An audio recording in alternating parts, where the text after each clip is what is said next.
Hello, ladies, gentlemen, and others. Welcome to the second day of the British Quadball Cup in Sheffield at Sheffield Hallam Sports Ground.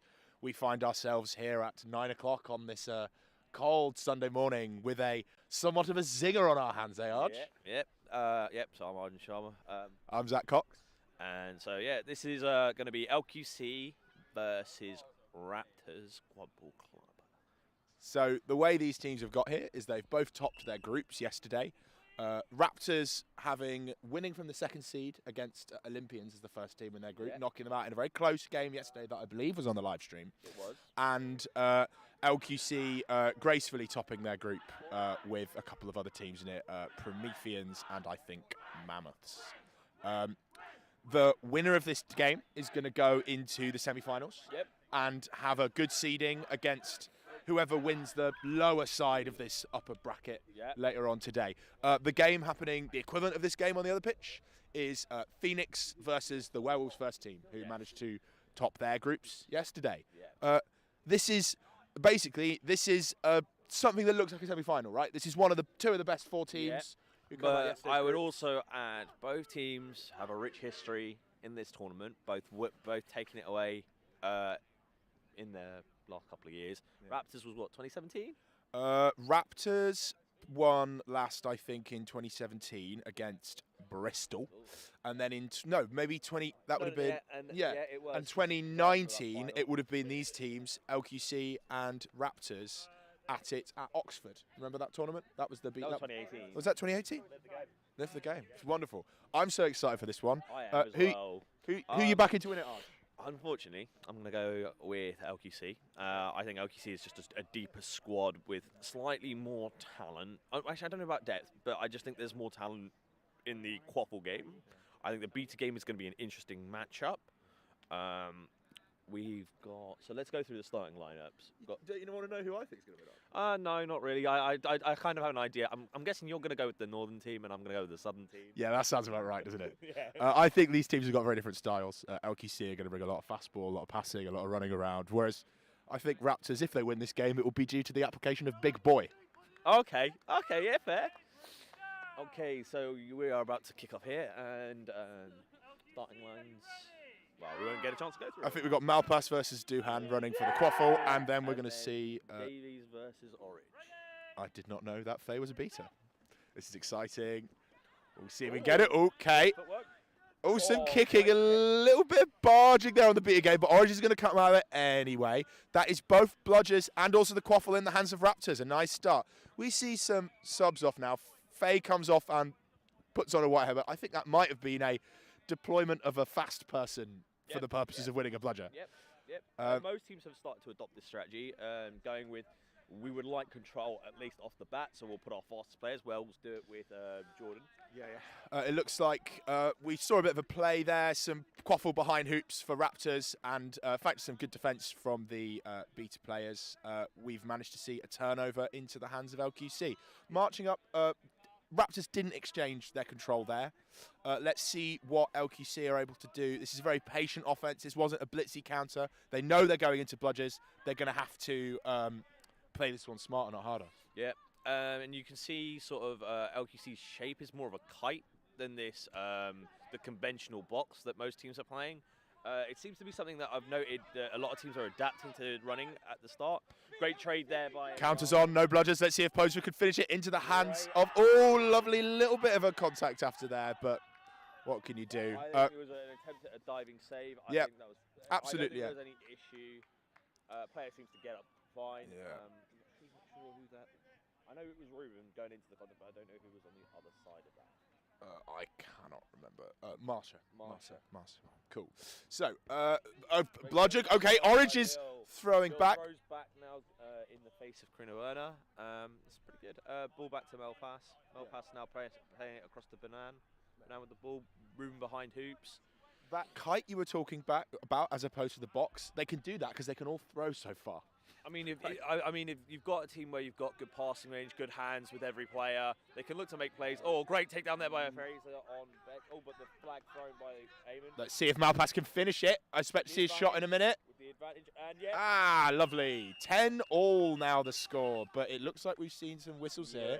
There will be a question in that contact. I am unsure. I think it will be a behind call. Personally, it did look a bit from behind. I thought there was momentum, I think, is the issue. So the new rules that came into contact effectively for this tournament is that 2-arm tackling is now legal. That's the main one. You used to only be able to wrap with 1 arm. Now you can wrap with 2. A lot safer, and also I think it helps because it means that the different types of tackles are available to you now, right? You don't just have to go for the straight up, hit them, knock them on the ground, see what you can do. There's more options now. The other thing is that you can tackle from the back now if you are stationary, have stopped, and you don't bring force into the tackle. That is not what Fraser did there, which is why we saw a yellow awarded to him.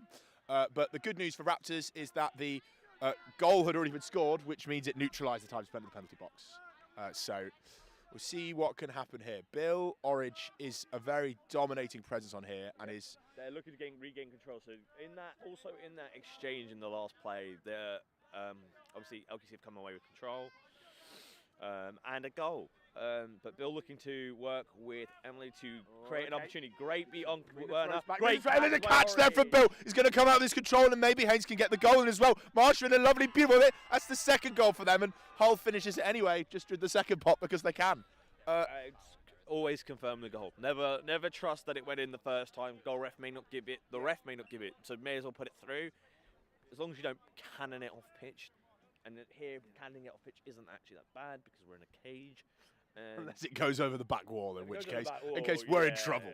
Then so, game will get called. 2-1 lead here for Werewolves. Thompson or Thomas for Ruben? I forget Ruben's surname. I think Thomas, but you can read the back of the shirt from here. Yeah, Thompson is Thompson. Okay, cool. Well, that shows so much. So Mel passes the ball now, looking to set this kite offense, but they're going to play it wide. Oh no, they're moving to more of a box shape, it seems, with 2 going behind. Looks to step past Hull, step past 1, runs towards Haynes, flicks it back off to Banan. LQC going to convert control here. Jacopo and Karina putting in a really good shift against Bill and Emily. This is, let's see what Malpass can do. I mean, something that's worth mentioning, we're used to seeing Seb in this green headband, right? Yep. For a very iconic player on the LQC side, and not playing this tournament.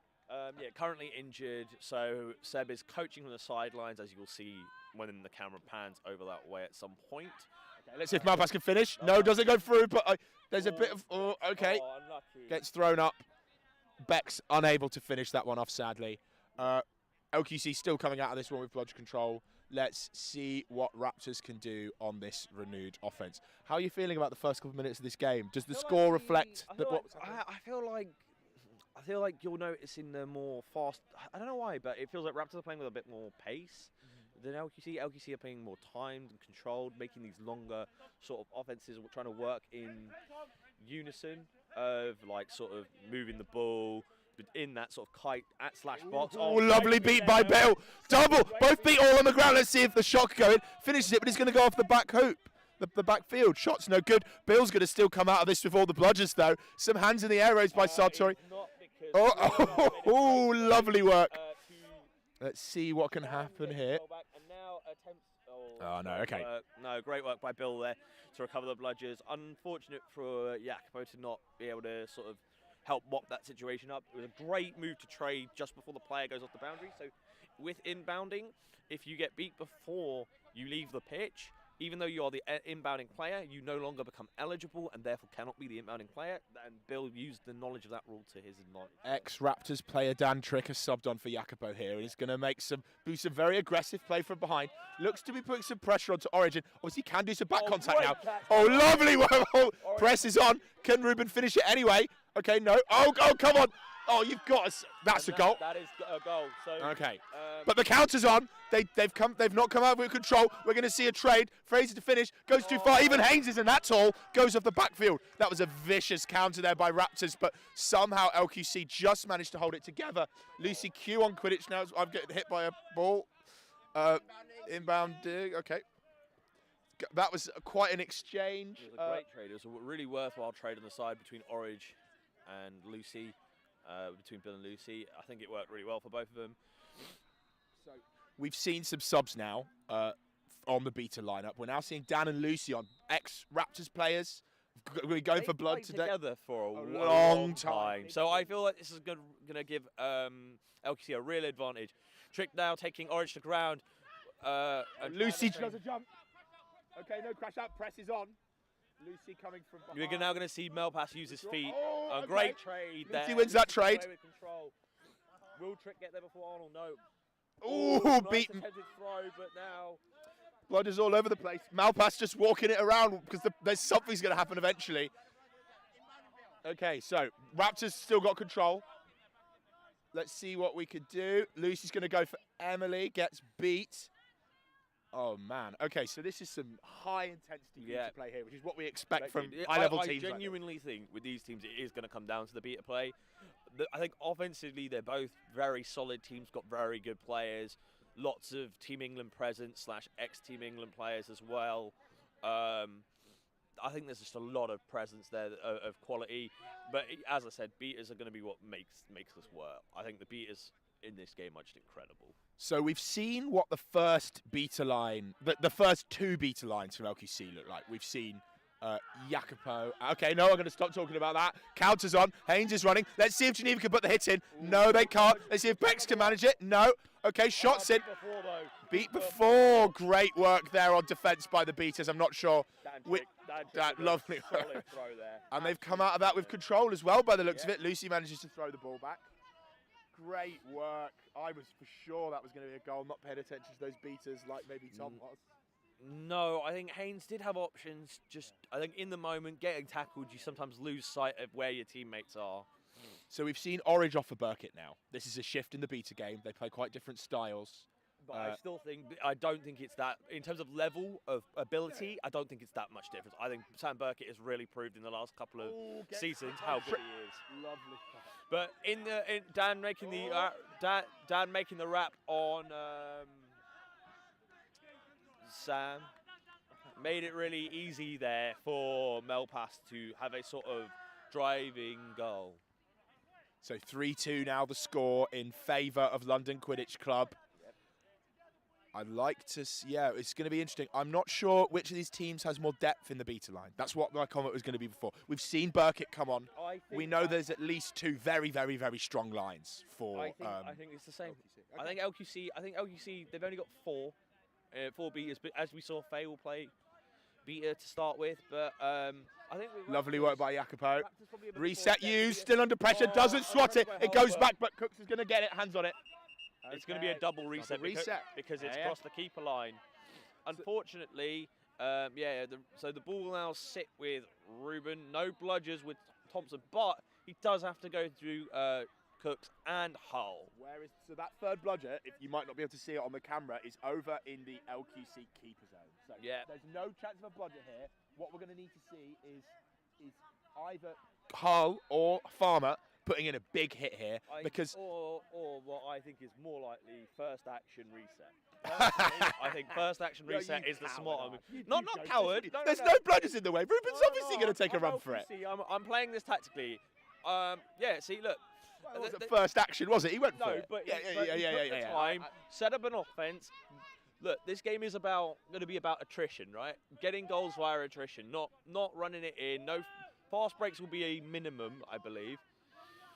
So we are not expecting, unless there is a change that's unlucky on the shot there. Unless there's a change in pace, this is going to be a swim game, right? We are going to see some absolutely delicious bobbling when we get to 20 minutes. Oh, well, yeah, if it gets there, I feel LQC have the advantage. Another ex-Raptors transfer, Ben Morton, moving from Raptors to LQC this season. I think everyone knows how good Ben is as a seeker. And they've also got... Great tackle by Geneva. Puts it down. It's going to go out. Goes into the hands of number 22. Steve Withers. Withers with the ball now. That's not Withers. That person's about 6 inches taller than Steve is. Isn't it? Is that no. Looks like Steve from here. Okay. We'll reset to Hull. There is going to be I believe another contact from behind call here potentially. Who is that then? That is Geneva. No. The player, we're both confused about who that is. Definitely not Steve Withers. Your glasses aren't on. I have them on, but they're not, Yeah. honest, one of them is quite. So Geneva catches a yellow there for some back contact on Hull. That tackle, I really said, great tackle. Apparently illegal. No, So what do I know about credit? So it was momentum. I believe it was because it was with momentum. When you make a back tackle, you cannot have momentum. Yep. It looked like it had momentum. You need to do like a comedically large stop when that is what you have to do. Exactly. Andrew with the shot. Oh, lovely. Let's see if Farmer can finish. No. I think we're going to see a bit of a count. Okay, no. Farmer just... Ben's not going to try and rush his play against Andrew. Good pick there via Tua. Yeah, Tua with a good pick there. Raptors with control. Jacopo and Lucy moving up. Ruben taking the quaffle down this left really flank. slowly. I feel like they're going to cycle the ball to get that penalty served. You just want to wait until your player can get back on the pitch because you're going to struggle to do an offense 3 chases into 4. You could do it, it's possible, but there's extra marks, right? He could. Good relief provided there by Jacopo, beating out the chaser, Joe, pressuring Malpass there. Back over to Thompson on this left-hand side. 3-2 a reminder the score here between LQC and Raptors. One thing that I'm hearing on pitch is good comms by Ben to his chasers, letting him know where he is. Geneva's back in now, sprinting back into the... Malpass makes a play. Great shot there. Lovely work. The lane opened up. Okay, trade by Sam into Lucy. Looks like Lucy was called safe there. I thought that contacted, but maybe not. Control here for LQC, and it looks like they're going to play it quite aggressively. Lucy and Jacopo looking for some angles. Okay, now, relaxed a bit now. Ruben steps up onto the half point. Goes back to Cooks. Nearly taken for a walk by Sam Burkett. Farmer under a bit of pressure here from Lucy Q. A trade. Okay, both beat Smiths there. Uncharacteristic, but it looks like LQC throw it back, no problem. Hull can't use both of these. A single action reset. The press is a little bit on. Jacopo throws back. Lucy puts back to Hoops. Oh, it's field. Oh. Let's see if... okay. Tua Carling makes an attempt to take down big man John Farmer Cooks. Is it going to manage it? Jacopo puts some pressure there. You need to be careful for the double reset because they've already used their one this play. A bit of pressure. Oh, right onto the ankle. Hull's going to get hands on. Bounces it. Does the step. Some hits in the way. Still managed to get hands on the ball. There's not really. There's bludgers in the way. Oh, Ruben gets hands on. I think we're going to see a counter here. Sam trades. Burkett throws back as Lucy trades. Let's see if Emily can get hands on. Ruben charging. 22 Fields in the way. Cooks goes in for a big hit, but it's offloaded. Malpass meant to get hands on. Kicks it back to Water. Well, that's definitely not Waters in the number 9 shirt there. Banan. Okay, we've got some play. No bludgers is the call there by Trick and Lucy, but they've not really got the people in play to do it. Malpass runs up. You see Ruben behind. I'm expecting we're going to see a dink. The green headband on point here, and that's Hull's going to put a big tackle here on Malpass. Goes off into the hands of Tua. Is about to get hit from Fields. Let's see if she can get it all the way back. Lovely dribble. Bit of a kick. Wound at the shoulder. Ball goes. Oh! Intercept from Ruben. Let's see if he can get it. Runs it. Brings it back. Reset. Doesn't even use the reset because they were in the air. Beautiful. Okay. Let's see if it can be finished. Malpass is there. 2 people on. Goes through the hoops anyway. I nearly just fell off a chair. That was amazing. It was almost in. Unfortunate miss there. A bit low. But I think Thompson with the intercept really read the play well. Knew that the player may not be as confident with the ball in their hands and looking for their keeper to run their offense. This is something in quad ball I think is quite poor actually, as a lot of teams look to their keeper to run their offenses. I think you should be running it through everyone. Everyone should. Mel and Gabri on pitch now. Yeah. I love watching Gabri play. A very throwy player, very of the orange generation, I'd say. Yeah. Good beat onto the ankle there. Fraser's just moving up the left flank. Oh, good wrap there. Mel, gets beat as well. You need, but Raptors need to take advantage of this. But 22 just isn't that tall. It looks like Haynes is going to get, Poster is going to get squad first. But can they get tackled? Okay, we're going to see another back contact call there, I think. No, I think Ben was fine. Ben stopped, and then Fraser sort of back in. I'm not sure. Okay, we're inbounding. We're inbounding. Okay. Contact was fine because Ben didn't wrap immediately. He went up and then he stutter stepped to slow his momentum, which is what you're meant to do. Counters on. There's no bludgers here. Let's see if Malpass can finish. Pops up to Ruben. Yeah, okay, perfect. Smart move. And also, Bex was in the perfect position there and could have dealt with it if there was contact. With the break, it shouldn't be a one-man fast break. It should be multiple players running the break here. I think Raptors are about to call their timeout. Some confusion here from the score desk about the score. I think we're currently at 5-2. Yeah, I would agree there. Timeout being called for Raptors. Making a smart decision. So, LQC are out. Callumfield. That's who I thought it was. It was Callumfield. That's the name of that player that we were struggling with earlier. Cool. But yeah, so far, I think that LQC has set out with a game plan of playing this sort of box into kite hybrid offense where they move the ball. LQC looking just to keep moving that ball until the opportunity appears. I feel Raptors are having to adapt to the pressure that LQC's beaters are providing, where at times it feels like they're being outgunned. It's more the trades. They're looking to trade more, like LQC playing very aggressive with their bludgers on offense, and knowing that they can get that control back, having that sort of mind state that control isn't everything, but if we can get it back easily, we're not worried. Whereas with Raptors, I think they're being a bit more conservative when they get control, but trying to play very aggressive with it on offense to make plays happen, get them scoring opportunities. We've seen LQC pull ahead here. They're at 5-2. Raptors have called this timeout to regroup and remuster. The thing I've noticed is that when it was Bill and Emily on, that first couple of 5 minutes or so, things was very even. You got to rest them. For the bubble. Sure. The bubble, when you know you're coming up against the likes of Trick and Werner or Jacopo and Lucy, they all know how to bubble really well, all at that very high level. And it looks like our snitch for today is Josh Armitage. Yep. So that's going to be an interesting one. I feel like Josh is one of the more well-respected flag runners, known for being able to hold a game, taking it to quite the distance. Cool. So Gabri very aggressive, posturing into position here. Looks like great wrap again there, from behind. Not able to get conversion of it. Looks like. Oh, okay. Bit of a brawl here. Obviously, these kind of things tend to favour the team on defence. Call for, I believe, a check. Yeah. Illegal push is the call there against Bexlow, number Hemingway 13. was in front at the time. Correct call. Good call by the ref. So you still he's gonna take the option to go somewhere else along the backfield, a lot further away from Karina. When you get a penalty, you're allowed to move the ball onto the backfield at any point of the inbounding line. This is really better because it's further from Karina.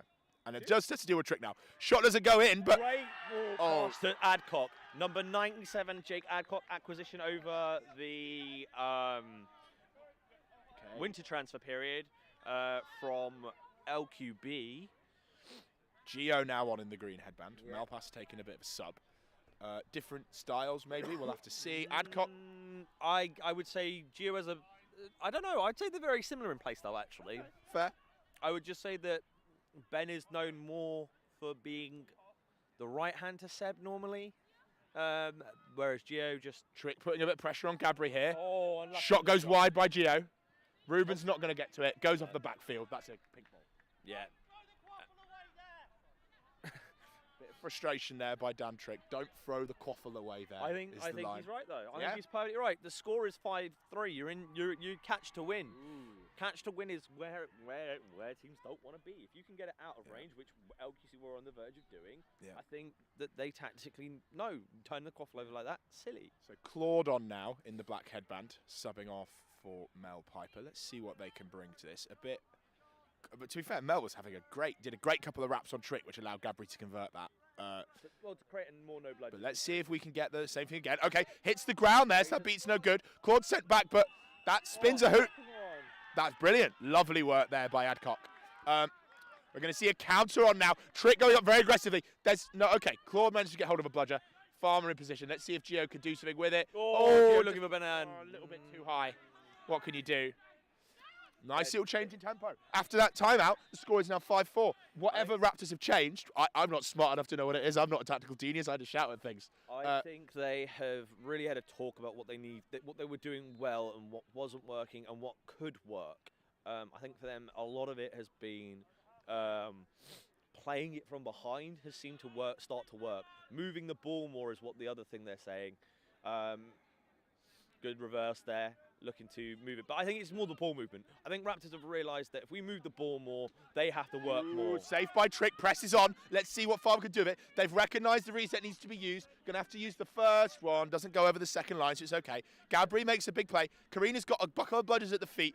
Claude, okay, great work by Trick. Oh, runs in on the way back. That's a bit annoying. But let's see if Fraser can finish it. Oh no, lovely little swat there by Gio out the air. And I think that's the reason why you can rely on Gio. Gio defensively, incredible. Will put in blocks like that. Has a ridiculous vertical for someone who you wouldn't expect it from. Let's put it that way.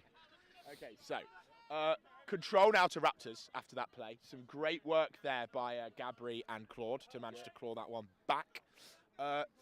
Even after that defense traded, we now see Lucy Q on in the black for Well, I Raptors. think that's more because of what I can see across the field is Seekers. Seekers have been called. They're still called Seekers now. Yeah, we can still call them. They're not flag runners. We don't have to give them a stupid name. Okay, Gio on for Malpass now. Chambers with the ball now. Okay, Lucy puts a good hit into Claude, but manages to drop the ball, tap back in. That was very close to the hoops.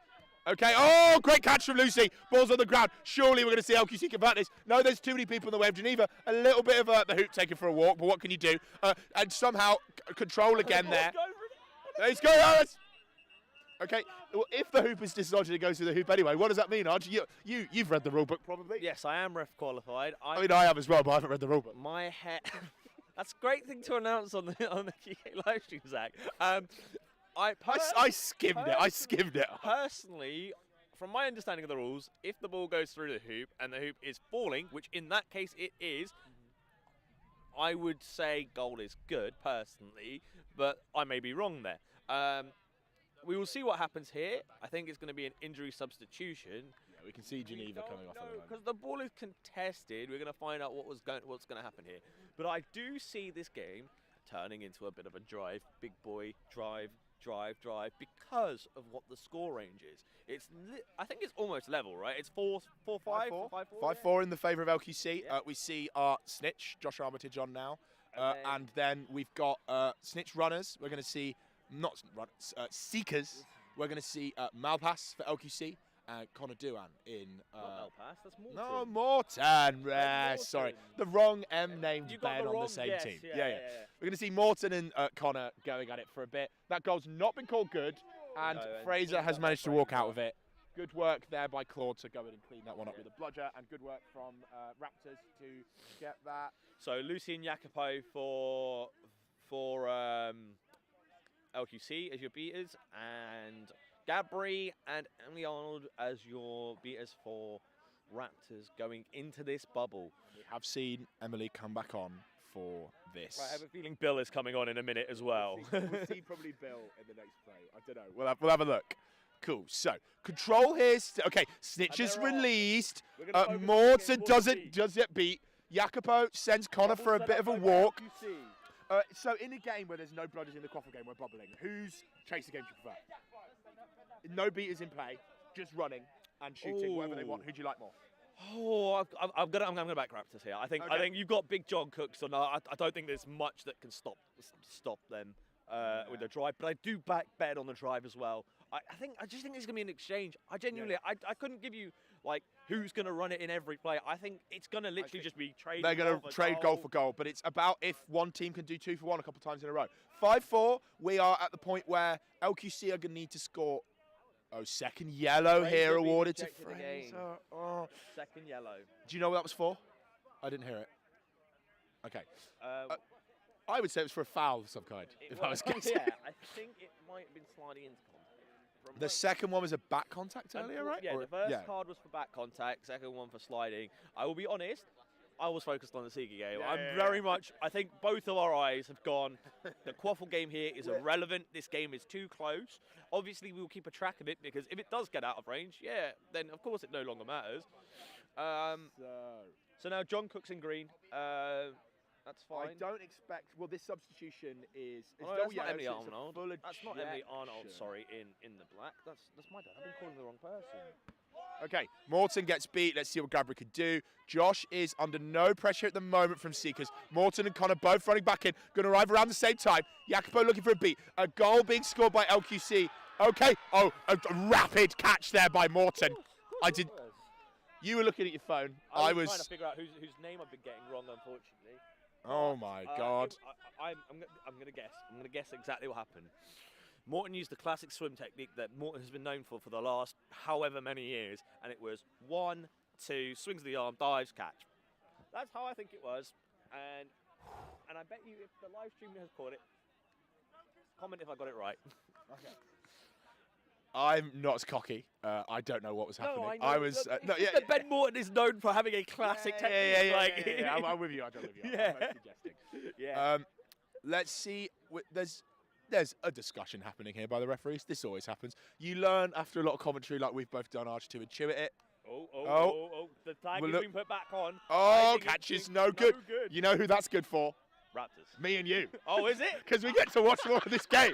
I don't care about Raptors. I mean, true that. Okay, so the game is not over yet. It looks like Morton is... Oh, foul by Jacopo is the reason why the catch is called no good. Oh, that's interesting. This really will allow Raptors to establish a bubble. They've got the chance.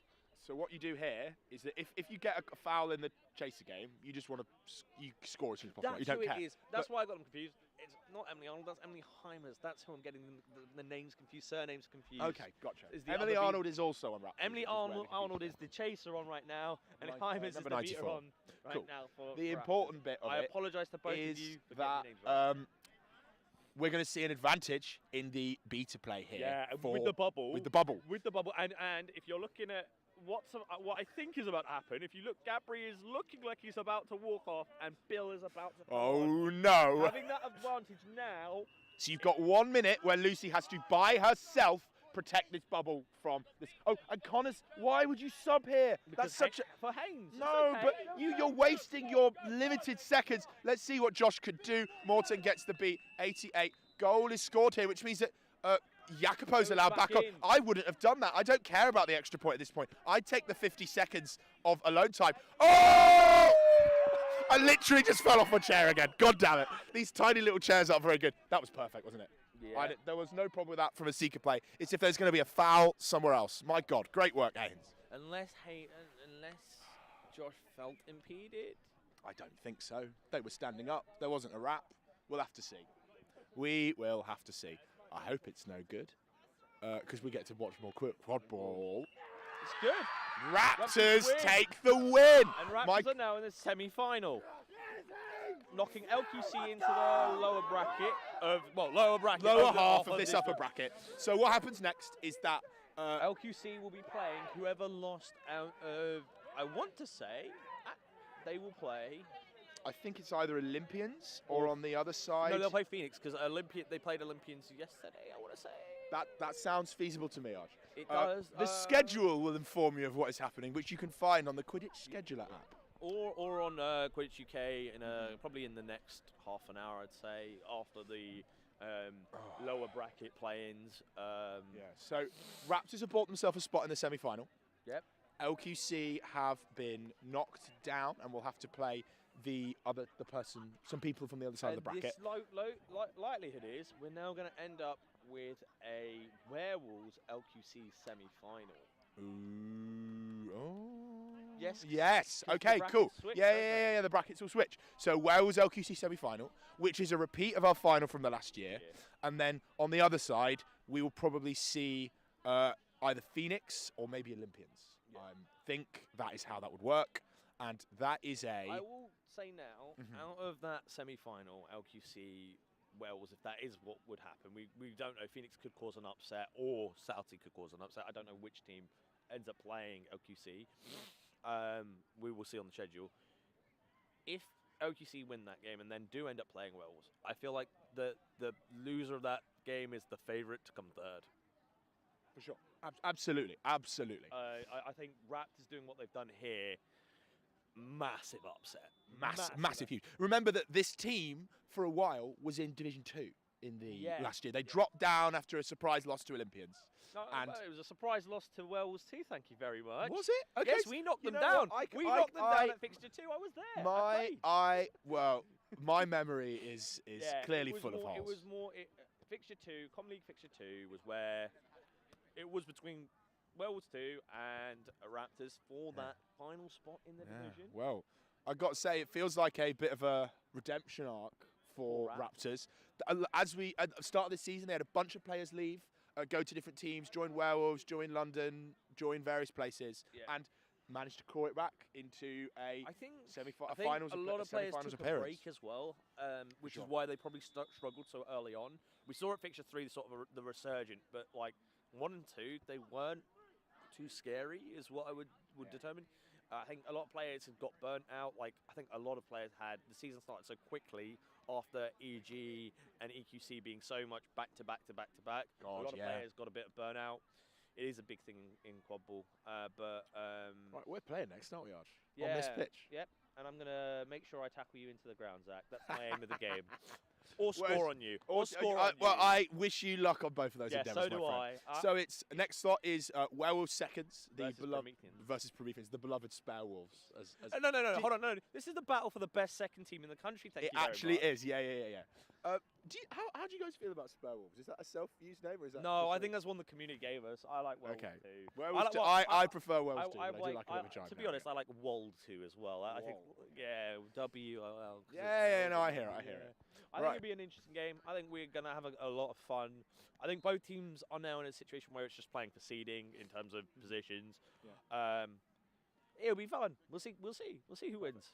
Okay, so see you in, hopefully about 20 minutes for the next game of the day at 10 o'clock. Werewolves 2 versus Prometheans Quidditch Club.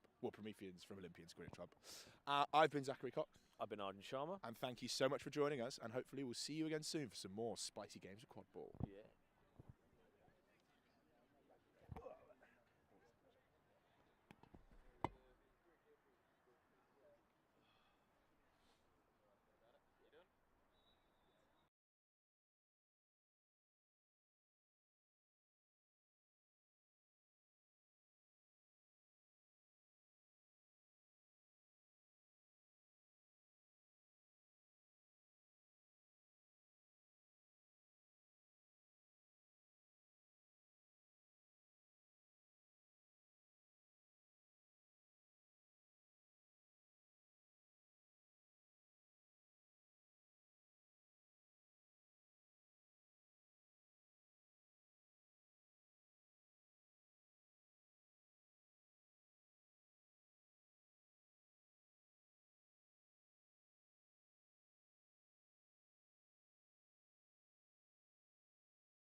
Welcome everyone back at the British Quadball Cup here in sunny, surprisingly, Sheffield. We finally got some sun through the clouds today.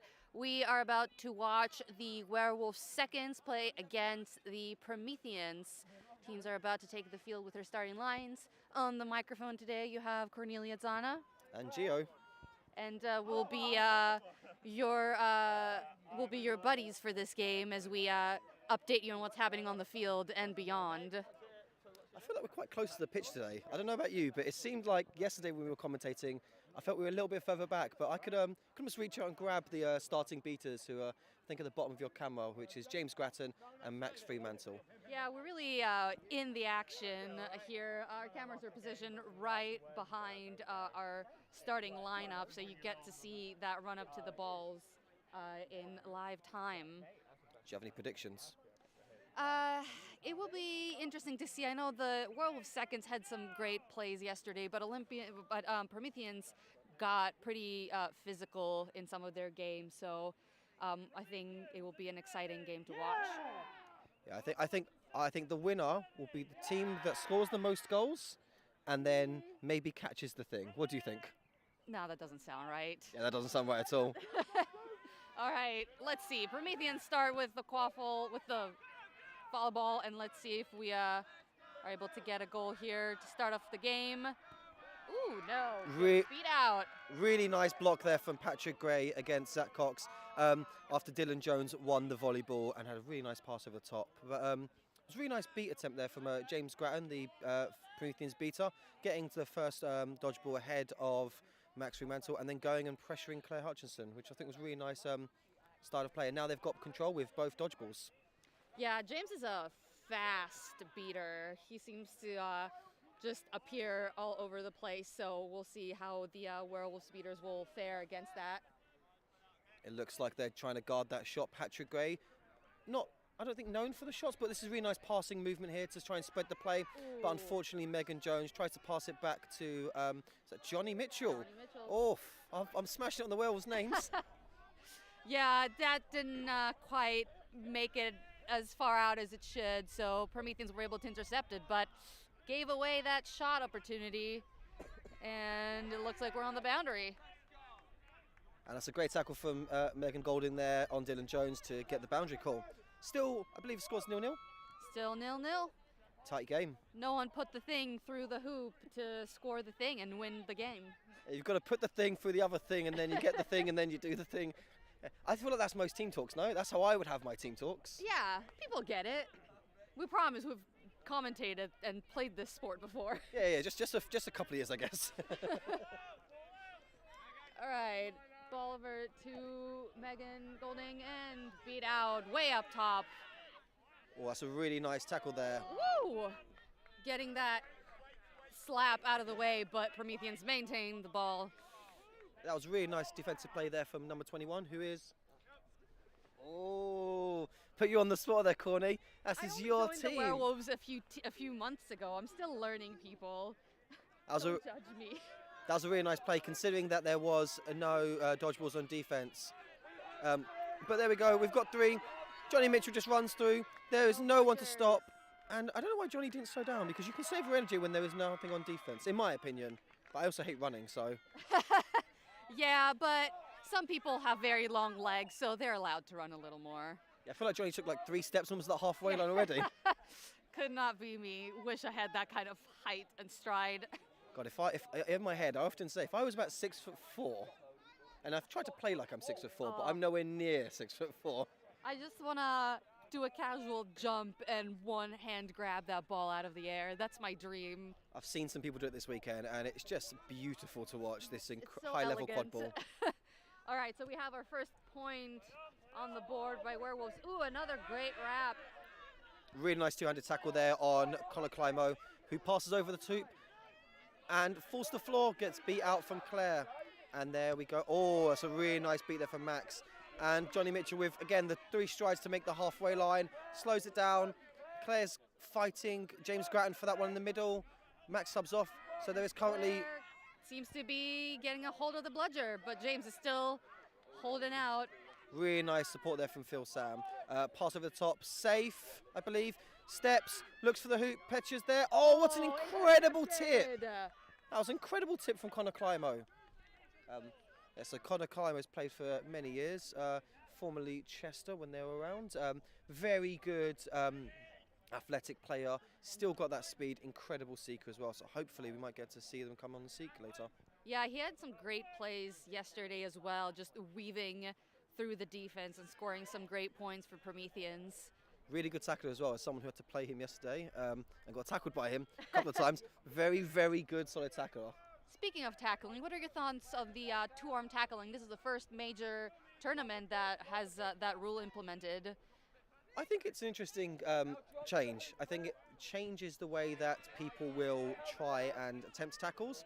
I still think it's a safety element in terms of understanding how to tackle as well as how to fall correctly. The most important bit is, if you are the tackler, is control. You need to control the person you're tackling as well as your broom, because obviously no one wants a broom to go anywhere. Impaled. Exactly.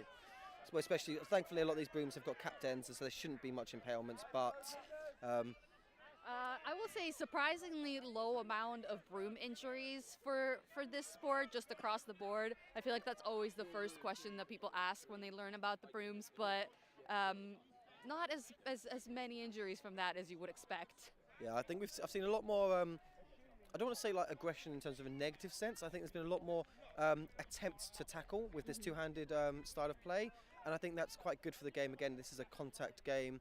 This is a physical game, and it's nice to see that side of the game in this country, at least, has been a little bit underutilised in my opinion for the last few years.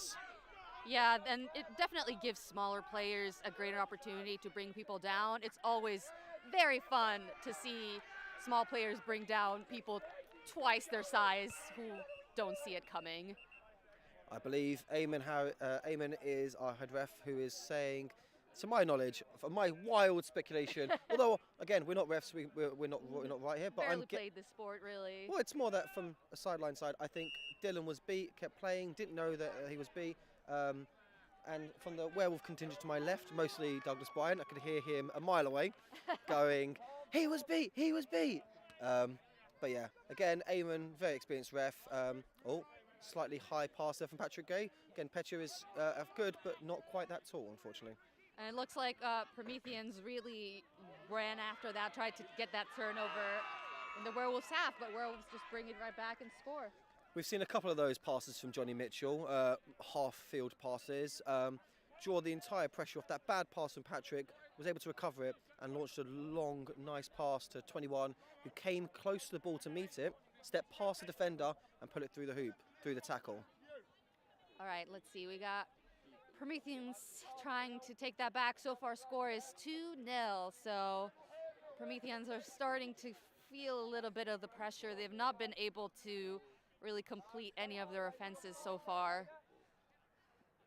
It'll be interesting to see how they try and break this style of defense, because they seem to be fairly aggressive in terms of trying to drive it, not so much shots, apart from that one which seemed to just go a little bit left or a little bit high, but that's a nice reset though. It's fine. Look, they've reset. They've still got 3 receivers to try and go for goals. I'm hearing from the sideline, fill receivers, which means someone on the sideline. I'm going to go with, I guess, Douglas. Yep. Don't know, maybe. Most often. Always. Douglas is going, Phil Sam, please go and take out the receivers to not allow them the passing option. Yeah, Phil Sam got in a scuffle with the bludger earlier, managed to keep it, but it looks like we have a good score for the Prometheans. Score is 2-1. And a stoppage of play for foul called on Prometheans from the looks of it. Not sure. So the AR on the far side, Emma Compton, was pointing towards the Werewolves, but we have seen sometimes it can be a little bit confusing, because in other sports you point to the team who has been fouled. Here you point to the team who has committed the foul. It can be a little bit confusing, and then once one AR points to the team, the other ARs also do it to help signal to the head refs they're knowing. Right, looks like we're going to the Prometheans. Bludger turnover, but is the goal counted as good? Because it may have happened before, we're not too sure. Let's see. No card given. It was after the goal, but we can hear. So goal is good. That was nice, their play. Into control, they managed to obviously illegally get control back, but they got the goal, which is more important sometimes. You can always sacrifice control for goals. And over to Petya, long pass across. Beater is right there. Ooh. Oh, an impossible angle shot, doesn't quite make it in. This is a bold strategy, Cotton. He's running into 2 bludgers, two dodgeballs, three chasers with no real supports. Interesting strategies. It didn't pay off this time, but Did not pan out for them. Sometimes it's better, even if you see an opportunity, to take a moment, make sure everyone is set up to support the offense, especially when the opposing team has control on the beater side. as someone who is opposed to running, I think you should be walking all the time. The game is played too fast, in my opinion. Everyone should be walking. There should be no running allowed. You know, all the rule changes that have been made in the past few years to speed up the game, let's take them all back. Yeah. Slow ball for life. Walking quad ball, let's go. Talking of rule changes, what rule changes would you implement to the sport? I would go back to the rounded corners of the field just for fun. Like an oval, it's nice. Oh, Dylan Jones stopping that with his face there. Nice, love it. Good tackle there, attempt on Morgan Ward, but Morgan is quite a large boy TM, and that's a really nice pass back to Lee. Lee's looking for some options, and unfortunately nothing's really there. Going back to Morgan Ward. Sorry to interrupt you there. Circle pitches, oval pitches, sorry, Oval the pitches, egg. Yes, the egg of times of old. Part of me would love to bring back off-pitch seeking, because that was so fun, but it also made games drag on for so long. But we got some good stories out of it. I was never here for that time, so thankfully it's not really had to experience that. It was a good time. I've seen, when I was playing it in Boston at the time, I saw snitches hide in the subway stations, climb trees around the park. One of them just hid among the spectators, and it was just a fun. Oh! So what happened was, it was a pass attempt from one beater to another. Phil taps up in the air, goes to catch it, and unfortunately drops it. So he's beat out. Unfortunate moment then for Phil, but great attempt at maintaining that ball. See, I think I would change the seeking game too. What I would have is I'd have a box just off the pitch, and that's where the flag runner would operate. All right. Because teams can still run back to the designated points to touch in and stuff, but it means that, because sometimes I've seen it where the flag runner is on our near side, as camera near side, will then run to the opposite side, a sneaky substitution will happen, and the flag runner won't see, they'll get the tag, and sometimes if you're on the opposing team, that's quite frustrating to see because it's part of the game, but if we can try and change it, avoid that, let's see what we can do.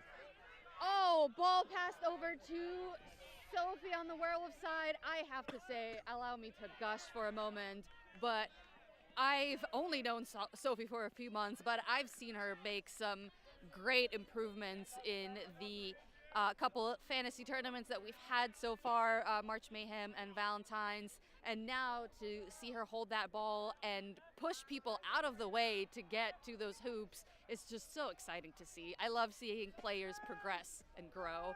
It's the confidence, I think, is the big growing factor. The more you play, the more times you get the opportunity to carry the volleyball, the more times you'll be confident doing it in a game. Yeah, I agree. And honestly, it takes getting hit a couple of times to realize that it's not that big of a deal to get that physical contact, and that just changes everything. The same for when you get hit by the dodgeball. Yeah, it hurts sometimes, but that's it really. If you're not scared of it as much, then the power of it has been taken away. Yeah, it's a matter of being exposed to it. That's the therapy. Yeah, so in training what you're saying is we should just have everyone line up and just be hit by dodgeballs for like an hour and a half maybe. Correct, yes, that is exactly what I'm saying. Let the record state. Yeah, you heard that here first, guys. Corny is advocating for teams to just have their players line up in a game and just be hit. It's great target practice for the beaters as well.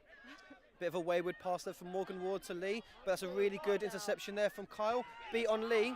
Kyle has got, there's one bludger. Zach Cox is calling for deep. No bludgers. Pass over the ball to Zach. Zach steps, passes it in. Neve almost gets their hand in there and stop that ball, but doesn't quite make it. Really nice play there from Carl Balderson to dispossess Lee off the bad pass from Morgan. Really nice steal attempt there from Dylan Jones from behind. That was very cheeky. You'd love to see it. I love a good sneak on the ball. That's one of my dream plays, to sneak behind a keeper and just pop that ball through their arm someday. Rip it out and go for the goal, no? Yeah, that's the ultimate plan. Oh, pass slips through there to Dan Golding. Dan Golding shoots, unfortunately, a little bit wide, but Morgan is there. Morgan is there. That's why it's so important to have that reset option. Pass back to Dan. Beater is on the hunt there. And we have a reset for the Werewolves. Score is currently 2-3. Prometheans have taken the lead for now. I think Werewolves might have gotten a little comfortable there in the beginning. 3 unanswered goals there from Prometheans, so they're obviously doing something right. Or is it a case of Werewolves doing something wrong? I think there might have been some subs that have kind of thrown communication off and thrown the cohesion of the team off. We'll see if this lineup will be able to find it. Oh, Morgan Warden driving, and scoring. barely avoided a beat there earlier, just skimmed the ground next to him, but managed to get that goal in the end. Yeah, Rudy there, Rudy Abassi-Adams, goal ref, indicating clearly with 2 hands up that the goal is good. Just making sure, nice and clear. We love to see it from goal refs. But he can put his hands down, though, yeah. Just making sure. Goal has been called good, Rudy. You know he can't hear us. Oh, there we are, and the hands come down. Listen, I'd rather have that than bad communication from the goal refs.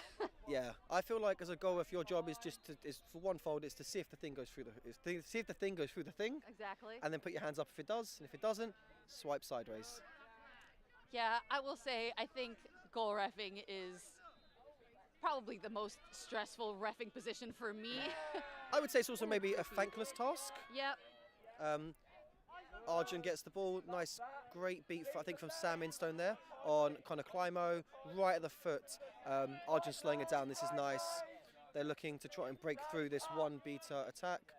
Dan's looking for the cut, but Connor Climo's marking. Matt Smith now with the volleyball. Oh, unfortunate slip of the broom from Instone. Oh, But Dan Golden recovers it, but unfortunately gets beat. But you know what that does? It allows the defense of Werewolves to get set, which is nice. Instone is right there to stop that quick drive. Great beat from James Grattan on Sam Instone, though. And he steals that bludger as well, letting that goal through. Very enthusiastic goal, good there from Rob Pearce, and our goal from the left-hand side. Again, as we said, always good to see. But what that goal was caused by was a really nice, aggressive beat from James Grattan to go and steal the dodgeball from Sam Instone, and then the team capitalised on it. It's all about timings, communicating between the chasers and the beaters, and trying to capitalise on the gaps that are created. It was also a series of unfortunate moments there for the beaters. Sam Instone lost his broom as Claire tried to get to the drop bludger. She tripped over the volleyball that was coming in the way. Oh, and we have a Werewolf player down. Dan Golding went for a fairly aggressive tackle there to try and stop Connor Climo driving through, and it was very close. Dan's broom came out and is being seen to by the first aider. Hopefully he's fine. I think it might have been a bit of a head whiplash on the ground. Sometimes, again, talking about this two-handed tackling thing, I think this is where my opinion is that this is where it becomes a slight danger issue, because a lot of the teams will commit to a two-hand immediately, a lot of players will, and the problem with that is you can't have the broom as controlled, because you have to pinch your thighs together to hold the broom, which means your legs aren't spread far, which means you haven't got a good base underneath you, and you're more likely you're not ready. The hit. Yeah, you're more likely to fall over. Well, I've always been a favour of having your legs set, nice, good, solid base underneath you, one hand holding the broom, the other hand going for the tackle, then you pinch your thighs, you've got the broom, second hand come and engage. I will say the learning how to fall is a really big part of two-arm tackling, and I don't think it's something that people practice often enough. I think for contact trainings, it's a lot about how to make the hit, but not enough about how to take a hit, which can help really prevent some of those head hits on the ground and prevent some concussions, hopefully. Yeah, I think it's really important. I think it's also really important when you do training to not shy away from the contact. I know it can be a bit scary, it can be a bit daunting, but in a game, realistically, you may have 1 or 2 times that you get hit or you hit someone, whereas In training, you end up doing it maybe 30, 40 times. So probably be the most contact you'll do in a season will be done at a training, Yeah. but that'll prepare you for when you do need to do it. Yeah, and better to do it in a safe spot and take it slow rather than have your first time taking the contact be from a big opponent that just runs into you. Or even someone who's smaller but is very confident tackling. I've seen some incredibly smaller players here this weekend who are really confident tackling and will take down bigger people, especially if they're not ready. And again, then those bigger people who haven't trained their falling, they're going to get hurt. Yeah, that's something I've seen a lot with especially taller players that are not used to being brought down. They're not ready to take that fall, and they're not sure where to place their limbs, leading to many injuries. Especially some of these fairly tall people who are mostly limbs. Yeah. Connor Climo, Dylan Jones, I would even say Johnny Mitchell for the two teams here. Mostly limbs, these three people. Yep. Megan Golding, also all limbs. Dan Golding, also all limbs. It runs in the Golding family, apparently. Limbs with a little bit of a body. So there we are. Timeout used by Prometheans. They're 2 up. They've got control. They're probably just saying, can we reset this? Right, nice tackle there from Claire. But the broom has been snapped in half. This is the second broom that has been snapped in half in 2 game slots. We had one in our previous game also snap. In your game? 'Cause yeah. We had one in our game as well. People are just having strong thighs today, I think. It's probably all that two-handed tackling that people are doing. Yeah. Those thighs are gripping those brooms and snapping them in half. Great hit by Claire, though. Unfortunate for the broom that gets her off broom, so she needs to tag back in. Gives Prometheans the opportunity to keep that control. But we have Sam Instone protecting Patrick Gray there quite nicely. You've got Ash as the shoulder, number 21, who scored some beautiful goals earlier. Hopefully they can get some goals coming now. Let's see if that timeout allowed the Wolves to reset a little and find their... But what that was an incredible block there from James Grattan, and we have a delayed penalty called by Daniel Bonnell on the far side. I'm gonna speculate, wild speculations here, that was probably for the potential face beat on Matt Smith. I believe it was from James Grattan, but I wasn't sure who threw the beat. But again, wild speculation. I think they should be fine. No, I don't know actually. I'm not a ref. I'm not in the ref doing this game. What do you think? Yeah, the face bit rule seems to be causing a bit of confusion among refs across the board, both here and in the U.S., based on my experience, in terms of, distance, force, whether it was egregious or not, whether the player moved into it. So what you're saying is you have to walk with your face first out. If you walk with your face out, then it's not you're not getting carded, right? I am not a ref for this exact reason, we should but make I'll this rule, say though. yes.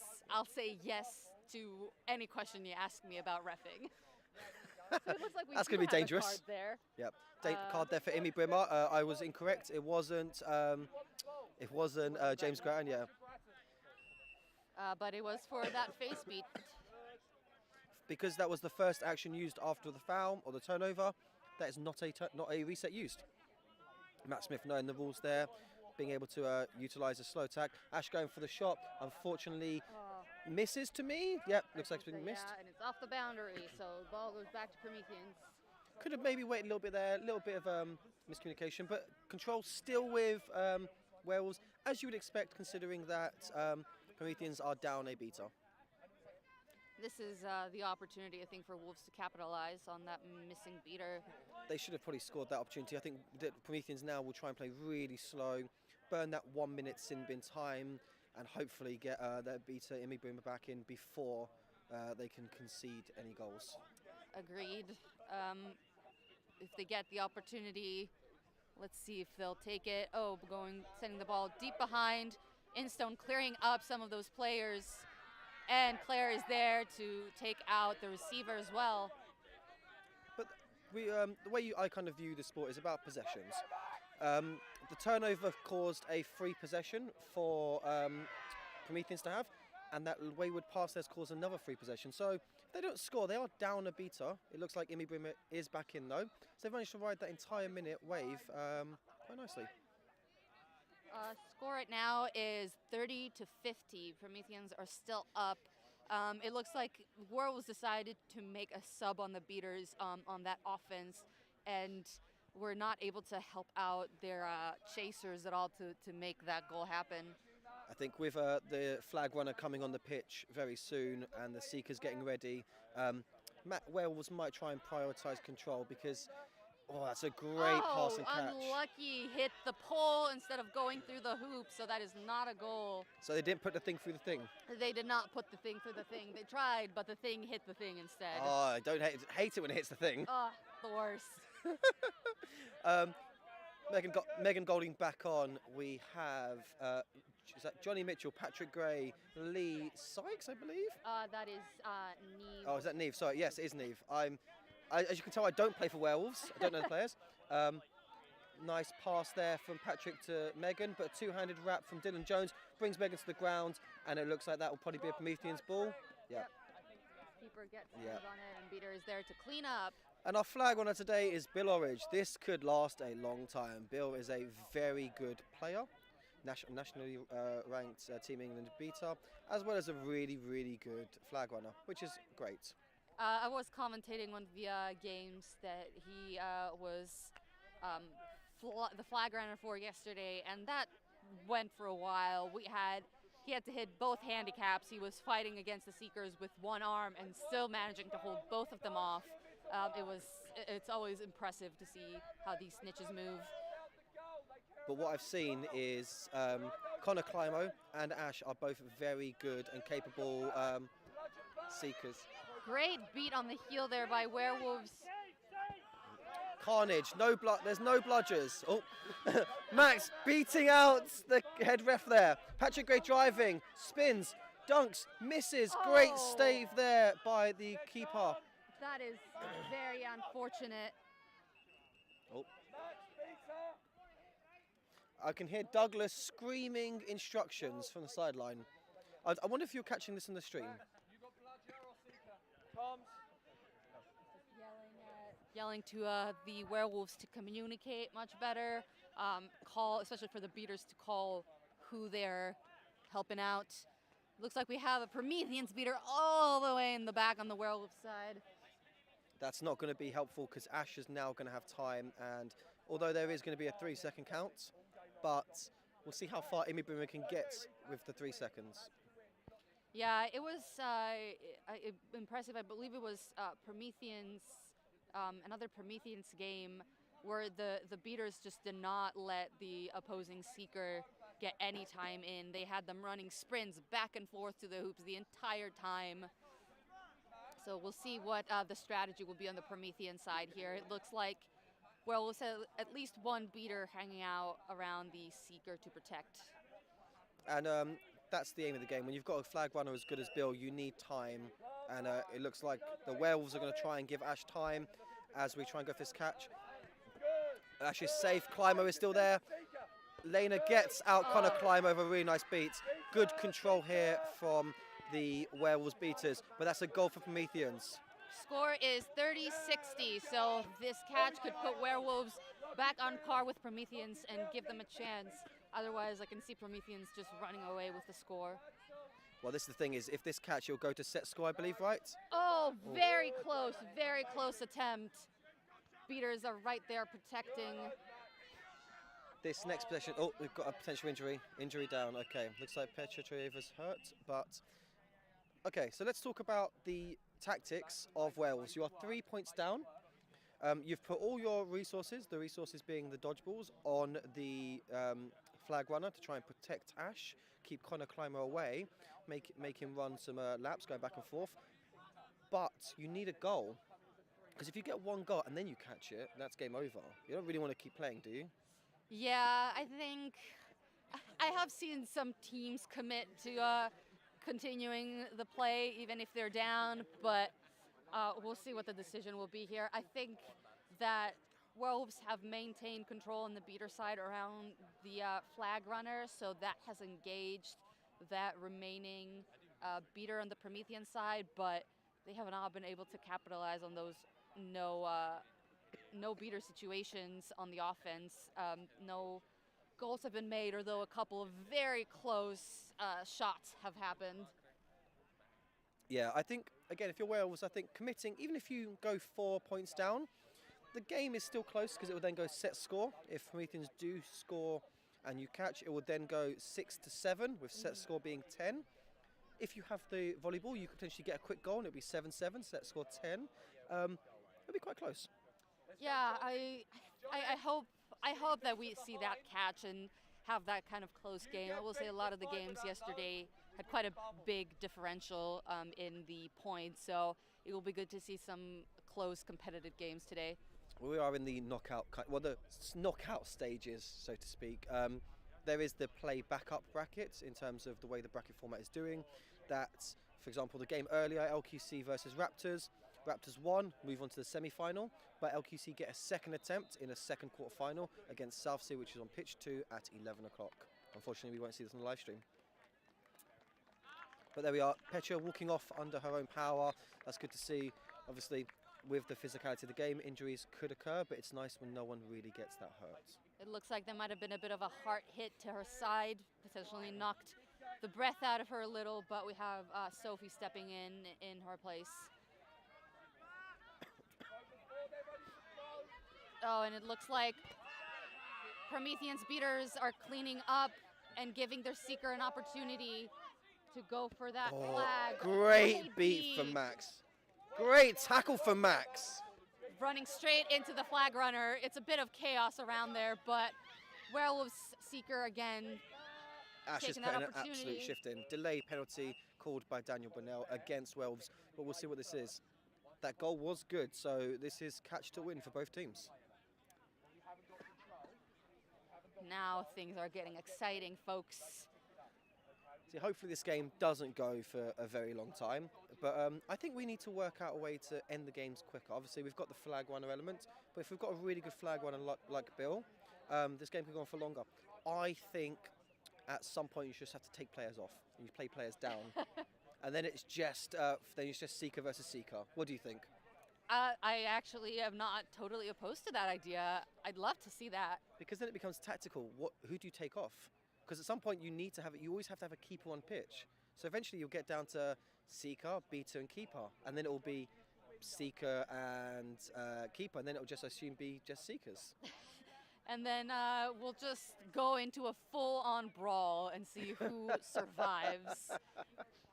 Yes, a straight-up fist fight, battle to the death, because this doesn't matter if your team loses, because you're not going to play the next game.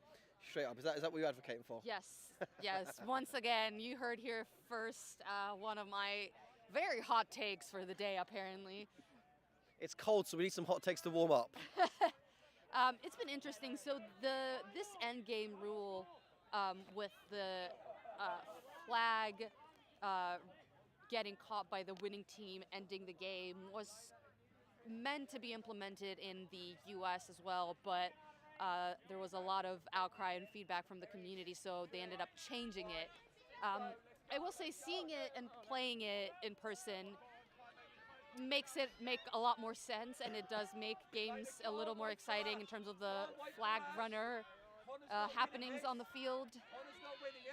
What's really nice though about this is that when it comes down to in terms of more so the losing team, when the losing team catches, it makes the games a lot more interesting. Patrick Gray just driving straight through there and getting the goal.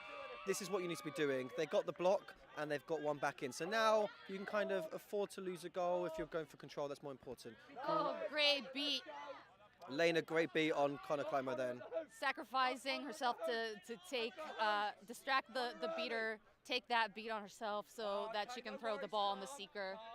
Douglas Bryant here on the sideline coaching the beating game as Werewolves of London seconds are down a beater. Max Fremantle is in the sin bin. But back in. Lena Manderhouse has put an absolute shift in during this time to stop Connor Climo trying to go for the catch. It looks like we have a new seeker in for Prometheans. It looks like Amy Brimmer's come on. Max Fremantle has controlled all three bludgers. Sam Instone, new seeker for Werewolves of London, trying to get in. Max trying to stop Amy Brimmer getting the easy catch, gets the beat. Instone is now going for this one-on-one, but But in the meantime, Prometheans managed to score with a great alley-oop behind the hoops. really nice beat there for Milo Toe on Max Fremantle. Oh, close.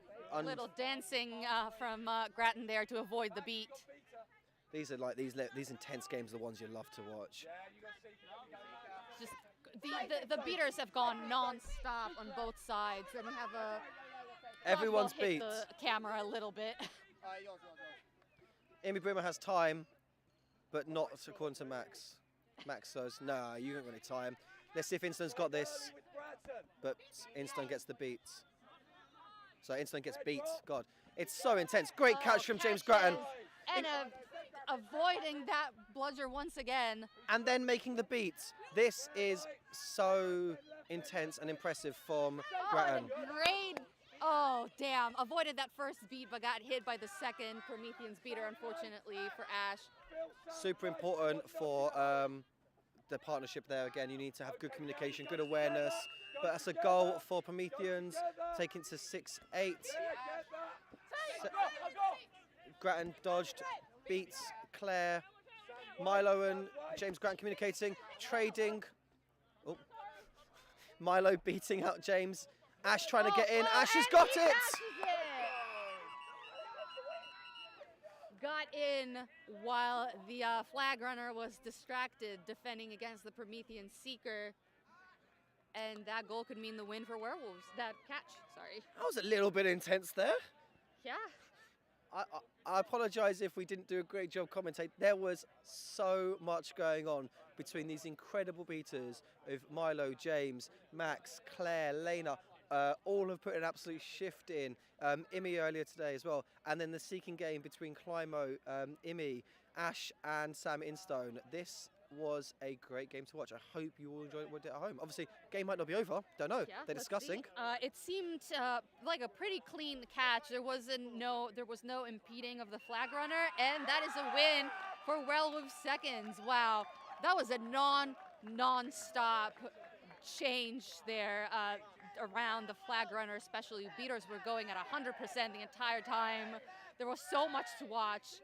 You can see how much it means to the Wales Londons, running over, jumping on Ash. I think Phil was the first one there and leapt into the arms of Ash.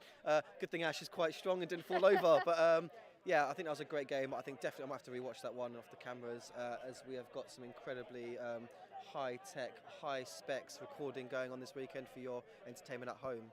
But yeah, I think that'll do it for us. I don't know what game's on next on this pitch. Do you know? I am not entirely sure, but tune in because it's bound to be a good day of quadball, folks. Cool. I've been Gio. I'm Cornelia. Thanks so much for joining us.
British Quadball Cup. We have the University League today. I am Alex Lewis, joined by no one. Here commentating on the quarter-final, Warwick QC versus Stirling Dragons. Stirling having just beaten Sheffield to get to this game. Warwick having, I presume, topped their group, being quite a favourite to get to the final. We'll see how we match up.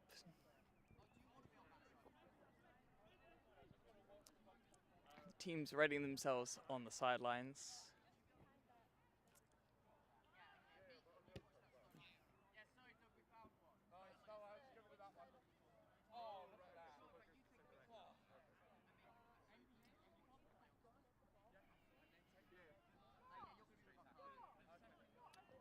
Warwick coming into this tournament from building on a good momentum from last year, having come fourth at the British Quadball Cup, having just lost out in the third-fourth play-out to Leicester Thestrals.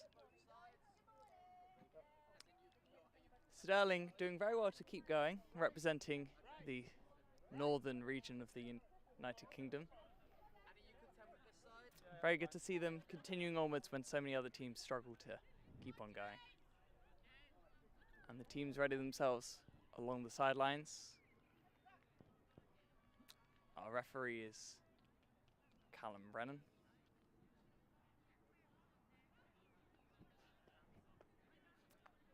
And we await on the sidelines.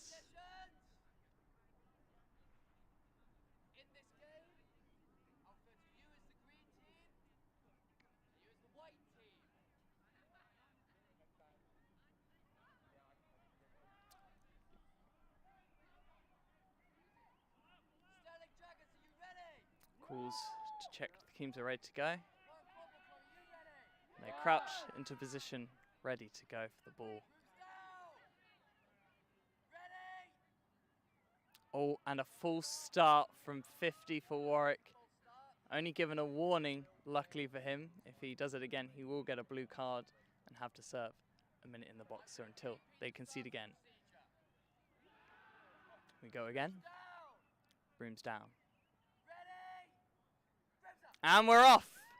And number 10 for Stirling Dragons gets the ball, but is tackled by number 50 for Warwick, who has actually lost their broom as they did so. Ball over to the troll behind, who dodges through and puts it through the open. Beautiful little team effort for Stirling. However, there has been a foul called against Warwick by the assistant referee, Douglas Bryant. Let's see what that is. It might be for that tackle by the Warwick chaser off broom.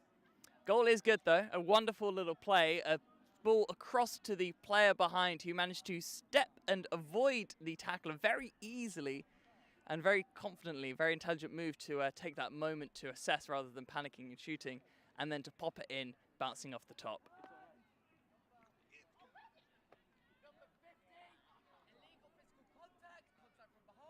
And it's a yellow card for Warwick's number 50, illegal physical contact from behind. They obviously will not have to serve any time in the penalty box because they have already conceded. They will need to tap back in the hoops, but have not done so. Maybe I've missed that rule change. And Stirling set up for the defence, looking like they're operating a diamond defence, maybe sitting far enough back that it's bordering on a bailer. Warwick passing it around in a nice, clean box. The quick movement from the Stirling keeper, passing it over across the Warwick keeper, finding 50, who is beat before they can shoot, but it's also blocked anyway, and Stirling managed to get that ball. A solid, coordinated defence and attack from both teams. A good, you see the basics of Quidditch there, a 3 on the hoops with a player putting pressure on the point from Stirling, and Warwick just setting up a nice box around the hoops just to pass around. But unfortunately for them, it's very difficult to then get those opportunities when you've got people just sitting on the hoops. Unfortunately, Stirling have less of a plan with attack there, or a lot of tackle and work for the bludgers. Stirling do have dominance, both bludgers, and to now set up their customary deep bailer defence. Quite a short chaser line for Stirling. I wonder if Warwick, considering they have quite a taller one, might utilise that. Oh, but they're actually going for the passing play. And unfortunate of that player who had a beautiful little run, almost didn't back themselves. I would have argued they could have maybe taken an extra step and just put it through the hoop, but it was very good vision anyway. Ball over, fast break, and unfortunately the height of Stirling is not enough. Attempts to keep the ball in, but is already out.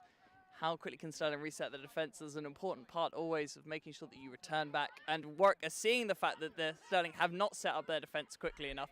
Utilises in a fast break, quickly popped over. However, beautifully done by the beater, but unfortunately it does not count because that was a pass after beat. I very much agree with that from the referee.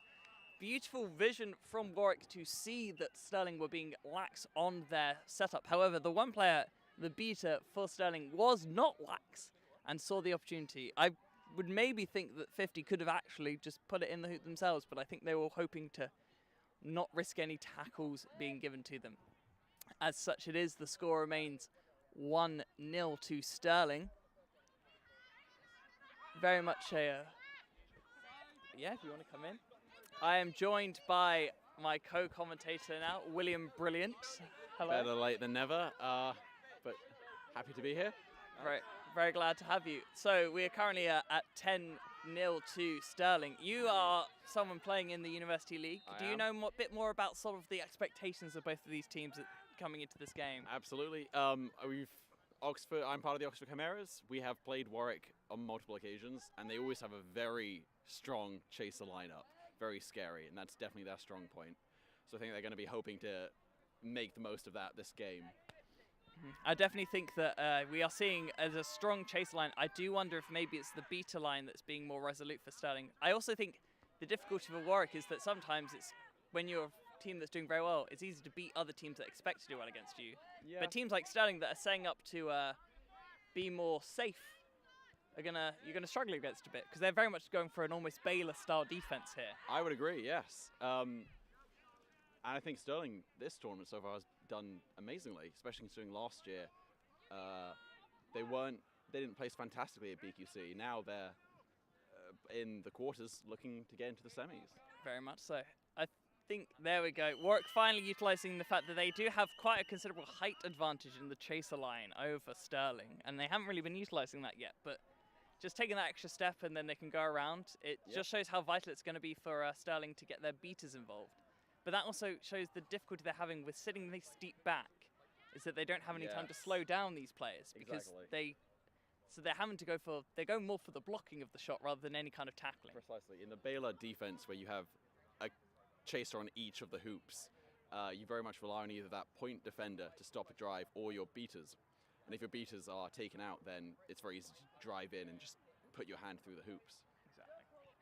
And you'd hope that if you were playing a bit higher up, you were able to slow them down, get at least some players on, because Stirling do not have are not going to win the physical game here, and that's very fair. Teams don't have to win a game, but they need to at least be able to slow down the player to allow the beaters time to get in. Even just looking at the chaser lineups, I think Warwick definitely have a good few centimeters of height on each of the Stirling chasers. Yeah, it's almost, Warwick aren't necessarily that tall. It's Stirling are just quite a notably shorter roster. Here comes Warwick calling a press. That's where the Bludgers run up to attack the quaffle. Stirling are doing good, almost just sort of going off instinct to try and avoid the press, but the key thing is hopefully they can just reset the defense, because the worst thing you can do when you've got a press is to all charge up, but pushes through. They're utilising it now. They've realised that they don't need to be too scared. I think they were shocked a bit at the start, but now they're realising that they've got the supremacy in physicality. I think the other big advantage is Warwick now have control. They have both bludgers, which means that they are able to drive through the one remainder. Very, very true. I think it'll be interesting to see how Stirling can respond. They made a few personnel changes. Same change to the beta lineup. We'll see how that goes. A beta screen, stopping the bludger. It's an interesting one. It seems like Stirling had a good sort of better setup, but they've sort of lost that a bit. They're all sitting a bit too much behind the quaffle. Maybe with that pressure, they're all tending to flow back. Oh, that was... the hand goes up for advantage. a lot wrong with that tackle, really. Just not a lot right is the best way to describe that. But it kind of went both from behind and above and over the shoulder, and it hit everywhere you're not really meant to hit, didn't it? Enough to take off the headband, even. Exactly. I know it was unfortunate, very clear that it was not intentional, and sometimes it's just when you go from trying to block and then someone moves away to actually fake shot you, you end up trying to adapt to that, and that's a difficult one. The hands start high, trying to protect the hoops, and then come low, and they don't quite get low enough during the tackle. And it's almost paradoxical, really, considering how much we talked about the physical difference that Stirling have somehow managed to do a high tackle on their Warwick players, but the player was getting very low and using their centre of gravity to weave through the players. It was a very good run, but unfortunate for the Stirling keeper that they got dinky-doodled a bit. Yeah, absolutely. And Warwick are known for their drive-heavy team, I think. Very much so. It's been something I feel like they've been known for quite a lot, even throughout the years when I've played them before. They've always had those sort of pinnacles. It always obviously helps. You can't be a drive-heavy team without heavy drivers, but they've seemed to have gained quite a few of that similar ilk. And a yellow card to the Stirling keeper. Illegal physical contact to the head is the official call. That is what they decided is the illegal move, which is very fair. But obviously, as the goal was scored, time does not need to be served at the penalty box. Exactly. So the Stirling keeper gets the ball back, and they go again. It is 3-1 to Warwick. And Stirling advance the ball. Let's see if they can. They're communicating well. Looks like they're sort of trying to come up with a plan. I would very much like to see Stirling try to play a slow ball with a quaffle to give their beaters time to get back control, because they were using that well in the beginning of the game. Here comes Warwick. However, and you think that almost the time they should have the opportunity, because Warwick are being so aggressive, and they have actually gained dominance back at the cost of a goal. We're not looking. However, they have gained dominance back. Would you consider that an even trade? No, I would not. I think for Stirling, they can get the bludgers back another time, but as soon as the quaffle points begin to run away, it's very demoralizing for the team, is the other thing. It is very true. It's very important that we need to remember now with set score. I've been saying throughout the weekend, I'd argue that whilst obviously everyone always used to think 3 down is your minimum, you don't want to be any worse than that. I'd argue you can get sort of 6 or 7 down, so that you only have to get 6 more at set score, 2-1. But perhaps, but again, for such a strong chaser lineup like Warwick's, I don't think you want to let them get away. Oh no, you can't let them get the momentum, but you also can't panic and just let them get the momentum anyway. That's true. What you don't want to see is what you see a few times is when teams, and Stirling aren't doing this, so it's very good, but when they've conceded, they then try and go for a quick, immediate offset of that deficit. Yeah. And this is... Oh! No, The beat didn't count. I think everyone's a bit surprised, because I don't think anyone even thought everyone thought it was such an obvious beat. They didn't even almost call it.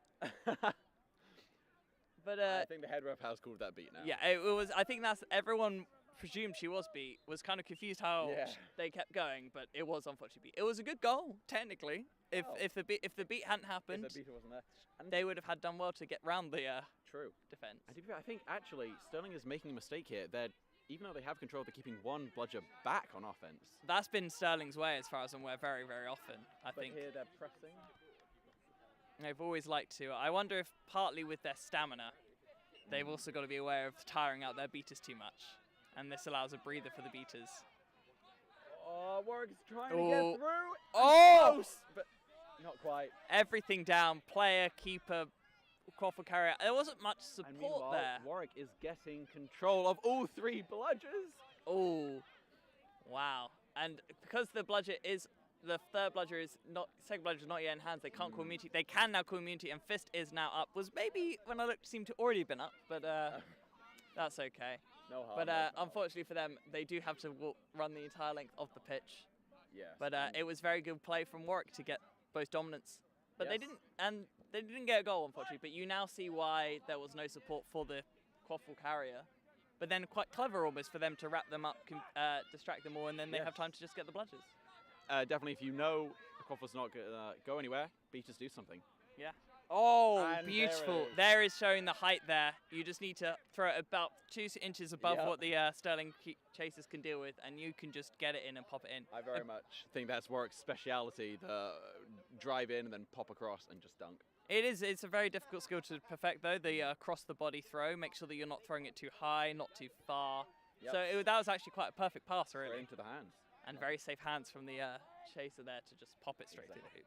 And So always again, hand through hoop. Sterling is keeping the arm beater back, which just means that Warwick is going to try Oh, to press. Except that was a catch. Bats! Oh, and nearly through. Oh, and if that had been caught, that should have been a goal. That honestly had all rights to be. A wonderful catch, honestly, making you eat your words. I mean, the point still stands. You make a very fair point that tactically, it relies on moments of individual brilliance like that, which is, you can't rely, and then appears to have been. Oh, Cameron Bell, as he released his bludger, apparently got out the Stirling beater. Oh my goodness, impressive. A very impressive move. But yeah, the catch was very good. It is commendable, but the plan was not was reliant on a catch alone, which really you don't want to be doing. A bit risky. Because if that catch fails, you've lost your beater screen, and it doesn't feel like the distance as Stirling's beater is able to then provide any support to the quaff carrier. The quaff carrier is then left quite quickly going to be beat out, especially with how close the unarmed beater is to the quaffle carrier. And again, Sterling doing the same. The unarmed beater is shielding the quaffle carrier, who does Unlucky there. behind, but keep hoop defenders are there, getting hands up. There does have to be commendation to the quaffle carriers for Stirling, because they are holding on to it at the perfect time. Yes. It is not necessarily the best plan. It's not working for them right now, but they are executing it well of holding onto the ball until they're beat just in the moment and passing it. You're not seeing many pass after beats, but you're also not seeing many moments where the beater doesn't even need to make the beat, can just turn around and get on with their job. Right. I think for Warwick, I would like to see them either getting a point defender higher, so that when Sterling do make that long range pass, it's got much further to go, or getting a beater back on hoops, ready when the pass goes behind to just turn around and throw. I wonder if they're almost just relying on the lack of output right now that they're seeing from Stirling, and knowing that they have time, because I do think Stirling are getting a bit, but with more time as the players get past two more and more, they're going to be more confident, they're going to make those catches faster and going to be able to pop it in the hoops, so Warwick have got to be careful. So Warwick I believe went off pitch at the back. Fumbled by the Warwick keeper, but is fine. Back in Warwick's hands. And, okay, no, there's one Sterling bludger on defense. Two now. Oh, two. Dominance passed over at some point, and pressure being put on the Warwick ball carrier. Tapped out, that's nice. Cameron Bell is attempting to get back control. And Beautiful little catch right off his upper bicep. Again, Pops it up. I would like Warwick to be just a little bit more patient there. Cameron Bell got control. Warwick Wow, there we go. That's one where, again, I think it's very difficult for Stirling, because that one is just, if you don't have the height, it's very hard to get on that ball, because it was more or less perfectly placed for the 50 of Warwick to just pop it straight in. Well, yeah. Perhaps they don't need to be waiting. Yeah, I think it's one where I definitely think at the start of the game we saw it a bit more even. I think Warwick were a bit spooked by Stirling being better, but it does show mentality here of that Warwick are now playing with the confidence that they know that they'll get a goal when they go up there. I'm not quite sure what that was from Stirling, if I'm honest. I think Cameron Bell calling a press and getting a quaffle turnover. And a panic from the ball carrier. And then, ball passed over to the right. Bludgers. No bludger situation. Can they step up? They got a larger boy. The middle. I believe he Oh dunked dear. around. Unfortunately, we have a potential injury for Stirling. It was the new substitution on their larger player in terms of height, but came in and I think maybe might have, I don't know if he took any severe contact, but just went in a bit low, so might have been caught by a trailing leg or such. Perhaps.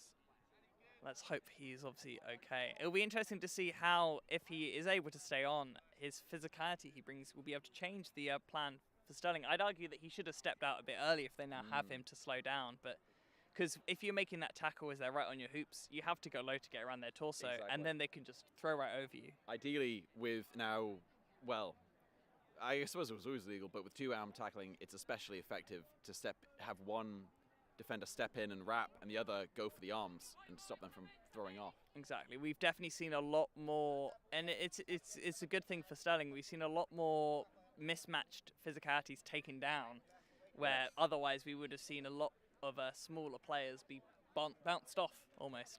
But it allows if you engage with one arm, you spun a bit, but then you grab with the second and you're Yes. spinning, you then suddenly turn it against them. Absolutely. We've seen quite a lot of twirlers taking down some larger quaffle carriers. Indeed. And I think then almost Stirling, it was working for the Baylor. Clearly it's not working anymore. I feel like they should need to look at adapting and stepping out a bit higher up now to counteract the charges and the drives. I would agree. And if they're worried about drives, perhaps going to more of a 2-2 defense where you have 2 point defenders who are ready to tackle might be more effective for them. I definitely think 2-2, obviously, I don't know if Stirling have practiced that, but even just to adapt their Baylor, they can very simply make it a diamond to at least bring up a bit more of the depth and just move the 2 on the wide wings more in between the middle distance between the point chaser and the chase on hoops. But I think they might just be worried about their lack of height. So I think that's maybe why they're playing Baylor. But unfortunately, it's a situation of they're conceding 2 when they're playing Baylor, so they do need to look at difference. Changing up. Exactly. We do have a taller keeper on pitch now for Stirling. Number 50 for Warwick, notably, has not subbed yet, and has been arguably their strongest player. You can see why they haven't subbed with that kind of a performance so far. Oh, Stirling, the vision just not quite. Oh, that was so close. It skimmed the top of the hoop. I think Stirling is doing a great job of, even though they don't have control and beaters are pressing very quickly, they're getting passing between chasers and keeping it away for the most part. Very true. I think they just need a bit more of a rudimentary box for the options to pass to. It does feel like there are a few too many players equal in distance up the pitch with the keeper. But so then it always is just to that one person behind hoops, and it feels like that is true. you're wondering where are they. Although I think Warwick might be quite good at actually they tap out the safe reset before they tap out the quaffle carrier. Yes. So the quaffle carrier doesn't realise because there's not as much communication from the point chain, the safe reset. And that's a huge thing uni teams especially can work on to seriously up the game, is communicating. Very much. We're not hearing too much. We're hearing a lot from the Warwick team actually, you know. And there a perfect example, number 50 called for it, got it immediately and through the middle hoop. But we're not hearing much from Stirling. A catch. beautiful catch. Oh, and a beautiful block though. Very much a lot happening there in the beat game, but actually not much has changed now. Stirling have got control, but they had control anyway. That changed nothing. Okay. That was a catch by number 55 for Stirling, and then a block by the Warwick beaters. So no one ended up beat, but a lot of drama happened anyway, right in front of the camera, I hope. So again, Stirling has one beater back, perhaps. But they're a lot higher up now. That beater screen. Look at the difference that taking the armed whilst they obviously have dominance. Look at the difference they were able to get by having the armed beater up front. Yes. But unfortunately, they have lost dominance because of that. I think there are some points where I think the Stirling beater could have maybe just realised they were about to be beat and thrown their bludger behind to their partner. Yes, I always tell my beaters, don't get cold beat, which is to say, don't get hit and just drop your bludger sadly. Either try to throw back beforehand or make a catch attempt. And something we saw a lot in the Phoenix game. Obviously, as we talked about, I think when they were playing against Spell, was they take a lot of time practicing the catches, which means that when they're about to be beat, they're more than happy to just throw their ball back and try for the catch. Exactly. Because if you just sort of turn away and hope it doesn't hit you because you curl up into a ball, it's still going to hit you. But that was another goal for Warwick, taking us to 9-1. This game slowly running away from Stirling, unfortunately for them. I believe Stirling have called a timeout smartly. Yes, trying to just, I guess they're going to have a conversation and try to reassess what they can do. If you're Warwick, you can't help but look sort of to the future, to the next few games, to the run to the final with a sort of confident victory, unless Stirling can turn it around. Stirling, we've discussed the sort of things they need to do. I think it's sort of taking it back to the basics, keeping calm, isn't it? Yes, I think trying to get beaters a little bit more involved. I think they are worried about Warwick making a quick break, which is why they're keeping one bludger back. But I don't think that's enough. I think the issue is that they may keep the bludger back, but it's not stopping their quick breaks that arise from them not having a bludger front. So it's the issue of it's the chicken or the egg. They're wanting to account for something that they keep making happening by accounting for it. Exactly. Really. If Warwick end up with control, then on a quick break, they can just run in and the beaters can cause a no bludger situation. Chasers can run it in anyway. So having one back on hoops is just not enough. Exactly. So looking forward, if Warwick is sort of eye on the final or eye on the road to the final, what do they need to be aware of? Where are they maybe letting, not being as aware of because they're playing against an opponent who is maybe slightly lower in quality to them in those sort of things? What do they have to be aware of that will be exploited by teams that maybe have a bit more tactical new? It's a great question. I think traditionally, as we've said before, Warwick's chases have been stellar, but their beaters have perhaps been the weaker of the two. So far, they've done a good job this game, I think. They've been communicating well, pressing quickly. Looks like they're about to do it again. Here comes But that's the thing, is they won't have as easy pressing opportunities against other teams. And the question is, are they happy to set up that way? I haven't actually noted, almost because it very rarely comes to them, what sort of defense Warwick are playing. I'll have to make note of that on the next attack from Stirling. Warwick definitely know their strengths though as well. That's the good thing. They know about their height and their utilization. They have rested number 50 now. That which was should be good. Oh, beautiful. Beater. Oh, a great save from the Stirling keeper, we must say. A beautiful little tipped it offside. Does it feel like there's a foul? Did you I notice something? saw, Warwick beater, high contact, unfortunately.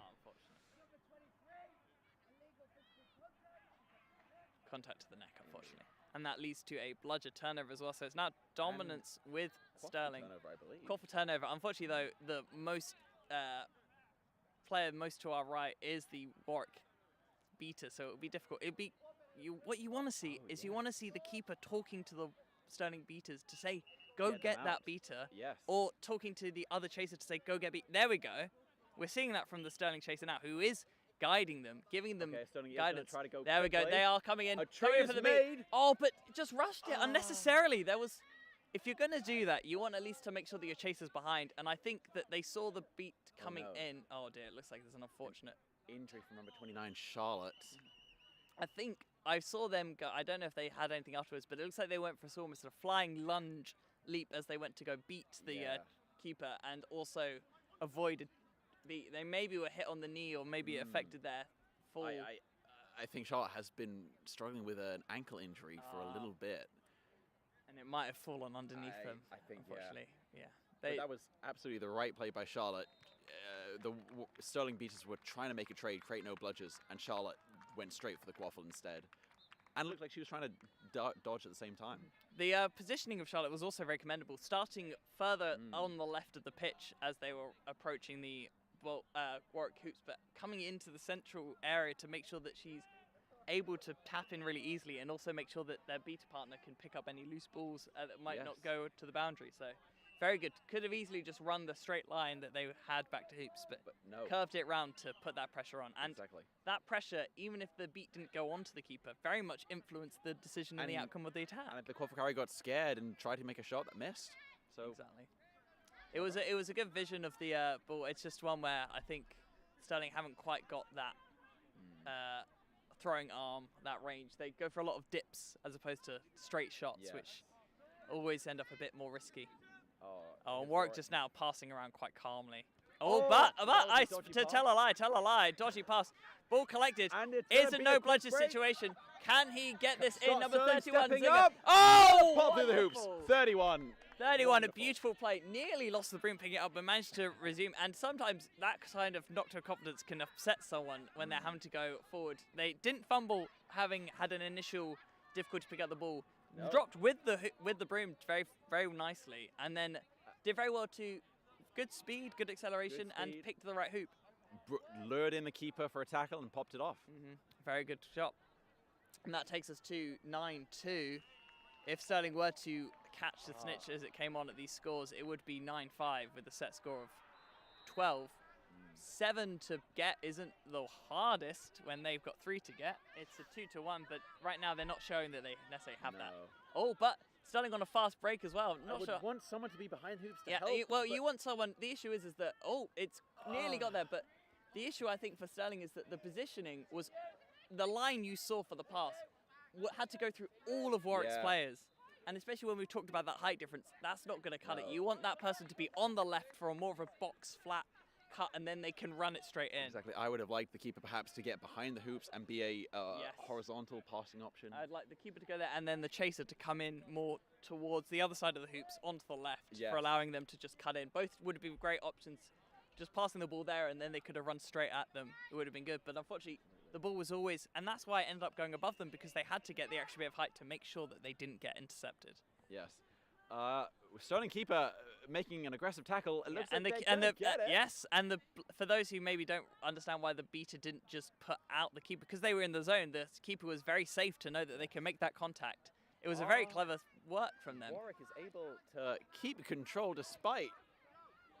And now they're pressing. Oh, but there is a lot better setup now, I think, on this attack, avoiding the press. Unfortunately, the issue is that Warwick are making sure that when they do the press, that they are beating people, so that then actually you look around and Stirling slowly get whisked off one by one. It's a very difficult situation. Stirling beater protecting the quaffle.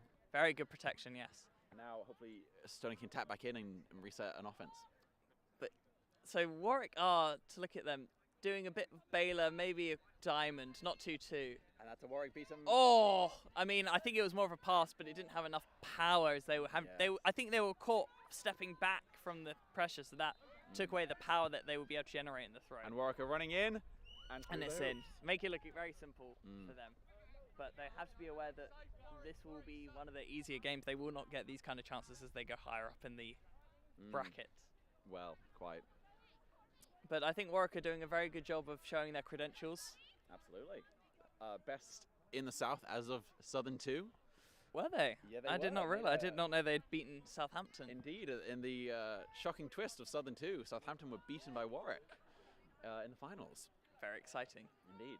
So, I think, if I'm correct in saying, Warwick will go. And Warwick have that's- turned to come and Warwick, I think, play Oxford, if I'm correct, in the next That is game. correct.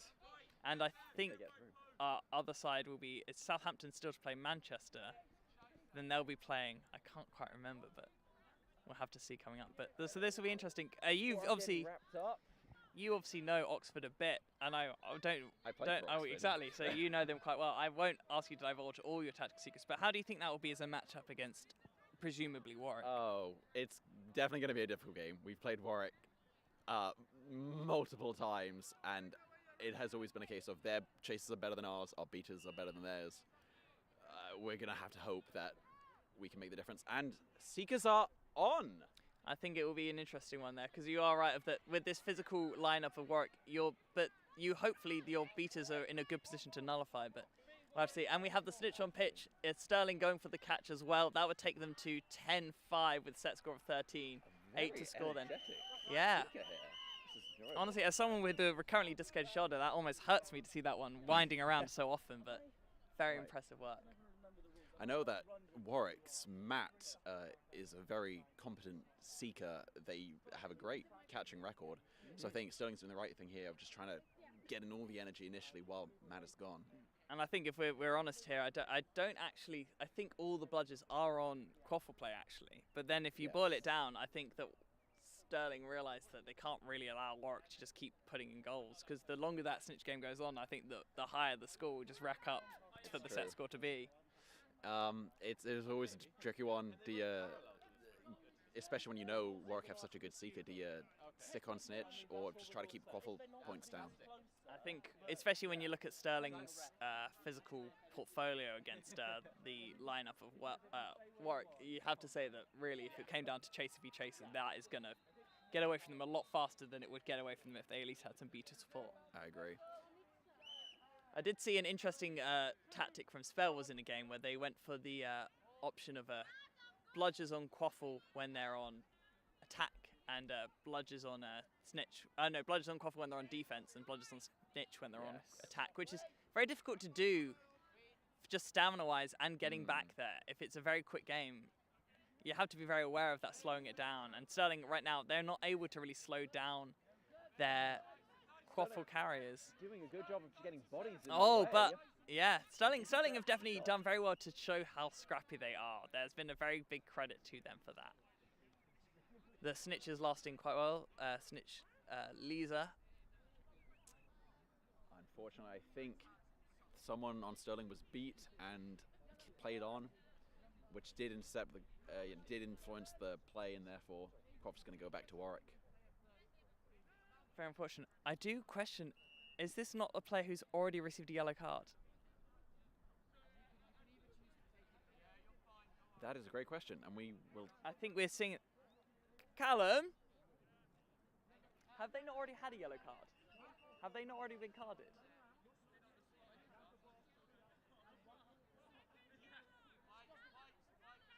Yeah, as noted by your esteemed commentator, that is his second yellow. Well, I think the scorekeepers were also aware of it, but I was also passing that one on.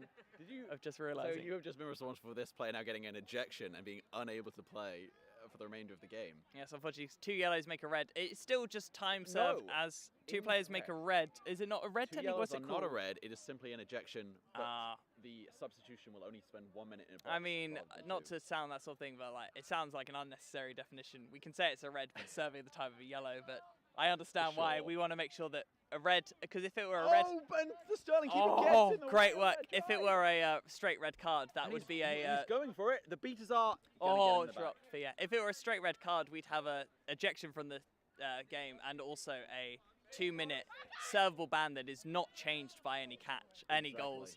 But this, however, that is a goal. Goal is.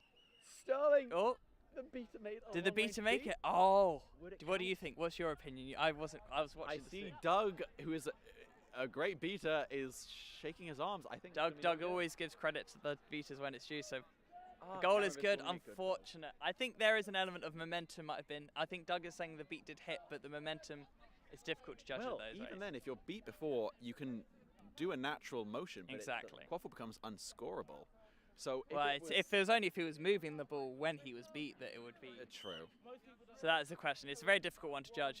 I don't envy the No. referees. However, we do have the Stirling Chaser is now able to get back in the game now that they have conceded for the 2 yellows. Oh, very close from the Warwick Seeker.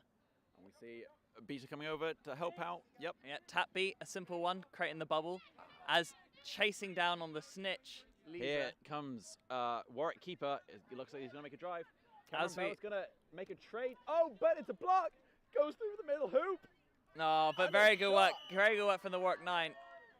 That Well- was unfortunate for the Stirling Vita. Exactly. I'm always arguing it was not necessarily a foul, but it was definitely an element of there for Well- the sort of bumbling into them, Exactly. pushing them over so that they weren't able to beat them. I think It was- Cameron Bell knows that as soon as the block comes in, he's just going to. Oh, and we have a catch! Matt catches. Beautiful work. Matt bats aside the arms upwards of the snitch and comes in and sweeps down, catching the snitch. It looked pretty clean. I don't know if there were any fouls in the I build-up, thought but it so. looked pretty clean. I think there's a very good chance this will be called good. Yeah, and that would take Warwick. Warwick to the semis. Yeah, and you know what? To be fair, we look at that and we see the the Warwick and the Stirling beaters discussing the situation we were just discussing as the snitch catch got caught, and they seem all very happy with it, and they seem very fine. Yes. I think it was one where if the hoops wasn't there, it maybe wouldn't have been such a dramatic fallback. So maybe it's just an unfortunate. And that is game. That is game. That takes our score to 15-2 to Warwick. Warwick move on to the semi-finals to face Oxford.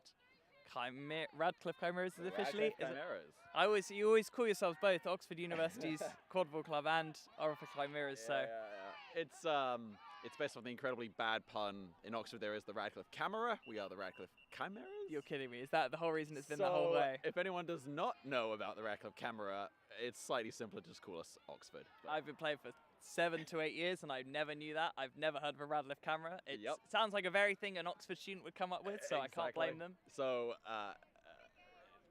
we know exactly who we are, and we're proud of it. Yeah. So Well, I wish you all luck in your coming game Thank you very against much. Warwick. You've seen how they can do it. You can obviously impart what you sort of want to work on, and I think it's Indeed. important.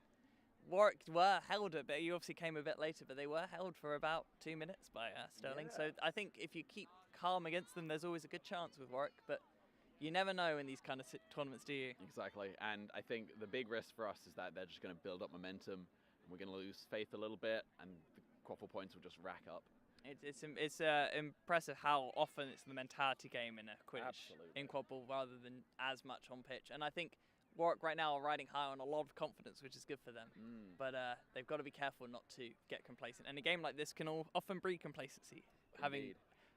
I'd say, beaten Stirling with relative ease as it came towards the end of the game. Yes, but on the other hand, Warwick have, as we've said, played Oxford many, many times. They will know our strengths and weaknesses, just as we know theirs, I hope. And it's going to be an interesting game. And as for Stirling, they can hold their heads up high, can't they? I think they gave a good display. They had a very good structure. I think they are a team that have done very well for themselves. And as you say, they've come leaps and bounds from sort of the many years that they slowly gain up. I think it's just one where maybe a bit more coaching. I think there are some, Perhaps. if they can get some sort of calmer fundamentals down to structure, say, their attack, because their defense was strong. Their defense had a system. I think it's just they didn't quite know what to do on attack at times. Perhaps, and maybe just a little bit more versatility on the defensive thing. If something is not working, switching it up a little bit. That's where the timeouts are so vital. We obviously, to be a fly on the wall in that timeout where they called to no, and I think we did see a bit of an improvement from Stirling at that point. So I don't remember the quaffle difference, but The rate felt slower. it did, yes. And I think that's the key. And I think Warwick felt a bit more solid. And it's just an interesting question for... Stirling felt a lot more solid. It's just a question for how they do in the rest of the tournament. I presume they'll be playing now for position rather than anything. They're, I believe, down to the fighting for 5th place. A very respectable position. Indeed. Is that Wish 5th them to luck. 8th? Is that 5th to that 8th, exactly. ranking? Yeah. And so then that's Warwick going through to the 1st to 4th. So we have that will be against Oxford, and that concludes our coverage Yes. for today. I've been William Brilliant. You certainly have. I've been Alex Lewis. Thank you very much. That doesn't get any funnier the second time, you know.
Hello and welcome back to British Quadball Cup 2023. My name is Alex Lewis. I'll be your commentator for this game, a game of East Midlands Vipers versus Kelpies. It's one of the lower bracket elements of the community bracket. Both teams, I think, maybe having a win. I know that Vipers definitely got a win against West Country Rebels yesterday. I'm not too sure on the track record for Kelpies. Both teams will be eager to get at least one more win under their belt before this day is through.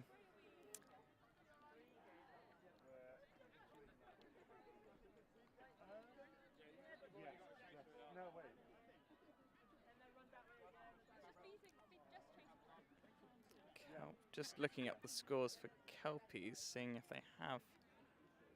No, it looks like Kelpies still looking for their first win of the tournament. Apologies if I'm wrong in that one, but so we'll see. You'd argue then based on form alone that would put Vipers as the favourites, but we'll have to see how the game goes there. Head referee Ollie Wynn. And we get ready on the line. Oh, a resounding cheer from the Vipers.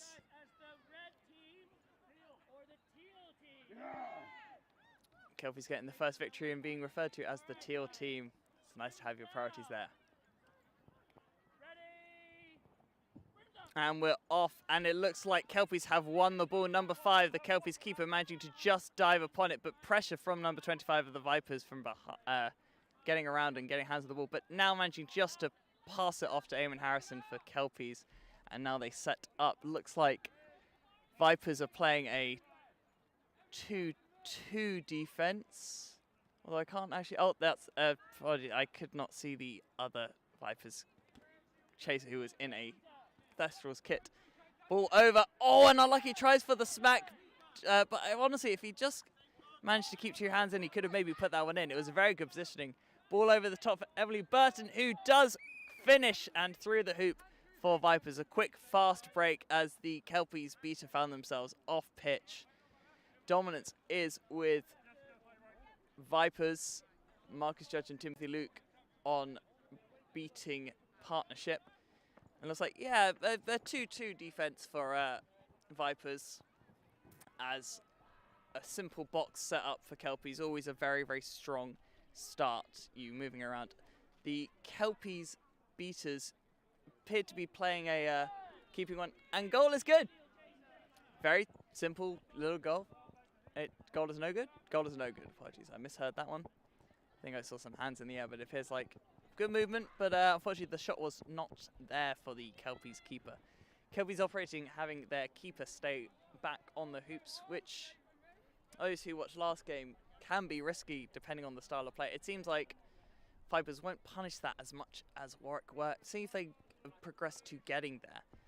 And as Vipers progress up the pitch, the bludger screening has now left the point. Bludger, Marcus Judge making an advancement. A lovely little switch to shade. Pass to Emily Burton, who turns, does really well, but unfortunately is snaffled up, is beat of her receiver. And then a beautiful block by number 5, the keeper. And I think, yeah, there was a lovely little beat by the Kelpies beater as well. Very good. I'd argue it wasn't scrappy as much as it was actually quite a good organised defence from Kelpies there. The question now, so Kelpies beater, armed beater now joining the attack. They're setting up. They're a bit low, only one behind hoops, and unfortunately that ball is just a bit too high. It seems the Kelpies keeper needs to just maybe reorientate their aim a little bit. They're getting a bit high every single time. They just need to aim a little bit lower, and they might have a bit more success. And Emily Burton probing down on the left for Vipers, a position that she has seen a lot of joy in right now in this game already. And Vipers going for the napalm with Timothy Luke. Timothy Luke beat though. Vipers maximize on this. Eamon using his long length to get and stop the ball. Looks at the options. Goes for a shot. Doesn't really get close to either hoop. But you know what? The shot's always on. And as he says, you've got to have one try. So I've got to respect him for you miss 100% of the shots you don't take. Wayne Gretzky, Michael Scott, Alex Lewis. And the ball back with Vipers after that quick break. Vipers unable to get dominance back after that napalm. Dominance still with Marcus Judge and Timothy Luke. Emily Burton probing around on the left as the ball carrier for Vipers stretches round to the right. They've got a sort of inverted sort of diamond almost of the box as their very flexible movement. And over to the ball behind to Emily Burton, but it's a bit behind her, so she loses all the sort of benefit she'd have got from being there. Shade Cuthbert passes, but doesn't see the beater there to the receiver. And somehow, actually, Kelpies actually got back dominance, which allowed them to then have a fast break onto goal with a no-blood situation to be finished by number 5, finally getting the goal that they've been working so hard for. But Marcus Judge was not happy about having lost out on that, so tries to come up with a very aggressive play, but doesn't really work with their other beater. So is beat out by Rix's beater partner, and then simply has to run back to hoops now that no one's there to collect that bludger. So questionable rush there, really, that really seemed to serve no actual demonstrable purpose at all and brought no benefit to Vipers, unfortunately. It's a shame because they've been doing a lot better with the beta game before, but now we'll see how, when the ball is, they don't have dominance, how well they are good at getting it back. You're only as good as your last dominance. And we got a beautiful little run, wonderful little work from Baker for Vipers, jinking and doodling around the defence for a larger quaffle carrier. Very good agility there, not just using their strength, their size to bulldoze through. And Marcus Judge for Vipers finds themselves on the wrong side of the pitch, which essentially creates a no-blood situation, but they do manage to get the ball back, and unfortunately Kelpies are unable to maximise on the opportunity. But very odd there that Marcus Judge found themselves essentially at the opposition hoops with Fog, the Kelpies beater, between them and Rix behind them, more or less keeping them penned in, going for the beat, which then allowed for the immunity to be called as they can collect the bludger, which is maybe what they should have done as he waited a bit longer. And it is Molly on the quaffle, screened, passing it off quickly to Baker. The tack from Jandal's beat, passing it around. The good support from the beater, but maybe a bit close the safe reset, and unfortunately just a bit too high. The call for reset comes from Molly. I think there was maybe a bit of the spacing there in the set for Vipers. Bit too close, safe reset and the ball carrier, allowing the beater to sort of clean up a bit too easily. You want to have, if you're going to force out the beat, at least make them have to run to get the second person when there wasn't much movement had to be done. A change in beta personnel for Kelpies comes in with a very strong tackle with a napalm, actually, it turns out. Kelpies with the dominance. And having wrapped up the single bludger for a very effective napalm, having wrapped up the single bludger for Vipers, allowed them to essentially score on what was a no bludgers. I can't work out where the other bludger is. Oh, it is there. It was all the way back. So Sam Tulloch doing very well as well to also get the bludger back for them, meaning the Vipers beater had to run all the way to the keeper zone of Kelpies to get back. These have been some very good beater plays from the Kelpies team right now. And Vipers, it appears that Lucy Nichols sort of shadowing Fog, and a trade, no beat for Marcus Judge means that Marcus Judge is actually in that trade-off, managed to avoid being beat and beat the Kelpies beater, allowing them to get back possessions. Whilst they didn't get a goal, they did get dominance back, which is at least something. Better that than no goal and no dominance. We have Jandals for Kelpies. Oh, fake shots, turns, twists, and then passes it back to Eamon anyway.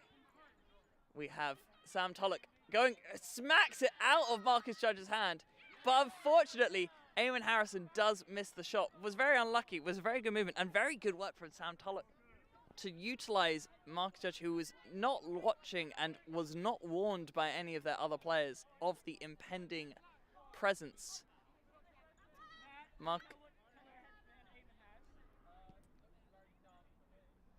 A question about Eamon Headband, who is now in the green.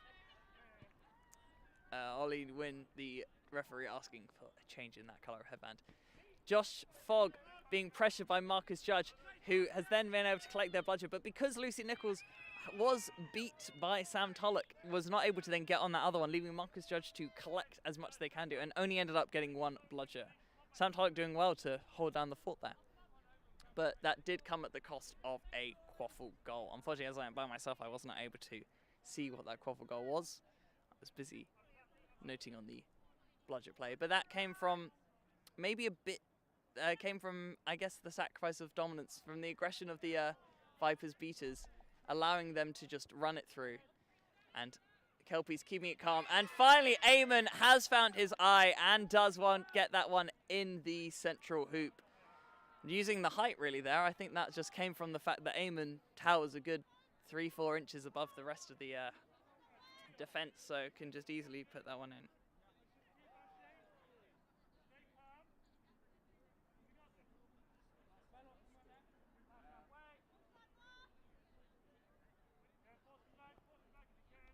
And that is number 1 for Vipers on the ball, passing it. Oh, not enough power. Doesn't find the receiver. Passes it over to Eamon Harrison. Like, Kelpies are doing a very good job. I feel like they are being very structured attack, but also I feel like Vipers are being a bit wasteful. If I'm honest, it does feel like we are seeing one team playing at their best and one team playing at not their best, and it's a question of if Vipers can get up to their best to match Kelpies. And can Kelpies maximise on this opportunity to extend the lead rather than just being tied at 3-for-3? And that is a ball back to Eamon. That is nothing to sneer at. That is always best to be safe. You still have dominance. You still keep it slow. Take your time. Eamon seeing that central hoop again, but actually seeing the pass, sending us all looking. Oh, Chandles nearly gets it in the central hoop, but manages, most importantly, to keep the ball. So that is actually a very effective. Keeps dominance, keeps the ball. Kelpies keeping it very calm. Vipers also keeping it. Eamon dashing in and does not get through the hoop. Unfortunately, hits it at the bottom, flicks it over the top, is collected by number 1 Birch and into the hands of Vipers keeper. That was very unfortunate for Eamon. Ironically, almost the benefit of his height is... Oh, I don't know what happened there. There was a beat, I think, it seemed, on the Vipers keeper, who appears now to go off with a sore neck. But, yeah, and dominance is now with Vipers. So they've done very well to not only not concede, but also to gain back dominance as they advance up the pitch. Oh, we have a brooms down situation as Ollie Wynn discusses with his assistant referee, Matthew Houghton.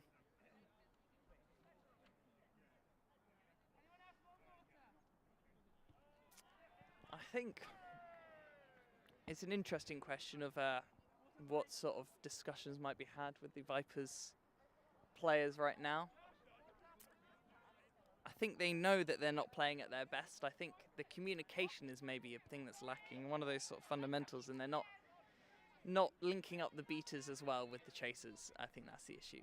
Kelpies are doing well to have a very set structure. They're being very calm on attack, as we saw in that last run. It was very good to not rush it. I think there were maybe some points where Eamon felt he had a good opportunity, and I think he did. He was very unfortunate, caught out by the fact that his height almost cost him on the smaller hoop there.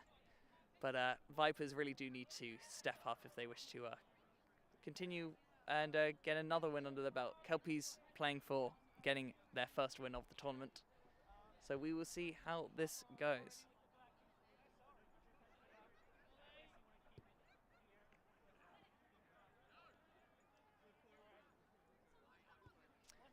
And we start with the Vipers beater high up with the quaffle carrier. That is a good, about halfway between midline and the hoops. And there is a, it appears there was an element of a hoop malfunction.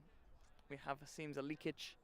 And so we have swapped around the hoops, giving a bit more weight to the base of the larger hoop and that leak being given to the smaller hoop.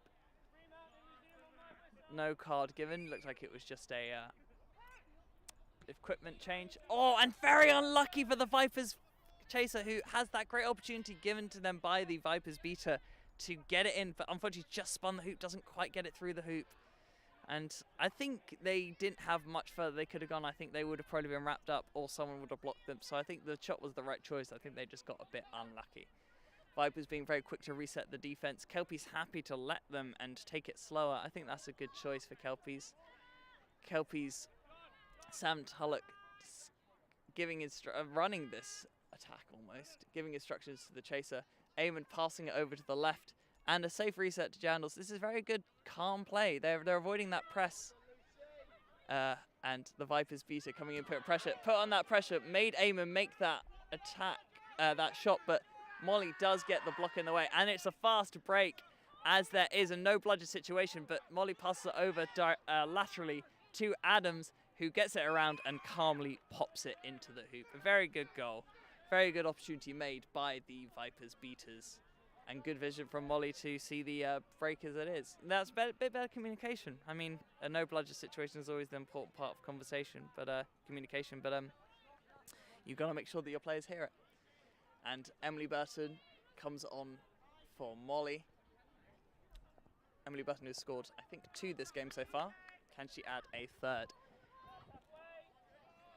Eamon Harrison advancing up the pitch. Passing it, but doesn't get, just a bit too low. That contact from Emily Burton appeared to sort of just offset his throw so that it hit the ground instead, and is just a bit shy of number 24 Glover for Kelpies.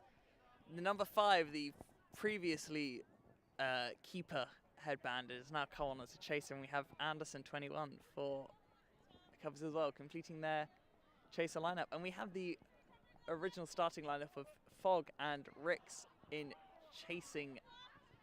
beating headbands, and we match it as well with Timothy Luke and Marcus Judge.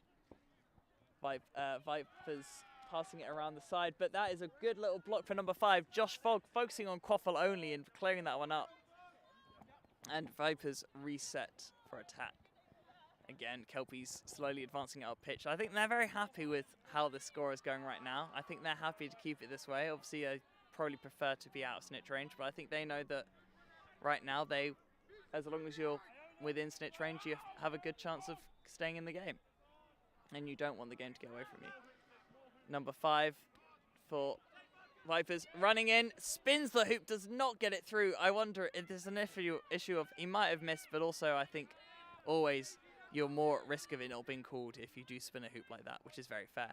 And Emily Burton first on the ball, but does unfortunately pass it to Gigi, who was already beat. And then Emily Burton lets herself get taken by Eamon, who tries a long-range shot. You've got to admire the gall and the audacity, but unfortunately you cannot admire the aim because it did not go through the hoop.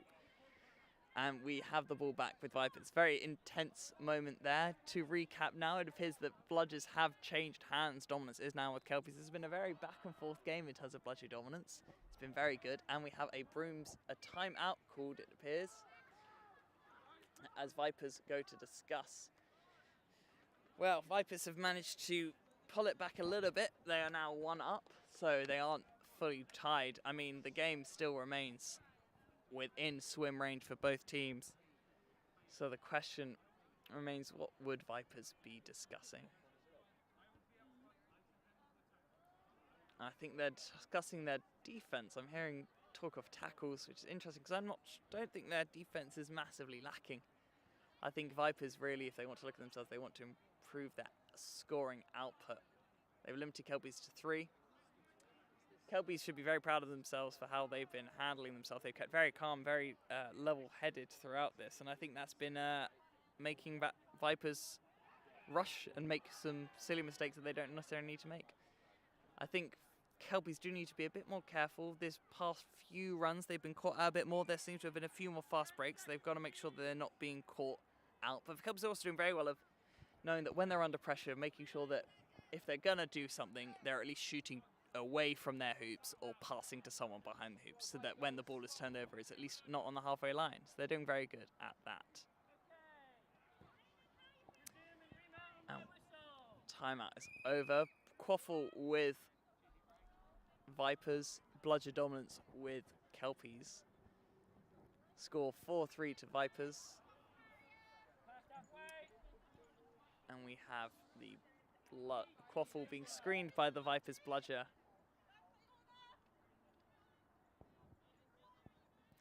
GG. Fake shotting. Got Shade on the right. Chooses to use Emily Burton behind. Unfortunately, does lose a broom. That might have gone in or it might have just hit the edge, but it was a bit too slow and was easily battered out of the air by the Vipers' defense. The Kelpies' defense, apologies.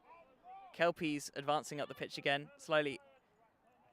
Eamon setting it up. That's always important as well. When you're advancing up pitch, make sure that you're communicating with the team, setting it up where you want them to be.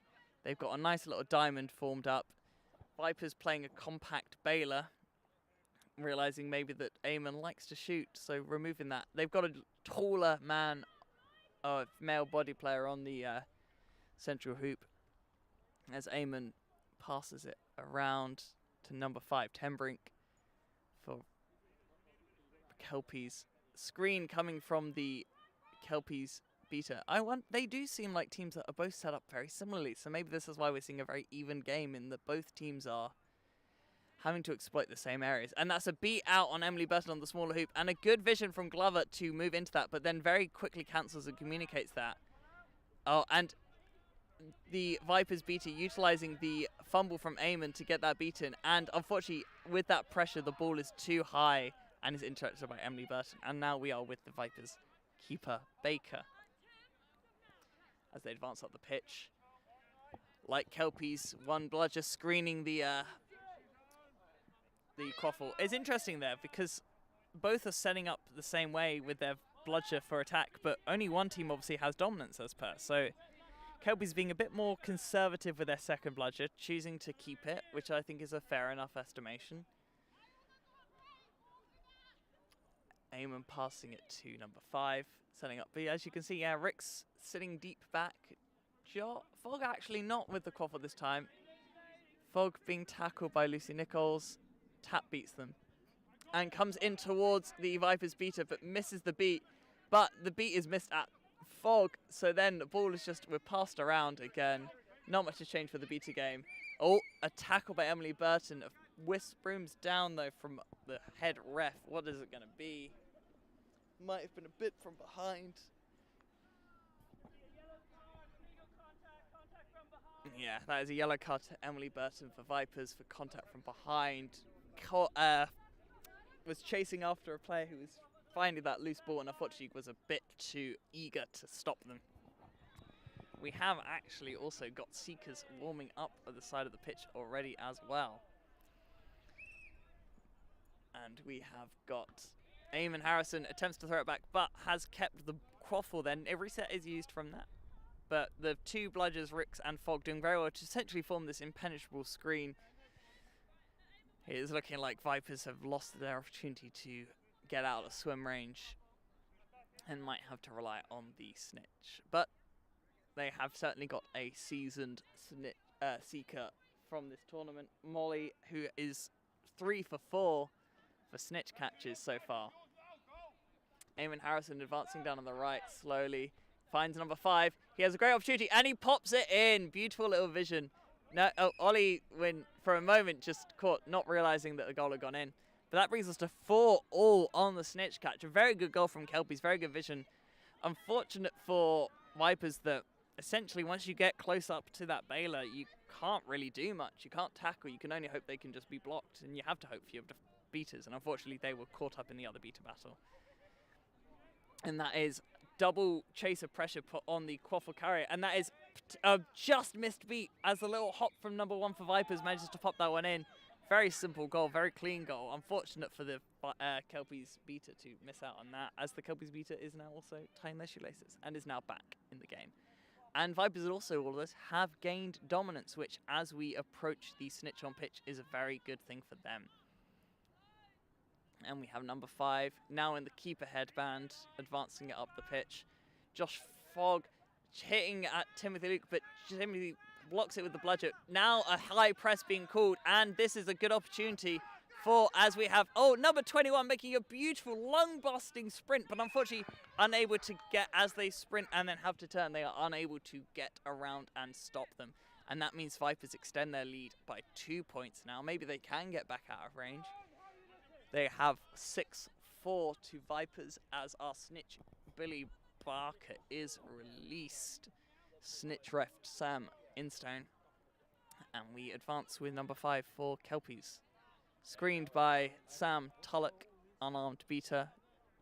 Fog coming around on the left, sneaking behind, assessing. Tullock moving up to Timothy Luke, who has taken the hit and done the beat as they fall over to the left for Kelpies with the quaffle. They have options around. An underarm pass as they take the tackle, and through the hoop! Wonderful little work of taking the tackle, taking the beat, and putting it through the hoop. Very well done. That just shows the benefits of calm. And sneakers are released. And we have Jandals for Kelpies and Molly for Vipers. And Fog comes in, setting up that bubble and beats the Seeker.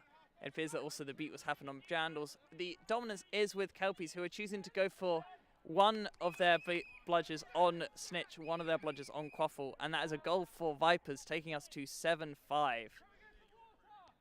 And we are having a discussion with the refereeing team. Unsure what this might be. Our score is 7-5. Either team can catch to win. This has been a very entertaining game, actually. No call. We're ready to go again. All to play for.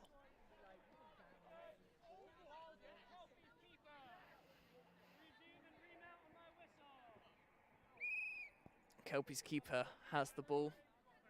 Interesting, now that they have the ball on the offense, will Sam Tullock join the Snitch bubble? It appears so. Sam Tullock actually utilizing very well to keep the much of it. A goal to Kelpies as well brings it to 7-6.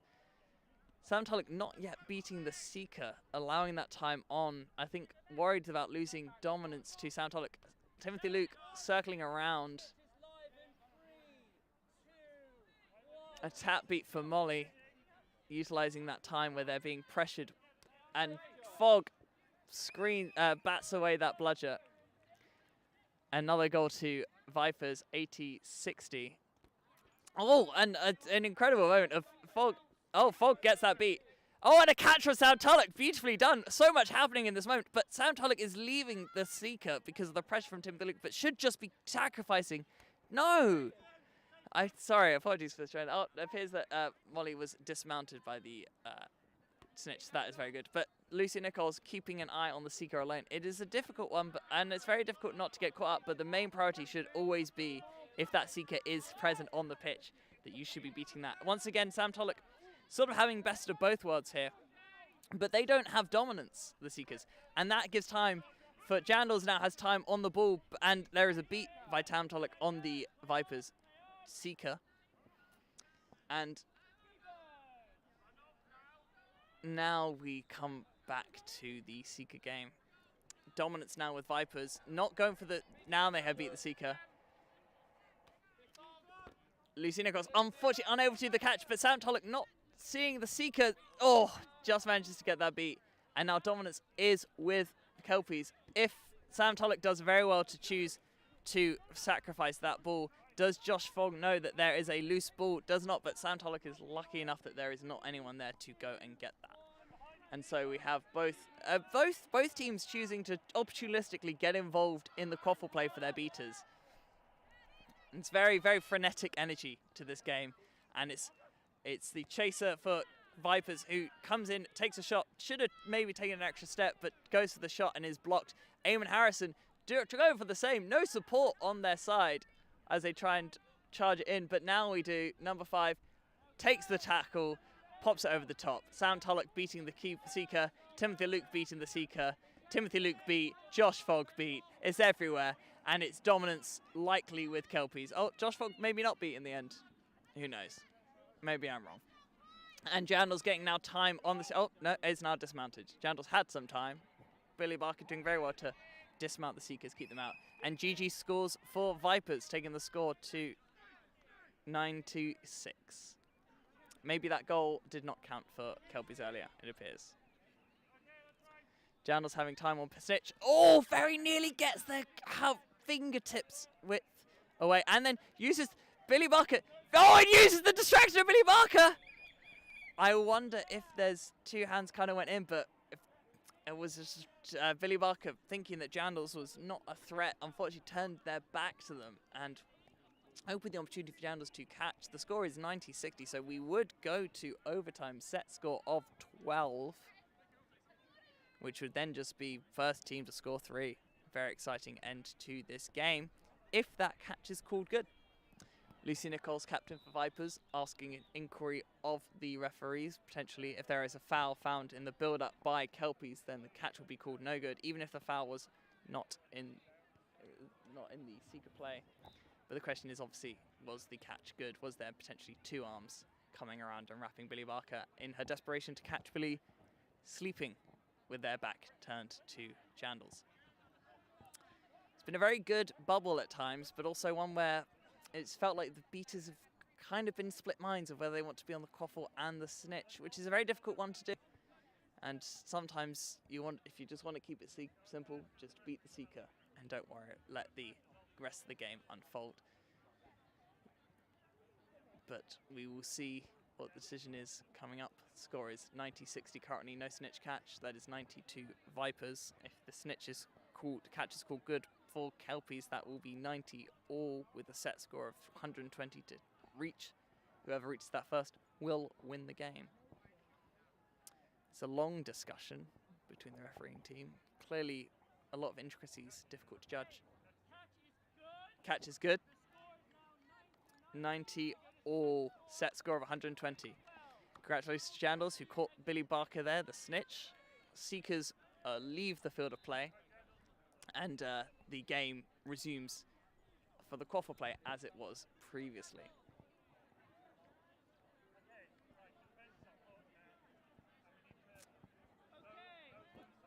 And now Eamon giving a talk to his team, emphasizing the need for clinical efficiency, no loose offenses, making sure that every time they go up they get a goal, because this will be, if they go for trade, you can't risk that at this kind of point, because whoever scores first, if you trade for trade, will just win this. But it is Kelpies with the ball. Glover, 24, with the keeper headband. Passes it back to Eamon. Eamon seeking refuge behind Fog.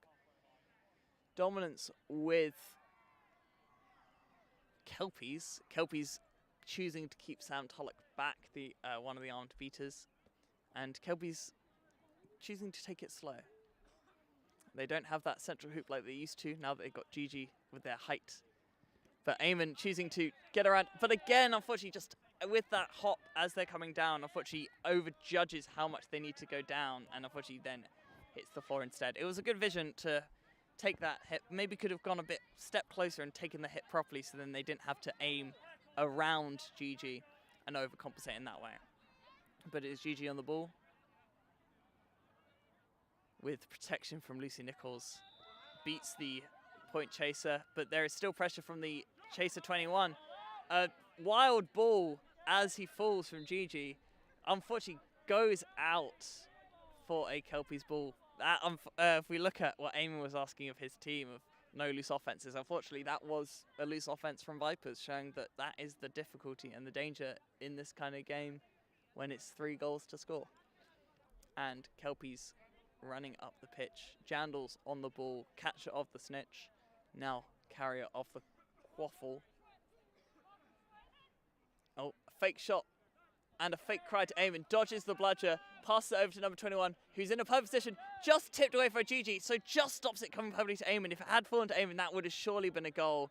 Fog providing support to Eamon, but is screened by the unarmed beater. Oh, and Eamon just a bit too high, fingertip high, but it's still kicked back, kept in by Jandals. Beautifully done. Throws toward the middle hoop. Gigi blocks it. That is the ball is now with Vipers, but Gigi is only a chaser, so is able to be tackled, but now the ball is with the Vipers keeper. Vipers still keeping bludger dominance. The stable beater partnership of Fog and Rix. And the unarmed beater just putting a bit of pressure on Fog, not allowing them to pressure the point chaser themselves, but now is able to come back, beats the receiver of number 1, meaning that Vipers don't have anyone behind Hoots right now. Oh no, they do, sorry, speak a lie. Number one lurking by the right hoop, just on Eamon's shoulder. And right now, behind Eamon, Gigi does see them, considers the option, but I think realizes the distance there is not quite won't be able to get you. Have to get very shallow. They need to be a bit further back if they want to get around Eamon. But Gigi saw the opportunity, a very good opportunity, but unfortunately is unable to get it through the hoop, spins the hoop. That's something we've seen a few times this game. And unfortunately, the goal is no good. And we have a change in personnel. Number 5 for Kelpies on. Eamon carrying the ball. Jandals in white as well. And the punch of Ricks and Fog. And we have Lucy Nichols, Marcus Judge. Marcus the unarmed beater. And ducks under the beat as they make contact. Jandals found in position. Unfortunately, lots of people in the way now, but number 5 there. Number 5 dodges the contact, the beat, and unfortunately is not good. It just bounces on the rim and just falls the wrong side of the hoop. We've had it's incredible that we're still at 9-all, really. The amount of times we've had close calls here, but maybe the pressure is getting to the teams. Maybe they're rushing. They're not being sloppy. It's been good positional build-up from the players. They're doing the right things. They've got the right ideas, but unfortunately, it's just not been working for them.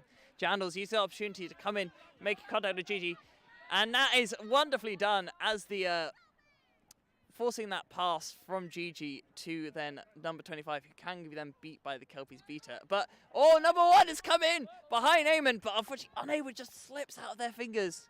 Abba there slipping through his fingers. And again, comes in continuously popping it out of people, but can he even get a place of his own medicine? No, he cannot, but wonderful work from number 21, slowly just bringing them down, eventually just chopping together their upper thighs so that they fall over. This is no bludges. All bludges are on the ground. It's a no blood situation. A huge hit from number 5. What a hit, son! But unfortunately, it does appear that an injury has been sustained. It was a very legal hit from number 5, just a very strong one, unfortunately for them. But looks like we have taken an injury from that. But unfortunately, that has stopped a fast break for Kelpies, who would then be able to put them up 2 away from winning the game, having caught from 3 down. Eamon on the quaffle, but Lucy Nichols with the bludger, looks like actually is to the right. Trying to work out what her broom is. Yeah, a bit to the right, so a difficult one. It's about the chasers being able to slow down Eamon. And of course, Eamon has been a bit trigger happy this game. Eamon, I could very much see being tempted to take the shot. And unfortunately, Eamon, based on how they've been doing, maybe hasn't had their eye in this one for long range distance shots yet. Obviously, that could all change, but I feel like he will be considering what is the best avenue to take. Has got Jandals to the left, but unfortunately behind, so would need to slow it down. But it's only one chaser in front, to be fair. I thought that was another chaser, but that turns out to just be their beater. So the question becomes, what is the decision? A lot of time, almost as like a penalty at this point.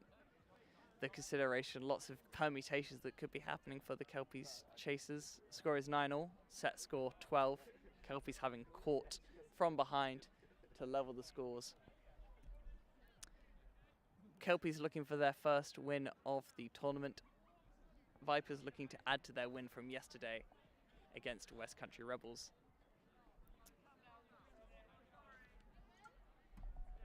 And number 25 comes off injured to applause, replaced by number 11 for Vipers, Baker.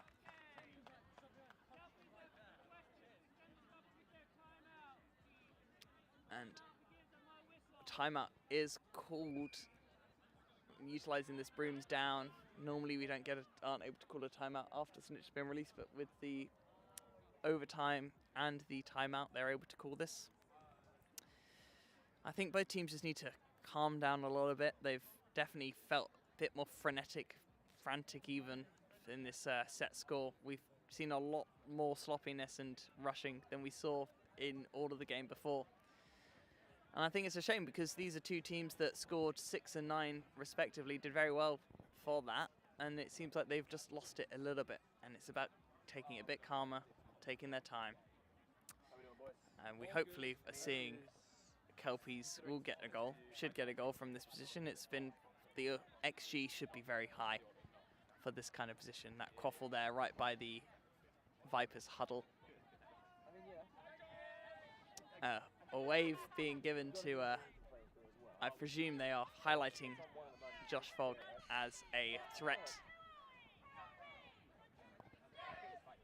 Kelpies have been playing very well this game, I have to say. I think a big thing has been their beta play. I think their beta play has been solid enough that it has allowed them to stay resolute defensively.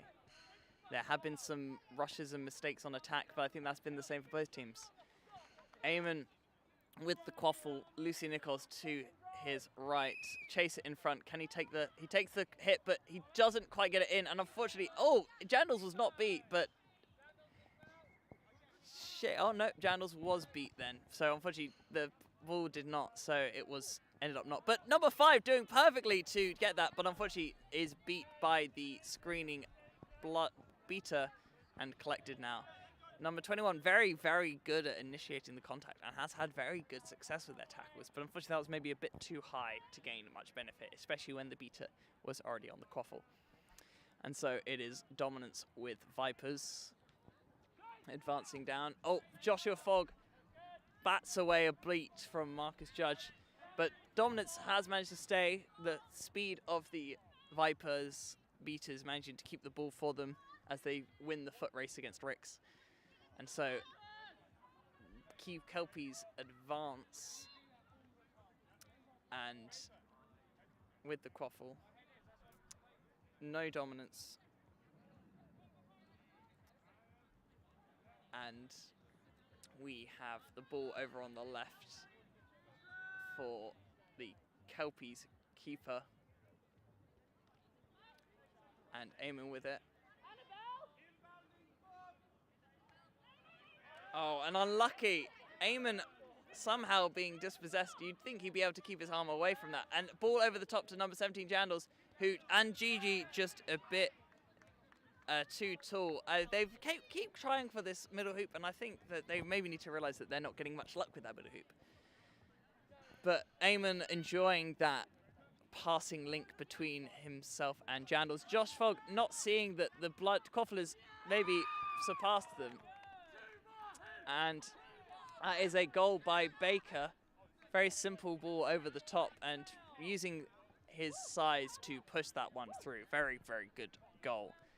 And that takes our scores to 10-9, set score of 12. That is Vipers in the lead. And we have Kelpies pushing up, looking for the equaliser to take them 2 within.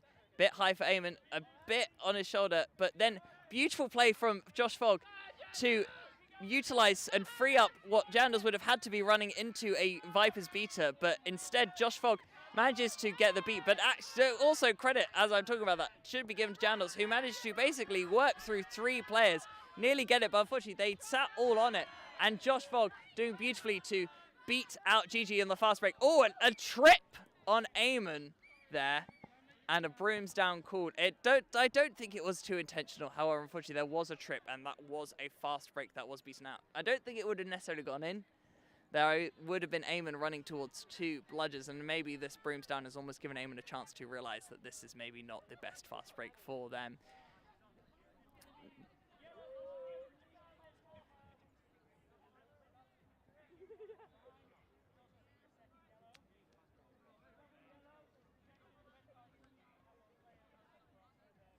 Oh dear, that is a illegal contact for Emily Burton, a yellow card. However, it is her 2nd yellow, which means that she is evicted from the pitch. Another player will have to serve her time. However, as it is only a double yellow, that will be able to be released from the sin bin after a minute if there is not a goal scored. And if there is a goal scored, they will be able to proceed straight back to it. That will be a loss for Vipers. Emily Burton has been a potent attacking threat, especially at the start of this game. I think Kelpies have maybe wised up a bit more to her. Eamon now taking it a bit slower, realizing the defensive setup he is facing in terms of the beaters and realizing that it is not the best opportunity. Joshua Fogg circling around, unarmed beater looking for the opportunity as Eamon reaches the keeper line. Pass it over to 24. Good communication. Jandals out wide. Jandals pushing it through, seeing to Eamon. Eamon fumbles it! I don't believe it! And Gigi blocks it perfect, blocks Sam Tulloch's beat, and that is Gigi, a very simple goal. That is a misery compiler. Kelpies going from what should, by all right, have been a goal to equalise. Hi to Jess's mum and dad from Sam Tulloch there. I hope it suggests, I couldn't quite make that one out, but that is a hi to her from Sam Tulloch by request. But that is a misery compiler for Kelpies, going from what should have really been their goal to equalise it, just slipping through the fingertips of Eamon Harrison, and then that turning into a fast break in which they could see that is almost a 2-goal swing, basically. Well, they are 2 goals now anyway, but it was a full. The damage was deeper than just the lack of a goal. And so now Vipers eager, hungry for the final goal. Gigi coming in. Sam Tulloch beats, swatted out the air, the pass by Eamon Harrison. Eamon Harrison now keen for it, but running towards 2 beaters. This dominance that Vipers have managed to keep, showing how vital it is. Eamon managing to switch the ball into other hands, as is wrapped up by Shade Cuthbert. And that is just too high for Jandals. It was a good vision, but just a bit too high, and it's been the case for Eamon for quite a few of this game.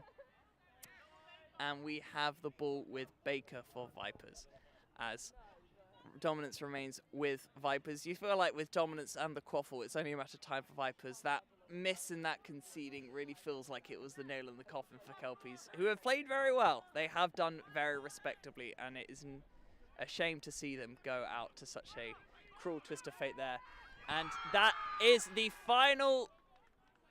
That is the final goal by Baker, number 11 for Vipers, running it through. Unfortunately, maybe just the tired legs of Kelpies unable to do that. Kelpies doing incredibly well. A very strong beta display, especially for them in this game.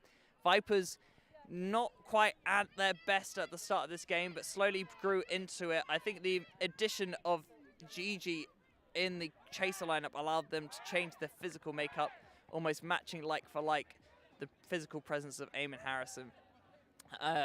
Kelpies really, that swing in the overtime range of that missed opportunity to score, followed by conceding a goal immediately afterwards, probably was the thing that changed the game there. Kelpies having caught at 3 down to take it to overtime with a set score of 12. Unfortunately unable to score a goal in reply and losing 12-9 star to Vipers. That means that Vipers will go onwards to get a in their continuing placement.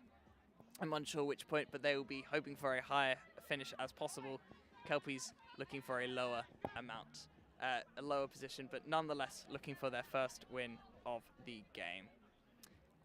But that is everything for this game. Stay tuned for a absolute humdinger of a game. Absolute humdinger of a game. It is the semi-final, LQC versus Werewolves of London. Something that people thought was gonna be the final, but unfortunately was not, because of the upset by LQC by Raptors. But stay tuned for that one. I've been Alex Lewis. This has been Kelpies versus Vipers. Thank you very much.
Hello and welcome to another game here at BQC.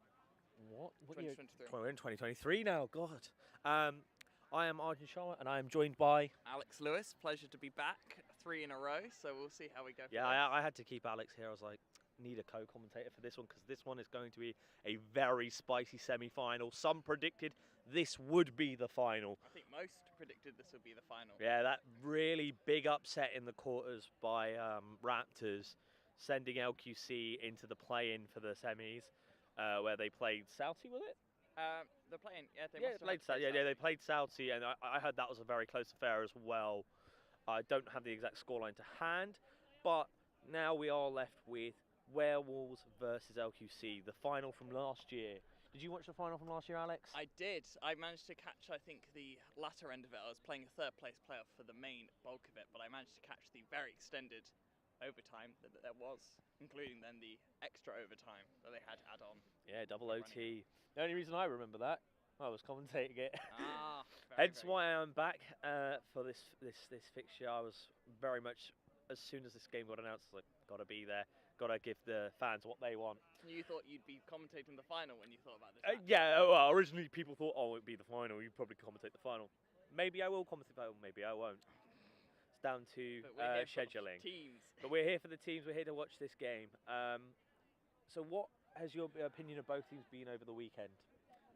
I haven't seen much of Werewolves first, I'll be honest, but I think the thing is that they've not really had many hiccups yet. They've been pretty confident throughout it all. I don't know how they did in their game against, it would have Phoenix. had to be It was Phoenix. Phoenix, 'cause They beat them. I think they beat them pretty comprehensively. Yeah. And then they beat Southie pretty comprehensively. But it's that question essentially of where does Raptors rank, really? I think that gives you your best rating of LQC for how they are good. To lose to Raptors, it's the question of, would Raptors have given Werewolves a good run? Are Raptors better than Southie? Raptors certainly beat Olympians out of range, so you have to feel like Raptors are maybe a step above that kind of Southie Olympians tier, but Well, are they as of at the last tier year, of these? Olympians came third, so beating Olympians, you're beating the former third place team. That's a team that did make the semis, so you in reality do deserve to be here. Now you've got Werewolves first doing their signature on, LQC sending their starting lines forward, Benan, Bexlow, Printer Werner, Faye Davies. I will assume Ben Malpass will probably be running for the quaffle, knowing how LQC start. I think if they want to win. And I think probably big lad Ruben Thompson will also start. Yes, it looks like Ben is there in the green. Yeah. Faye in the Ben playing in green as Seb is out injured. And another thing to note for Werewolves first, Luke is also out injured. Yes. So I think the benefit for Werewolves is that they have a bit more depth in that squad to account for. So we're about to find out. Sorry, I'm trying to find out who has choice of side because that does dictate some. The sun is quite bright to our left, and we have Alice Walker as in the black, Ed Brett in the white. Yeah. Aaron Veal for keeper. We have Alex Harrison. Is that? And Michelle Ferguson. Michelle Ferguson is the other chaser in this. But we're missing a beater still. Oh, and it's Jordan. It's Trent. gonna be Jordan. It's gonna be Jordan. Yes, Jordan will be running for the Berger. As teams have started to realise winning this control off the bat is very good. Helps you really start those early offenses and defensive plays. But Trev, really the bookend player, playing the starts and the ends of the games, really coming in. Clinical there. finisher. Exactly. Your clinical starter, clinical finisher. Exactly, Alex. Exactly. And we have Harrison versus Malpass. That's a very good game. Who do you think will win the brooms up then? I think Malpass might, because sometimes it's about the muscle you can get to get that arm across. Sometimes it doesn't matter. If you can get that arm across, you can actually slow your player down. And I feel like Malpass has got a bit more of that. Harrison also isn't as strong on these shorter startups as he was when it was the original kind of brooms up situations. I think it'll be very close. I do agree with you on the fact that you are now allowed to step in front of, as soon as you step in front of the player, you are now have the right way to the ball. And that first 2 steps is really So clear. it's that explosive part. Whereas Harrison's got very good top speed. It's about the acceleration. and we're off. And as we Harrison saw, gets the. Harrison does Oh get in no! front, No, Belpass gets the but- ball. But that is where it won. The speed was to Harrison, but the strength was to Malpass, Yep. which meant that the Jordan off. Douglas Bryant now in for Werewolves. it's a tried and tested system. As Douglas Bryant. Faye off for Jacopo Satori. Oh wow! So Faye was there just purely for the speed. Exactly. I was surprised to see Faye in the black, and it makes sense now. The system. Jacopo putting pressure on Douglas Bryant. Alice trades with Werner. Not even a trade. Wins in that. one. Wins the trade. Wins it, yes. Low with the Sorry. ball. And Low running. Low high to press. Melpass. And Veal in a rather retro long sleeve Werewolves kit, giving us. No. Veal's wearing an underlayer. No, that's a long sleeve. Look, you don't see. There's no seam. The cuffs are the same colour. Ooh, Werewolves once again spicy. continue to show how many different kinds of merchandise they possess. That's true. They do possess a lot. Melpass with the ball now, looking for an option. Thompson pressing into Brett. Banan covered by Veal. Michelle pressuring. Oh, Werner with the catch and trade. Jacopo now control exchange to LQC. Jacopo with one, Werner with the other. Bryant with the other bludger in the middle of the hoops. Ben Malpass advancing. Melpass looking over to to Banan. Yep, Banan. Wearing Seb's jersey. Exactly. Seb always represented on pitch. Yeah.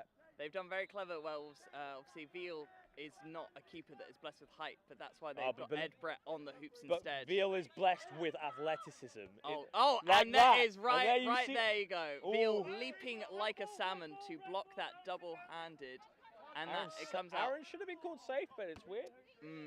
We're but not it's showing that fine. one, but it's obviously of little import. And Ed Brett comes down, streaming Brett down dri- the right. Continues Oh, what a beat by beat! Satori! What a a beat!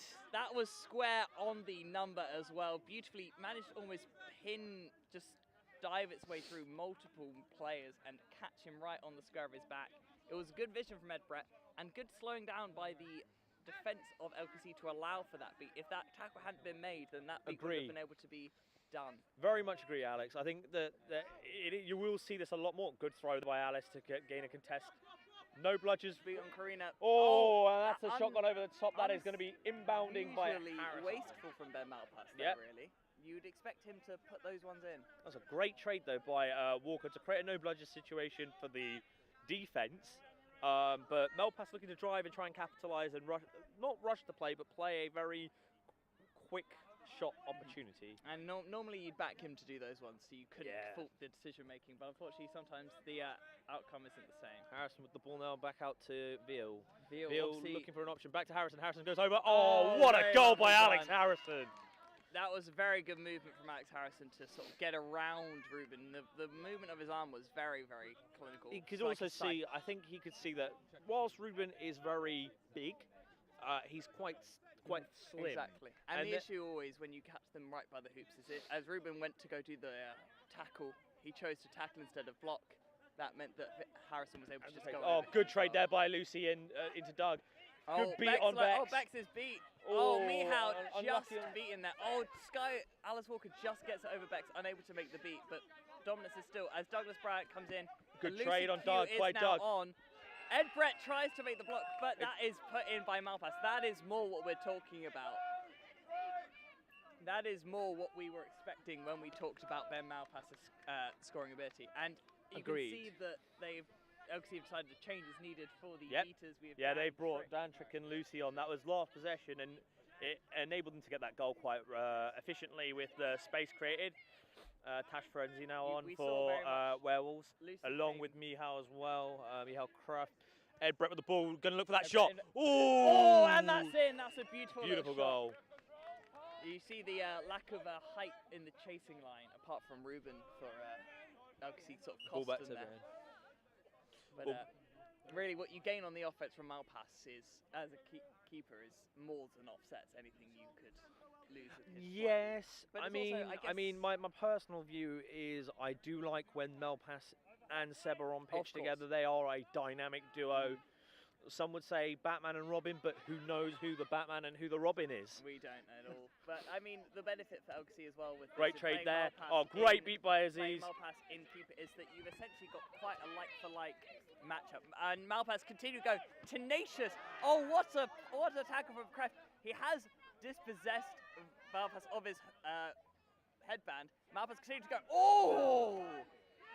Kreft getting him by his shoulder and just dragging him down. It does seem to have been initiated from the front though, so it does seem legal, but it was quite a brutal tackle. Clean almost. tackle. It was clean, but Very I think strong. it just looked very My issue there was it was a no bludgers. You'd think that LQC would look to drive it, run it in there. I'm not sure what happened to the other passing options. I only saw Ruben, who kind of was maybe a bit too static on the hoop, so was kind of where Malpass was on to almost get to quite a few times. I wonder if maybe the beaters are cleaned up. I don't know. And Kreft, unlucky there. Good vision, good idea. Bex did well to take that hit because that's quite a lot to take. Brett squaring up to Tash, lovely play by Pops Tash over there. to Ruben. Oh, what the height of Veal! It really is a very. He's athletic. That looked like a trip by Ed Brett. I don't think it was an intentional one. I think it was just a clashing of heels. I think it's going to be one of them pushes. I didn't get heels. You think you got his heels? I think it was just. I didn't clear sight of it. Illegal charge is what he says. So I think you must be right there. I thought he maybe caught the heels, but it was tough to tell with the angle. We obviously couldn't see as much the But momentum of the as I body. said to you before, Alex, you could see you were saying Aaron Veal's short keeper, but you can see, guy's got the vert. He's got the vert. It's a very nice matchup to see actually two keepers that aren't the usual demographic that people just tend to put in the keeper, and to see actually how that benefits the team. I think it's their ball distribution and the vision that they provide, but I think for Ben it's that safety on the keeper line where he can put those big hits that he likes to in on anyone driving the ball. He's got that agility and that athleticism that actually makes up for everything he doesn't have in terms of height. And popped back to Ben Malpass. No bludger call from Dan Tripp, meaning they're just popping it in and simple. Great. Aaron Veal sent to the shops, but claiming for a push. But Eamon Harrison not having it. No. And we have score now 2-1, 2-2, 2-2. That was a good communication from Dan Trick, which is, as always, a foghorn on pitch, as he can Chris be. on for Wells. Now, I'm not going to make an attempt at his surname.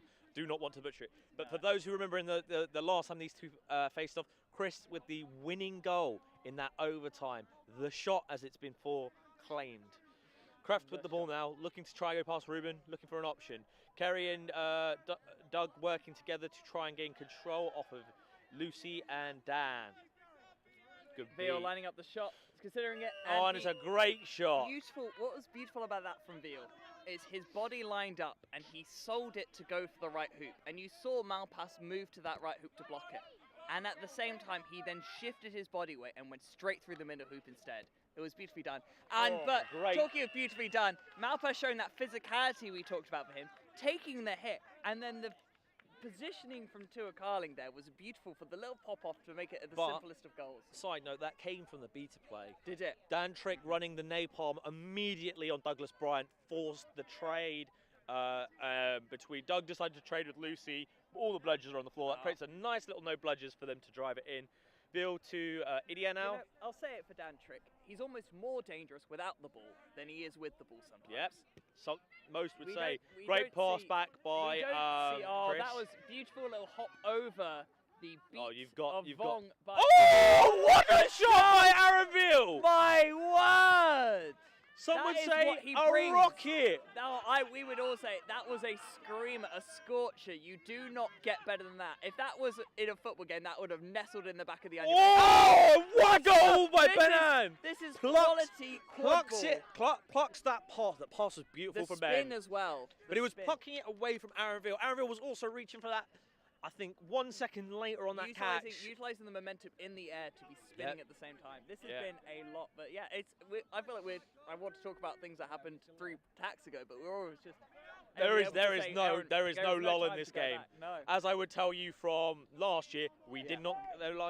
Oh, hits Michael. That's an unfortunate for unorthodox- Chris. An unorthodox tactical decision to use the beta backboard Great beat on Chris. and safe hands in Malpass for a And quick another- move. another- And another it's no bludger no situ- bludger situation by Lucy created. Q, using that famed Oh, aggression, and that hoop oh is just. what a goal there for Bex. You have to look at Werewolves, and you have to point out that that is the same goal 3 times in a row now, and you have to go, I have why a feeling, are they not able to I stop have that? a feeling if it happens again, I We'll could get a timeout. Oh, we might even be getting one now. I think that's very fair. I think that's a very fair thing to, because I think everyone at home would have noted that that is the same hoop, but 3 different female chasers to pop it in, but the same. But I passer don't every think time. there's anything you can do about that.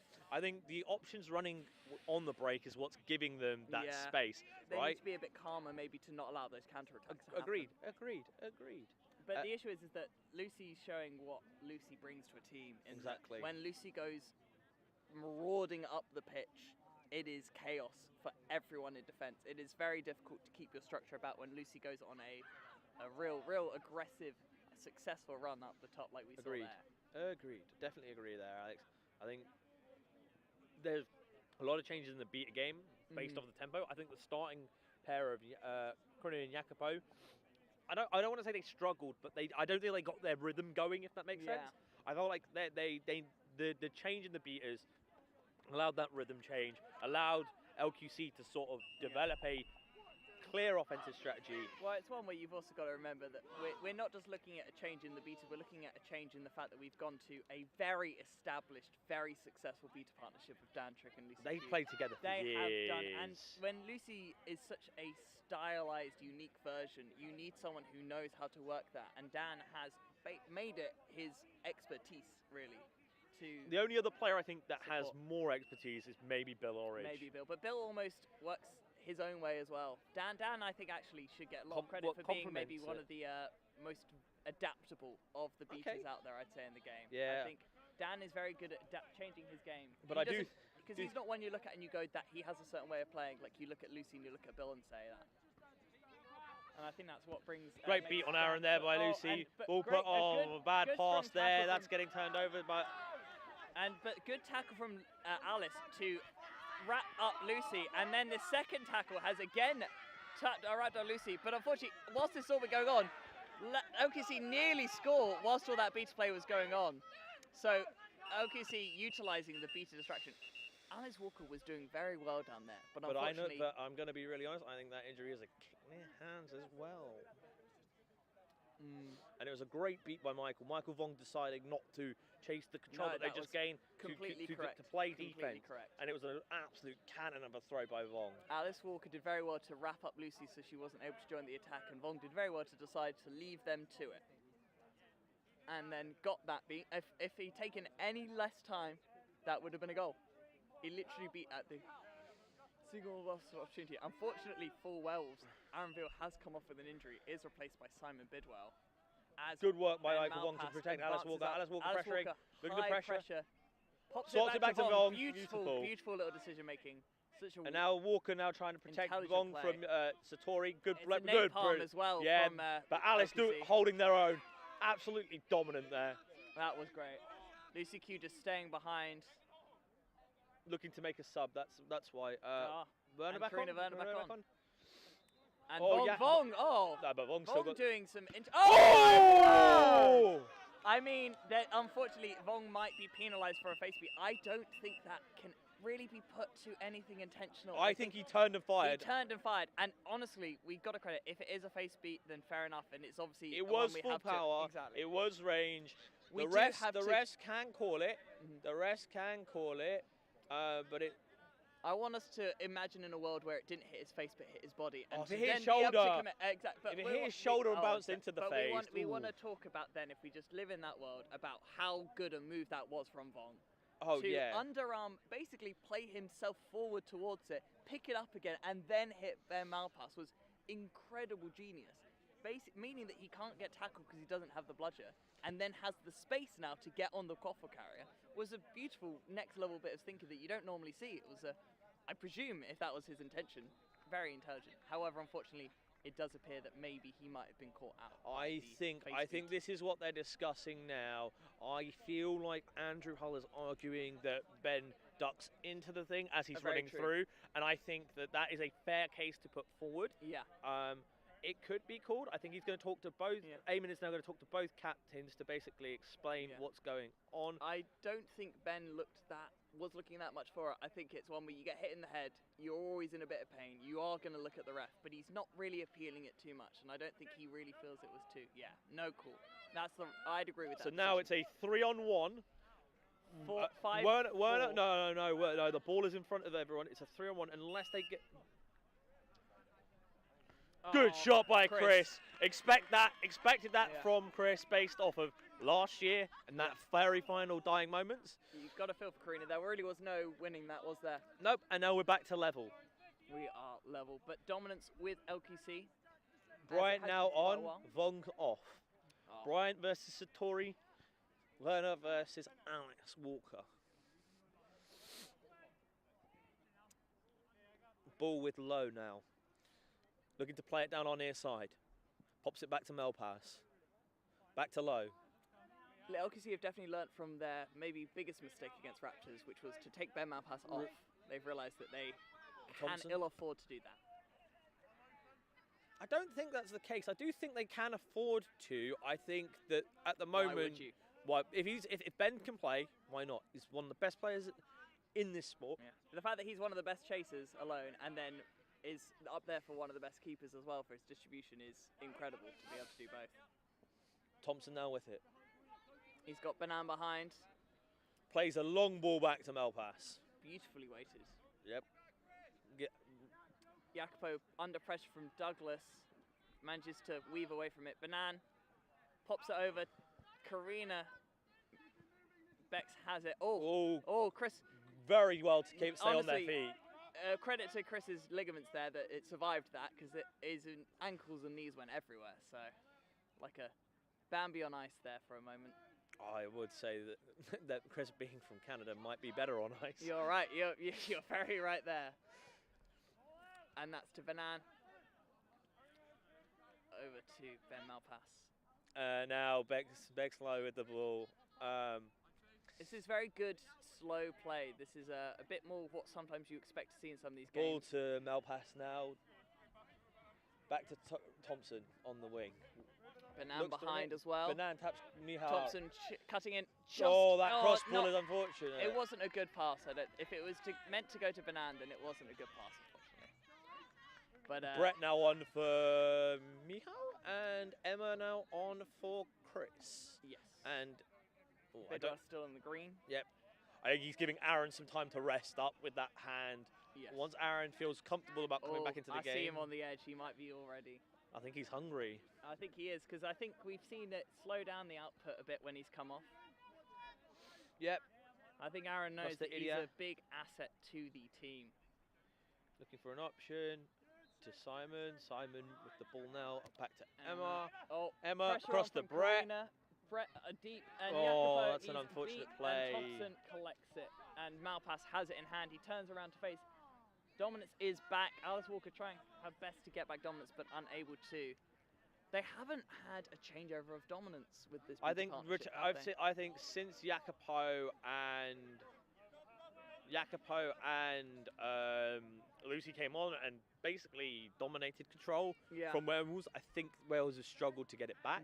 I think one where Dan and Lucy were very good at getting back dominance. I think Karina and Jacopo also should get credit for being very good at keeping dominance. Yeah, once they retaining have it. Oh, agreed. And agreed. I think it might be maybe I this think partnership the fact that it's level, that you're both very solid teams. You know that trading here, control is everything. Like Yeah. when the flag runner comes on, you're gonna want control. You are. Why not retain it for the entire game if you're not conceding goals? And right now, the way the sport is. Yak now- and it's no, a napalm Trick- from Dan Trick- Trick trying to coming in for napalm. Douglas Bryant. Oh, and what that a shot by Ben Malpass. That allowed the shot from Ben Malpass to come in. can Karina Douglas Bryant wanted to utilise that, but unable to. Karina Great hit by Alice there. Walker coming in for Karina. Great trade by Doug. Beat by Doug, but Dan being very Oh, much great trade again. Control. And Brett also coming in. Oh, great save. I don't know if that even went in. He's trying to claim it. Oh, and And was it's in. been called good by I Eamon. think that might have bounced off the defending player and into the middle hoop. I cannot tell, but I'll be really honest. I think that play was was enabled by the fact that Doug and Alice really attacked the beaters, forcing them to engage, forcing them to play a very much to turn over the ball. It's an odd situation because in theory that all came from the decision by LQC to do a napalm. I don't disagree with the decision by LQC to do a napalm. Aaron Beale with the ball now. Oh! Broom! It flew into the stratosphere. He doesn't know where it is. And there we go. And this is the beta play is hotting up now. This is what happens when you bring on Lucy and Dan. It suddenly gets a lot. You think about the calmness in the beta play that we had when we had Jacopo and Karina. And now we've brought on Lucy and Dan again, and it has gone mental. Press now. That is the press is on. That is the Press is on. urgency and energy that the ball is over. Dan, Trick unsure where the ball was for a moment. Trick now has it. But yeah, I think that Doug just is shows out. the difference in the Personally, two beta partnerships is out of for position, LQC. You know, I feel like that energy, there's a direct correlation between the two.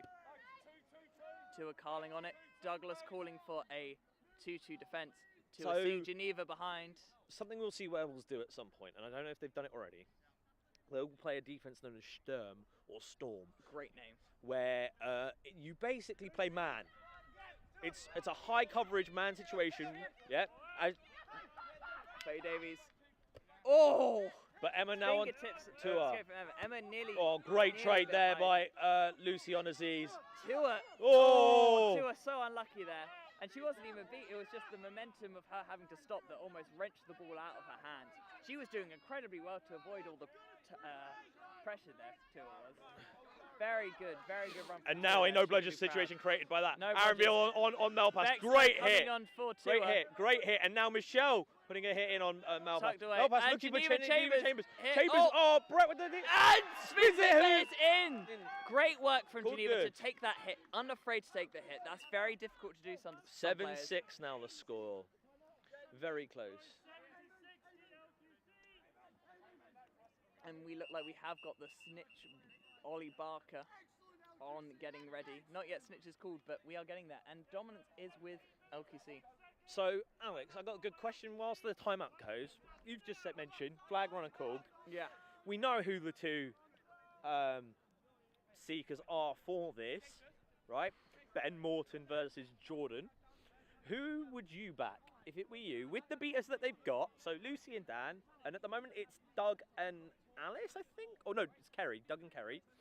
With dominance to LQC, I think dominance to LQC is a benefit. I think if I were wanting to do create a nice, solid, dependable bubble, I'd maybe put Karina on instead of Lucy, just for Lucy can be a bit too strong with the beats, and I'd worry about losing a bullet. That is very true, and I feel like that element does enable Wells for some easy control turnovers if they work coordinatively with Jordan. If we just imagined no beaters just on the seek. If it was just a one-on-one, who would you go back? Who would you back? Morton or Morton? Trev's got the form and the recency. Morton's got the dependable. Morton it's is one, so hard to question. Trev is one we understand how he catches it so well. Trev's got that athleticism, that leap, that everything. Morton's a bit more of an enigma, if I'm honest. He's got one move and it's worked for years. And I feel like I don't know if I want to go for. I have tried the Morton swim and it's very difficult to pull off. I feel like the thing is we've also got to remember is that even if Trev catches it, the first catch will not be called good. Oh, I don't know. We will have to see. We'd have to see the situation. But as Trev would claim, that is the trend that seems to go. I think I'd back Morton just for pure. He's done it every day. He's done it in a cold, windy night in Stoke. He's done it in Rugeley. He's done it in Rugeley, 100% in Rugeley. He's done it in Sheffield. He's done it everywhere. You know. Emma with the ball now, looking for an option. But Pass it back to Trev is just a player who, Neil. for me, Trev is incredible for just the confidence he has in everything he does.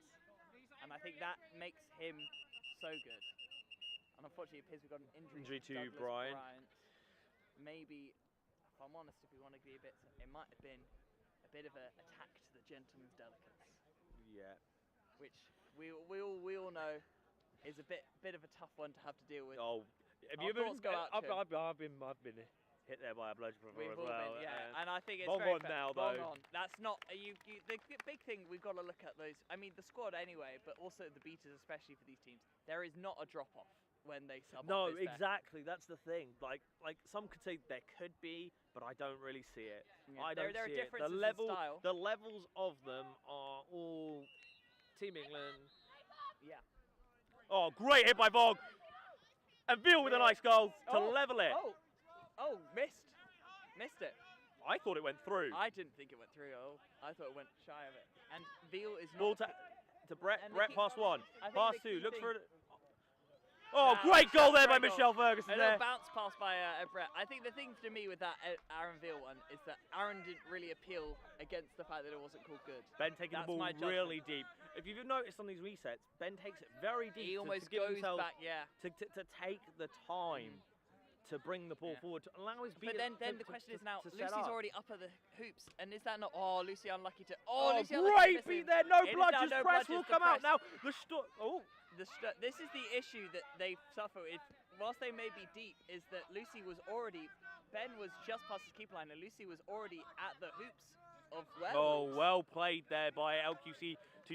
Didn't even use a reset, did they? No, they did use the reset, but Oh. Bex did not step back over the line Yeah. before passing it back to Melpass, showing real pitch awareness there. Oh, what, the reset over the keeper line was it in the So end? it was a reset past halfway. Was but- it? I thought it was No, always. past Or did you halfway. just get past halfway? It's past Oh, halfway, but apologies. it's reset after halfway, but you can't double reset and Yeah, reset no. it to the I keeper thought side. I thought he just hadn't passed halfway line by the time the No, pressure it was went on. past halfway. Then Bex didn't take the ball over halfway, No, so you're very able to clever. pass backwards. Very clever. Gives you But more that time does and show space. that whilst he started deep, the issue was that Lucy was already up there, and maybe a bit more urgency and a bit more speed would have been a bit better because he wouldn't have been Yeah. caught necessarily so deep. Jacopo and Lucy now, your But I guess also switches. the benefit is that so no, then, because your beaters on before. then if they lose the ball to that no bludger situation, they don't unlucky- have players unlucky around them. control And room. Ruben is coming through, pass it over to Bex Lowe, who tries to loop it over. Geneva Chambers, unfortunately, just misses it. Aaron Veal under pressure from Jacopo. Jacopo, it is a no bludger situation for Werewolves. but But they do not have really waffle. because No. Sorry, yeah, I meant for LQC, but it at least gave LQC 30 time seconds to get back till home. Seekers Snitch are on pitch. Snitch on pitch. The, So I the don't flag see- runner I is don't released. see. Oh, there is Trev. Trev just nonchalantly walking over. Our snitch, our flag runner, sorry, very bad at remembering this, is Ollie Barker. Oh, Aaron Veal coming through, doodling, pops over to Michelle Ferguson. Michelle, the second goal to the game. Good, Right. there is some great unselfish play, and we And we're have off. Seeger's release. Jordan- Douglas Bryant Bryant beating beats Ben Morton but out. He's gonna Trev is now approaching to Lucy, but gonna Lucy hold is Morton in. pressure is put on Lucy Oh, by and that is Alice. close. And Alice has managed to get that bludger back. And Jacopo is wrapped up in the beta play at the hoops. Alice coming in for Morton, misses him. Lucy going for the Trev, make sure he doesn't even get near it. Morton just flying through the air. Beat for Brian, beat for Morton. Trev coming in, beat for Trev. This is insane. We have Jacopo with the bludger on it, Alice without a bludger, Lucy coming in from the edge of the pitch behind Werewolves hoops. A beat for Douglas as he gives the ball to Alice. And a catch by Teej, doing a signature Cristiano Ronaldo celebration. I don't see much of that catch over I did. busy thing. I What caught do it you very think about cleanly. it? Talk to us about that. He ran, he just ran at Parker and sort of just using the fact that Jonathan is very gangly and Yeah. tall, and he just quick swim down catch, quick swing down, and just caught Parker off guard. The Seekers with that sort of build of Teej do have that big benefit of that when a Seeker is having to do that hunched over to push away other people, if you get in at the right angle, and that is it. London Quadball Cup have come from losing to Raptors to beating Wales in the semi-final, meaning that LQC go through to the final despite having lost a game today. Yeah. Where, causing, you'd argue based on that, an upset of Werewolves, but really based on the performance, no upset at all. Both teams would have equally been deserving of the win there. Well, what this also states, we're not going to have a back-to-back champion. No. But we're also going to see, potentially, unless Olympians beat Raptors, we are going to see a team that has previously won BQC relift the trophy. For the this year. first time? Not for the No, first time. not I don't think. But as in, yeah, it will be. But for a long time. Yes. Let's put it that way. I'm not sure if it may be for the first time. To be fair. I think that partly just COVID did that. To be fair. To be fair, agreed. But I think that was honestly a fantastic game, and really would have been, as most people expected, worthy of the final. But both teams can hold their head up high and know that they've done a fantastic job in there. Ironic, really, that considering all our speculation about Seekers, it was caught by neither.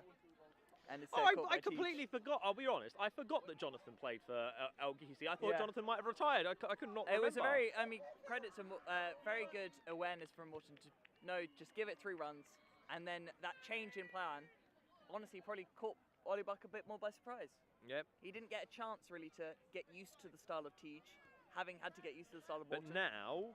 I now think it's anyone's game. Raptors know they can 100%. beat LQC. 100%. If Olympians beat Raptors having to now, Raptors. if they face against Olympians, depending how that goes, they could have 2 rematches in one tournament, having played Olympians the day before, having played LQC today. They have to go through the dreaded issue of rematches, which always you feel like in your heart of hearts, the team that lost is going to win. Yeah. Sometimes with those, Yeah. but then obviously if they lose to Olympians have a chance to really show everyone what they've got. Yep. But I'm blown. Yes. My mind has been blown. This- I thought Werewolves were going to not walk it, but were going to be in a better situation than they ended up in. You thought they'd be out of swim. No, I thought they'd be. I thought they'd have been winning the game, but they were behind for the They were, majority weren't of the they? time, Yeah. and it was a bit. That was unfortunate. And it never really looked like, it wasn't one where things got unlucky or cards or injuries. I It just was think it actually was just pure even, slug for slug, punch for punch. Everyone exactly. did the exact same they were Exactly, doing. Alex. Right, so we've done with our speculations. Alex, I'm going to leave. We're going to go with one final thing. Who do you think's going to win the whole thing? I've got to, you know what, let's give it to Raptors. Sometimes they've just You're got to. backing the underdog. I've got to back the underdog. I love an underdog. Okay. For those who care about my opinion, which was not very many people, I think LQC have now got this. I think the history of the tournament has proven the team with the harder final against probably one. As we said, this was what looked like it was going to be the final. I think LQC are probably going to push to try and win From this a mentality, I could see the harder final and the fact that they potentially lost to the team they'll be facing in the final. That would be a strong argument for Yeah, and I think also with the game, them losing to Raptors earlier gives you a little bit more reason to play harder. Very true. Go that little bit extra. They've got that bit in their teeth. But we'll just have to wait and see, won't we? Yep. So it's been myself, Arden Sharma, and I've been Alex Lewis. Thank you for joining us. I believe the next game is going to be a university fixture game with. I think it's a university semi-final actually. Yeah, it would either be Oxford versus Warwick or Southampton versus. It looks like it's unsure of Southampton versus York. York. Thank you. Thank you, and we will see you soon.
Still a bit bright, that's all. Well,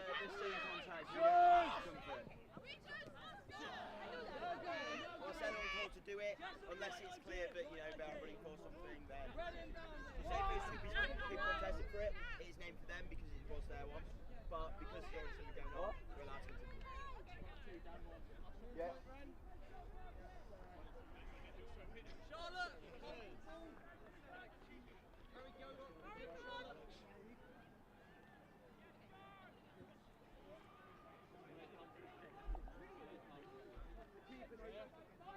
Warning, delay of game.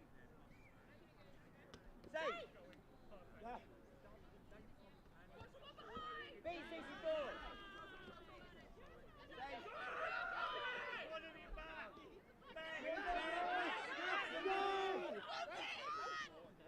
Run like that. Stop making me run. Come on, Robin. No good.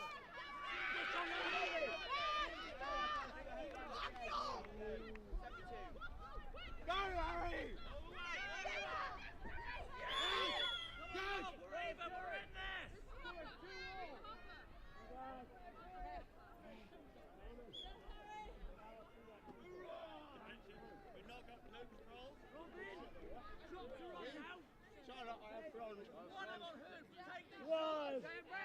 We have control. Contact is fine. Halfway. Let's sit down. Move on. You got that one. Yeah.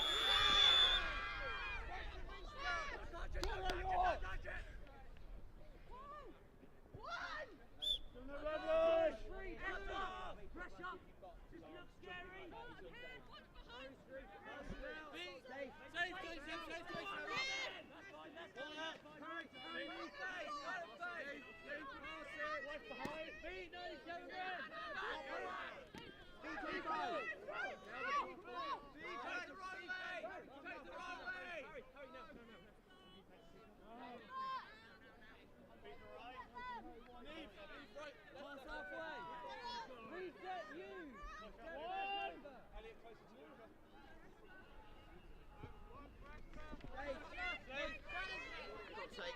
Keep the ball. No longer immune. Luke, drop. Take it. Yes. Make it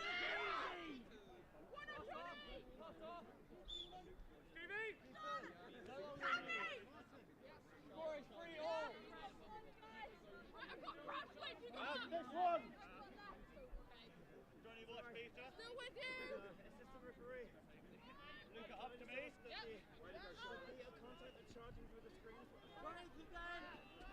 Beat 13.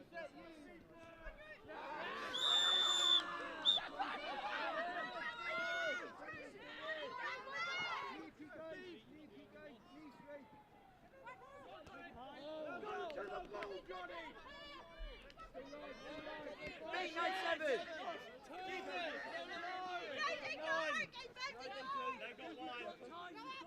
Keep it up. Johnny, you have to attack that, mate.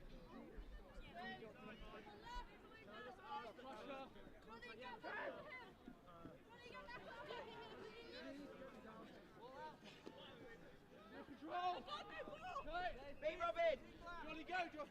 Go, Elliot, beat Elliot, beat Ball out!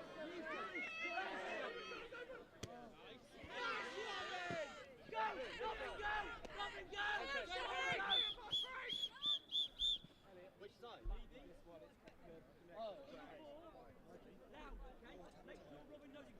Okay, just cruise down through, kid.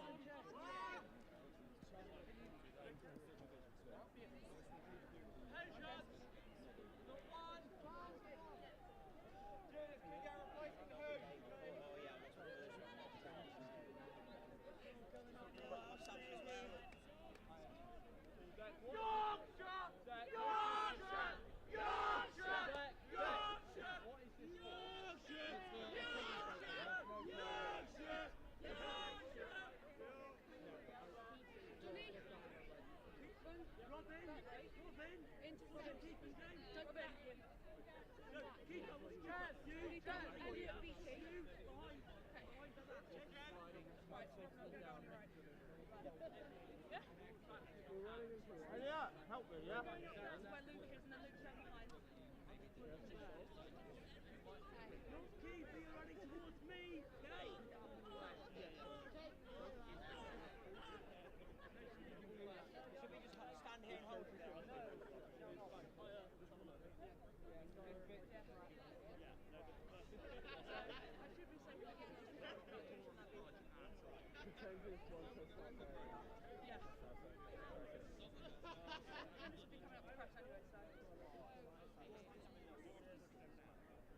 Neve, you on brew? Yeah. I'll get one. Wait, am I? Yeah. Yeah. Is that as soon as it stops? Am I here? Yeah.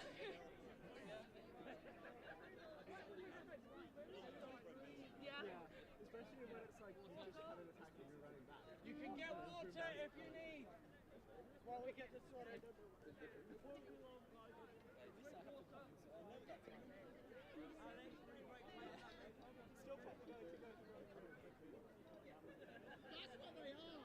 Charlotte! Charlotte! That's water. Water. Yes, water my friend.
Dad, can we get the confirmation that 28 York is off brew, the beta? Yeah. Yeah, okay. Alright, stop as usual equipment. Remount, resume my whistle. Go down! Just ball out, ball out. No go! Again.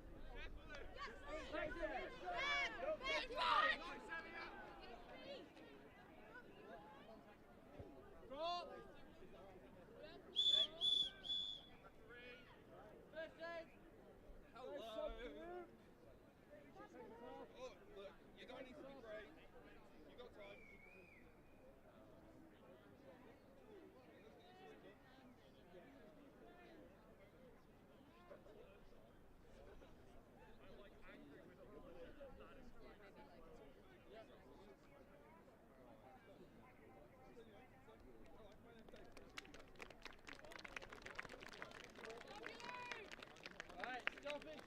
Injury. Chasey, you're beat, by the way. Yes.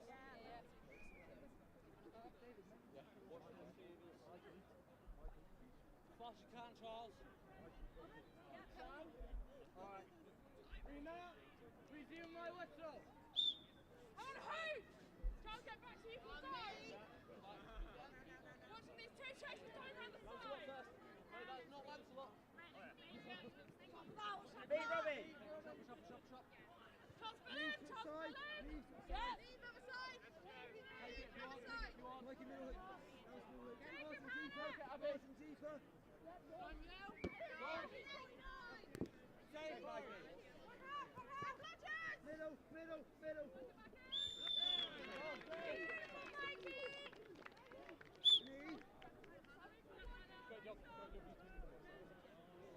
Guys, score all. Let's go, yo. Okay, I'll go down to the left.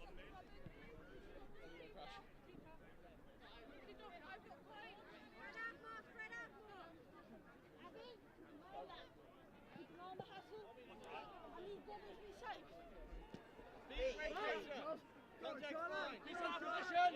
Ball's out in the back. Save.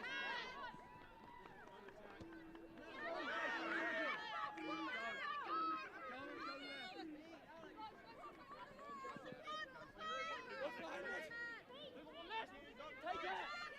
No goal.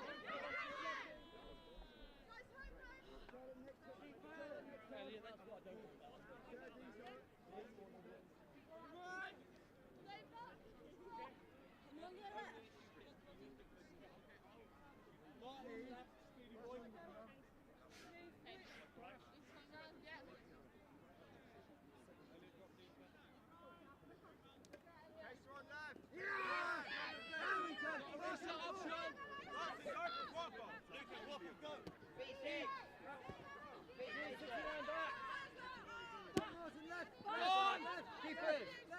Double right. Double left. Stephen. Luke at this one. Luke. Top of the beaters. On. Beaters in. Stand. Drop. Drop back. Safe 93. No seat. Coming from the left, Alex. No go. Good. B27 red. Go.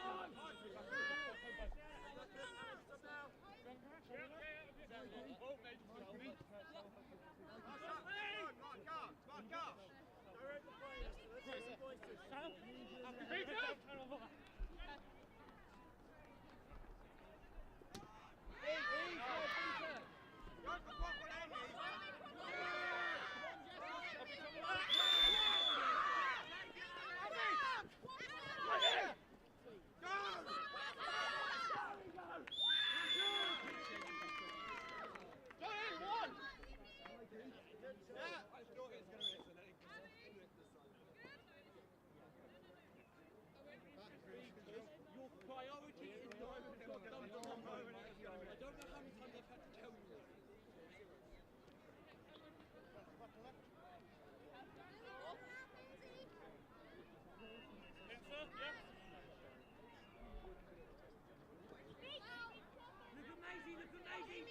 Yes, Ryan! Go, go, go!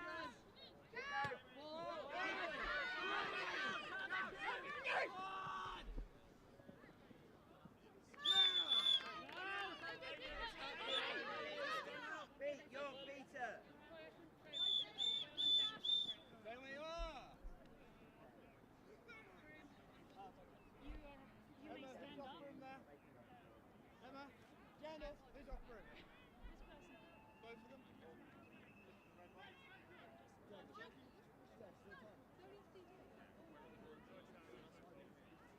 no commentators for this one? Apparently not. Not the Prometheans! You're for the legs of you for time up! Yeah, no, 1 minute, starting on my whistle! What's asking if anyone wants to Yeah, sure. Right, guys.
next 5.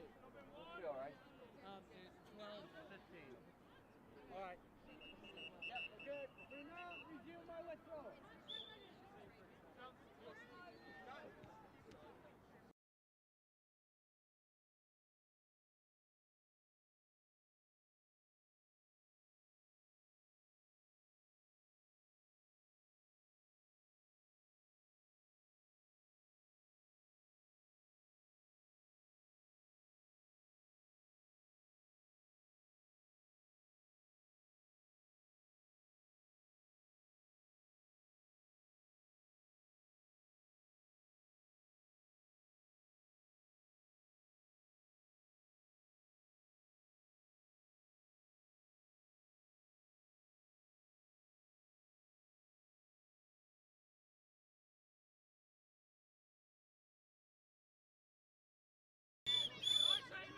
Bring down.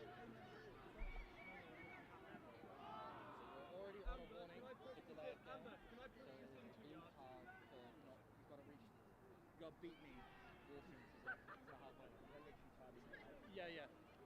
So yeah, you will have to. No. Blue card. Red number 27. Delay of game. So take it through. Harper, you're picking it up and running it in. Amy, you're running it in. What's that for you on your right? Dodge it. Harry, run as fast as possible. Now the call of play. Remount. Resume my whistle.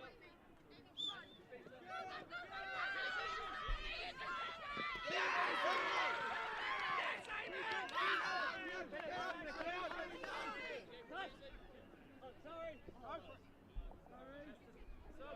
Stop. Black ball. Go! Harper, if you need to stop now! Now or never!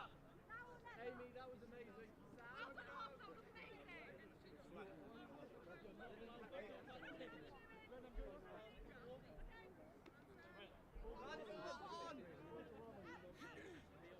Johnny, get this!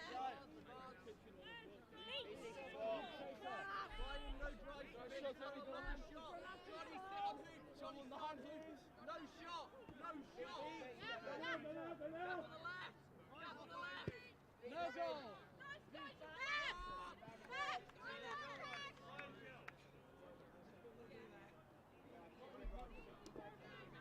Ryan, get the ball. Hurry, pass to Martin. Hold it away. Arms wide. Last one, Harry. Last one. Move home. Reset used. Oscar, behind!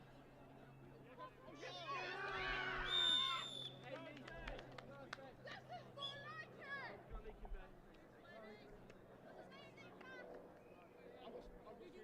Still stable, so leave it. Then get further away from each other.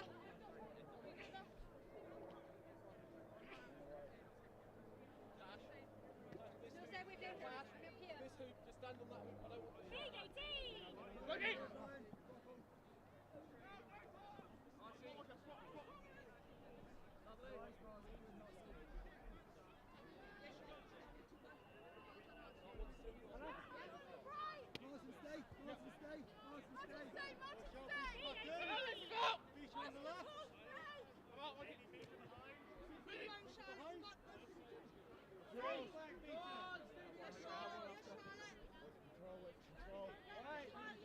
Warning, delay of game, nothing 10 to score. Back! He's got control!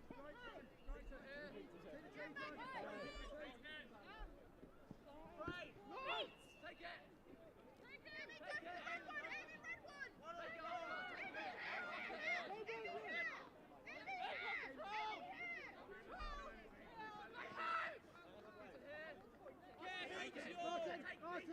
Martin! Robin, you've got one down there. I'm watching this person here. Watch the back. Hit him, Amy. Martin left.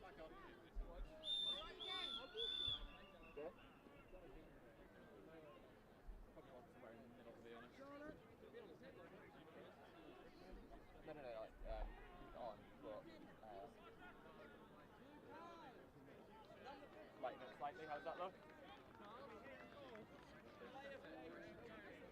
Yeah.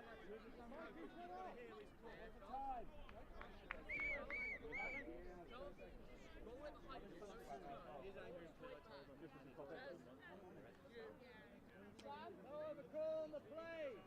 Remount, resume my whistle. Amy, beat him. Beat him, Amy. Beat him, Amy. Never mind.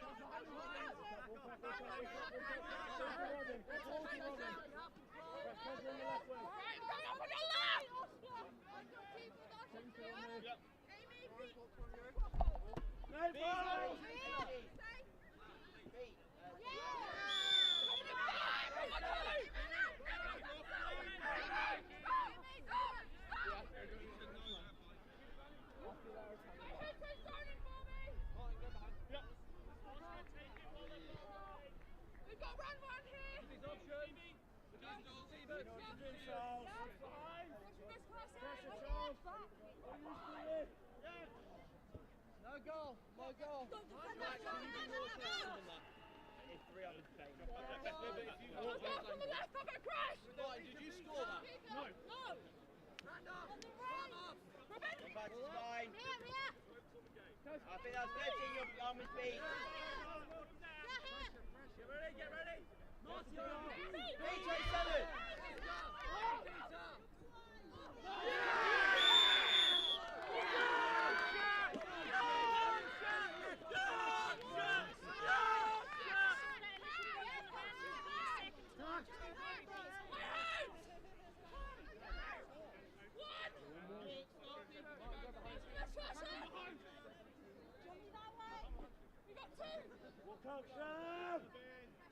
Martin, make the space! Hit the space!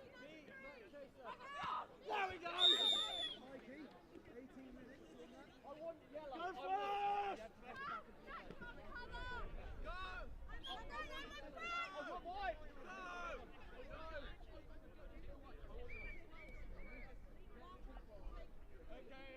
Okay, you're right there. Okay, fine.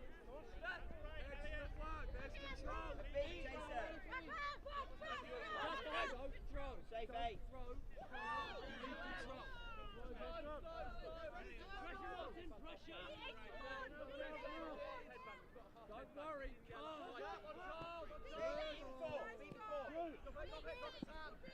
worry.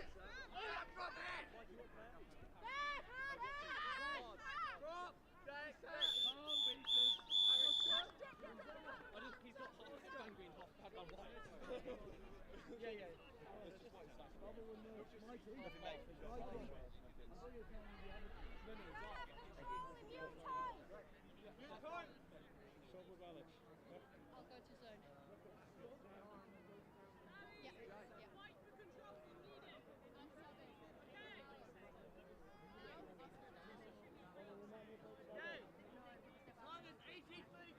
Southampton would like to use their timeout. Timeout is 1 minute on my whistle. And now.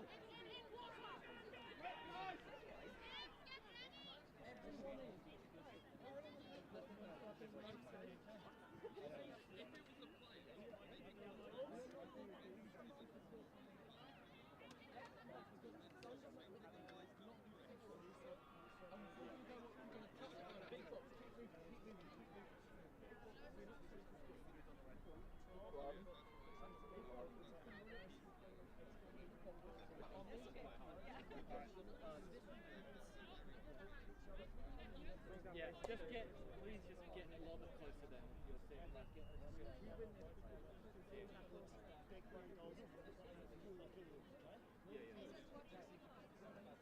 I'd rather you be a little bit in the way than missing it.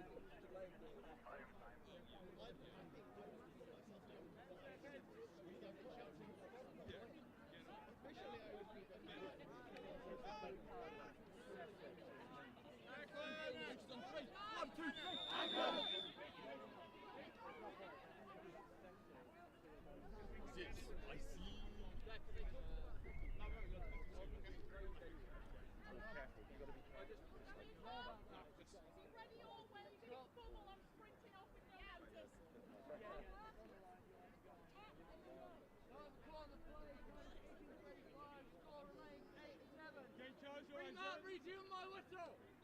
Good.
Move away, Seeker.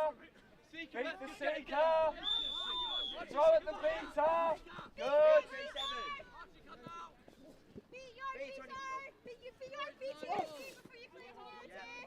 Mikey, lower. Close, Mikey. Bigger, Mikey. More power. Press on it. SQC beater, look at the York beater. Go. Oh, that's on the next track.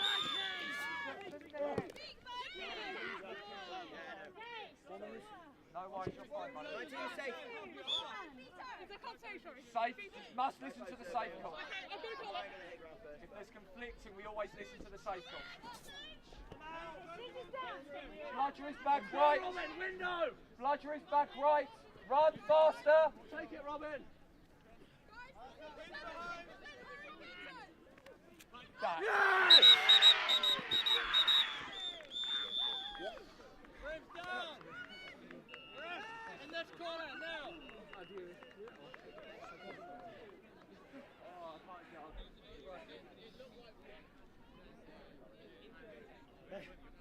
Good shit. Good fucking shit, huh?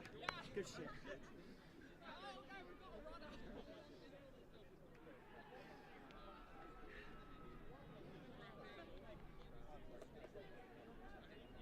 Was it good?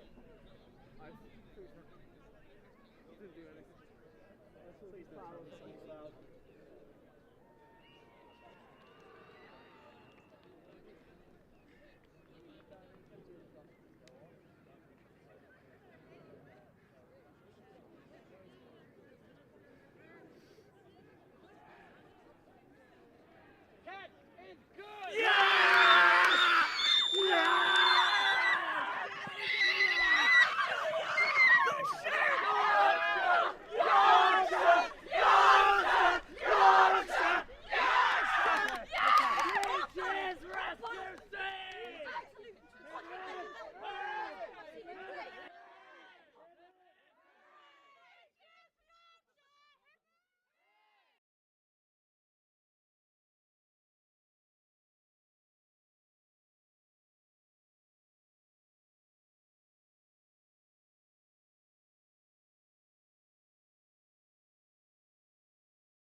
and then. Hello. This is the 5th, 6th place playoff between Stirling, who are in green and will be playing from left to right as you look, and Bristol, who are in black and will be playing from right to left. Yeah, that's right. We're in the university leagues. It's good to see such a high turnout of teams for that one, keeping up the influx of young talent. Yeah, I think was there 15 or 16 teams overall, I think? Yeah, I think we ended up, 11 here, but between slowly few dropped out, but we've had still 11 is very impressive. Especially also to see some long-term teams continuing around like Bristol, who've been here since the very, very start. Former BQC finalists. Many years ago. I think Stirling have got some glory in their history as well. Really? I think so. I can't remember. Maybe. I'm sure this will be a glorious moment for them anyway. All to play for. Not much of a quadball historian. I'm looking for anyone wondering who the snitch is. The snitch is excuse me. Snitch is Joshua Fogg. And our head ref appears to be Fraser Posford. Yeah. A good cheering rouse from the Stirling bench. Yep, and the players are lined up and ready to go.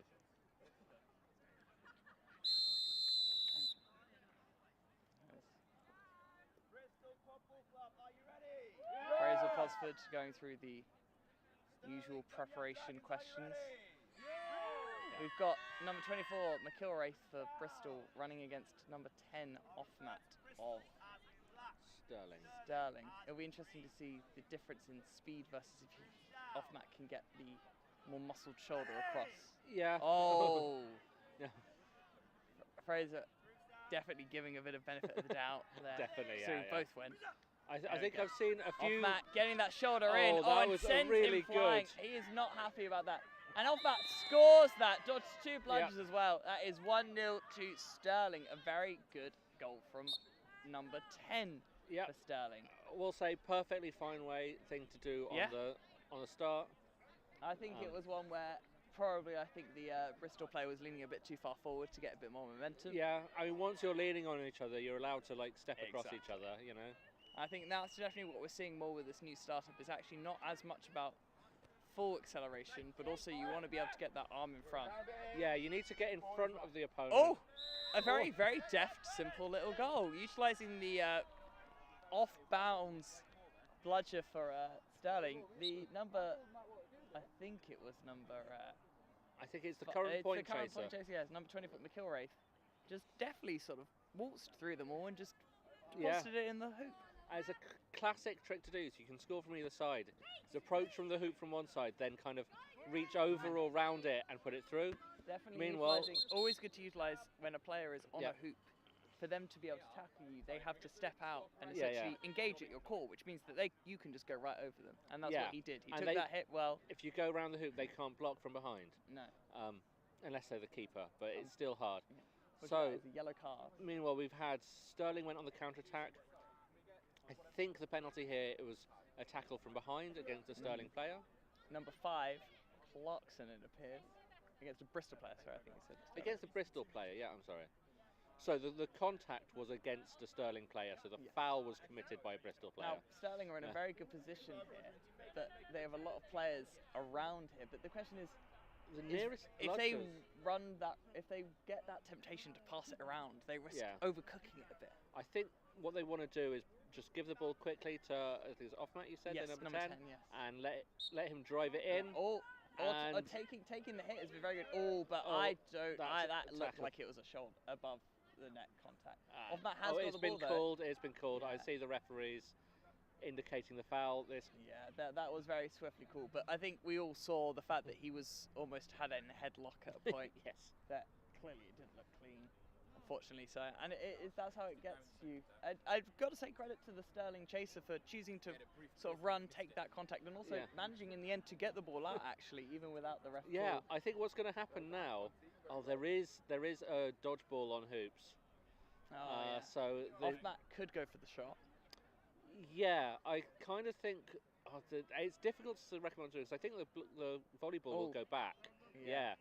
So I think probably the best thing to do is for Offmat to try and get into the hoop, or maybe just to reset it back to Norman, the keeper. Yeah, I mean, it would be one way you could see the argument, at least reset it by trying to score. Yeah, But we've also got Billy Barker right by the ball there is a carrier. beater there, so if that beater can tackle Barker or just distract him long enough, Yeah, that isn't vital then, from that beater. then But the chaser with the ball now can charge the hoops, draw the beat from the dodgeball on hoops, Yeah. and get the ball away to Norman. And they've decided gone for the reset. The just tackle go- is happening just though, gone as you for the said. reset. However, the tackle did not Yeah. wrap up enough of that bludger, and they now get that fast reset. Yeah, very, fast break, the beat is missed. and very that's- harsh for Stirling almost to feel like they came from what should have really been a goal with 2 yellow cards. Ended up somehow Yep. conceding to make it 1-1, but they still have at least just a bit under a minute with 2 players down. Yep, and it was just a fast break, and unfortunately the beater at hoops missed their beat. Yeah. And we saw how it could lay out, and unfortunately that was how it was with the positioning of Billy Barker. Right. All right, and is that another tackle from behind now? Oh dear me. So what Dear me. what I think might be happening is, so this is the first competition in the UK where those tackles from behind are allowed. Yes. The ruling is that you have to be stopped Yes. before you make the tackle. I think they're going a step early, aren't they? Just before Yeah, that they're full just cessation diving in a momentum. little too much. Yeah. And I think what's happened is a lot of referees have been kind of happy to let a certain degree of back tackling go as long as Yeah. you're not whacking the other person. Very true. So it's possible other referees have been allowing this kind of tackle to go. Obviously, one of them was a high contact anyway. Oh, so yeah, not from yeah. behind, but the 2 others, I do agree with you. There is an element there. Yeah. I mean, I've never seen. I've seen it once only where we've had 3 players in a box, and that was for a full start from 3 of our players. We Oh, had. no. That was quite a fun time to do with, but that Yeah. was many years ago. So now it is Bristol have a keeper and 2 beaters on the pitch. And do they have dominance? As beaters go, Yes. they at least have 2 armed beaters. Now, for those of us who maybe don't watch quadball regularly, or maybe those of us who haven't heard the term dominance, can you tell us what dominance Yeah, is? so obviously we have unlucky that we have 3 dodgeballs in play at all times, and 4 beaters, so a team will always have either 1 or 2. The team with 2 has dominance and obviously has a tactical advantage there. Oh, wowee. You know what? Credit to Bristol, they've just scored twice now with 3. This player by themselves. Actually, they have gained 2 back now. They having have, said, but that but was- it was really by themselves. That have was just scored. That was just to pick the ball up and run and break the tackles. And it was that beater dominance, which I also know is control. Control's the other Yeah. common term in this country. But that is where the control. You almost feel like maybe they should have used the time to get back control, maybe. Yeah, Or if yeah. they're not, because they weren't going to get a goal, but they could. And it's a shame because I have seen Stirling play a few other games, and they were a bit better in attack than this. But they do seem to be missing Eamon Harrison, which is maybe a bit of a. Oh no, that was Kelpies. Apologies. Yeah, I mixed up. They're same pitch and similar kits, but no, they were better anyway in attack normally. They were a bit more. They were calmer, and I think maybe they're a bit rushing. Yeah. That sort of pressure of expectation. Oh, and another goal to Bristol. I think the expectation when they had the man advantage was almost a detriment to them. Yes, almost. maybe.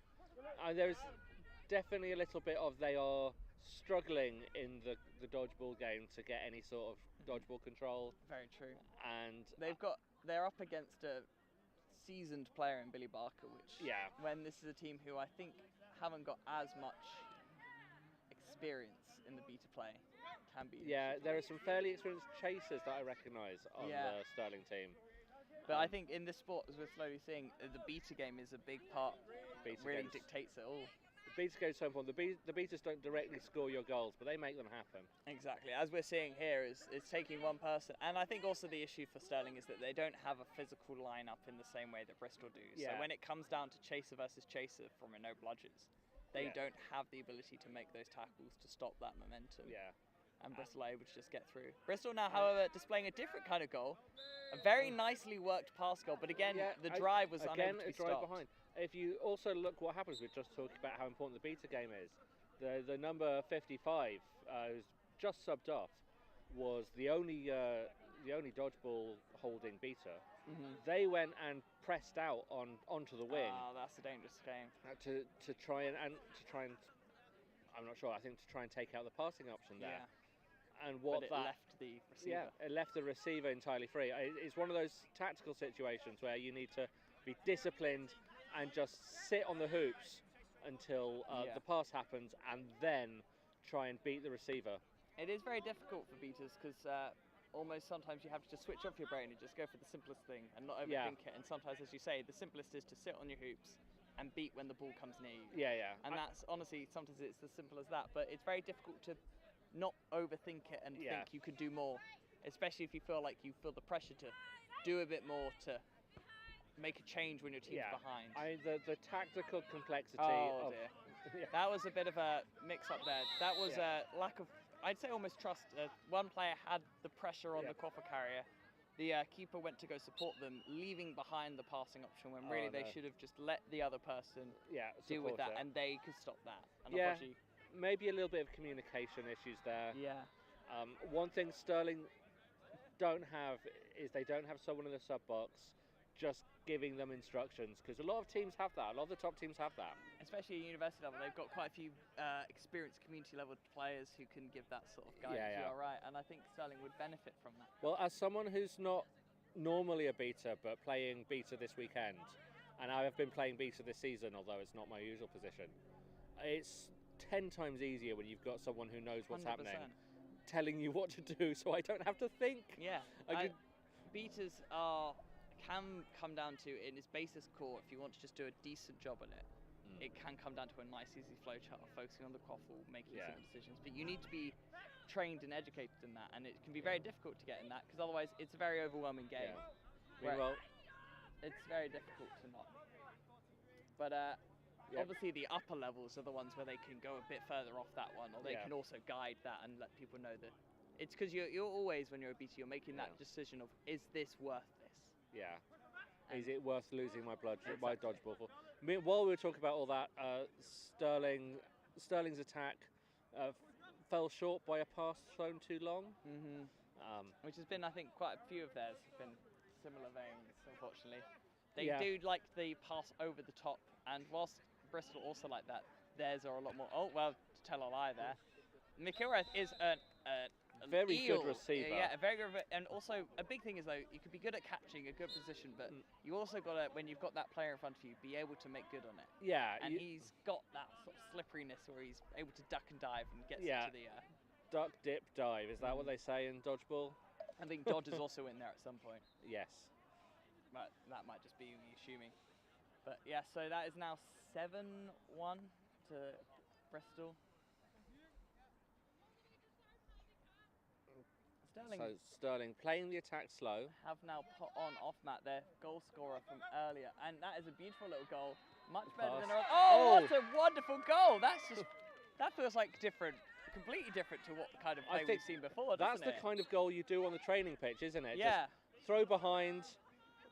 And that comes from having your structures helps. They put the players where they should be, so that they know what they're doing. And sometimes if you overcomplicate it and you think, maybe I'll do this, maybe I'll do that, you'd stray away from that. I think a good throw straight to the receiver's hands helped a lot. Exactly. That, I definitely think that was one where the receiver didn't have to go a bit further back, which they've had to do, which takes them away from the hoops. This was just the receiver got that right in their hands. And then they successfully drew, I think, both defending dodge That balls, was also the thing. They left the height. They went away from it. A bit like how Stirling did a bit, where I think the markers went towards the ball, leaving behind an unmarked chaser at the pitch. Note that Stirling now attacking with control. Reset the ball. That's all right. So resetting the ball is taking it back over the halfway line, or your keeper's own line. But if you were to take it back over both, it would be two resets. But you can do it once, but not twice. Still keeps Norman it. holding on to it. That. Maybe I don't think that is Norman, or is it? Has Norman put on a shirt? No, Norman has. I think Norman isn't. Norman's wearing. Oh no, that's not Norman. I not. apologise. I thought it was. I didn't spot Norman subbing off. Yes. No, I think that was unfortunate. Very good work to keep hold of the ball. I think maybe almost panicked because of the amount of pressure and felt that they needed to shoot. The shot was actually very good. It hit the hoop and knocked over. From where I was, I initially thought it'd gone through. Yeah, I think the decision was a difficult one cause, with the player defending. Wow, that's been given. 45. Cameron doing very well. hopping over them. But I think it's the sort of thing where the angle with the defender, they had to shoot wide of the hoop which led to the spin. So they were always under a bit of pressure. They had a bit of a small area. It wasn't an open hoop. And I wonder if that's where I sort of think maybe if they'd taken a bit of a step, could have put it just in the hoop. Or as we've seen from Bristol, they're very good at going towards them and actually just stepping around the defender. Whereas Stirling don't quite have that confidence. Meanwhile, Stirling attacking. We saw again. Oh, he's still got it. They lost control. Oh, there's brooms down called. We also do need to discuss that even if anyway there was no brooms down, that was a miss. That was a miss. He could. Is he okay? They've turned over the qualifier. I didn't catch what that call was for. No. I didn't see what happened either. Maybe I don't know if it was in the keeper's hands or maybe if off mat. Since he took away from the keeper who should have had it safely, maybe didn't realise the player, but I'm not sure either. Maybe, maybe he was just beat and it should have been called off. Oh, that could also because I noticed he was off mat was just sent back to hoops for whatever happened. But in the same vein though, there we go, another one shot for Harris. It's a similar vein though. When we saw with that chance from off mat that he didn't really want to take that extra step and go around. Yeah. He just sort of decided to put it from about 2 to 3 yards away.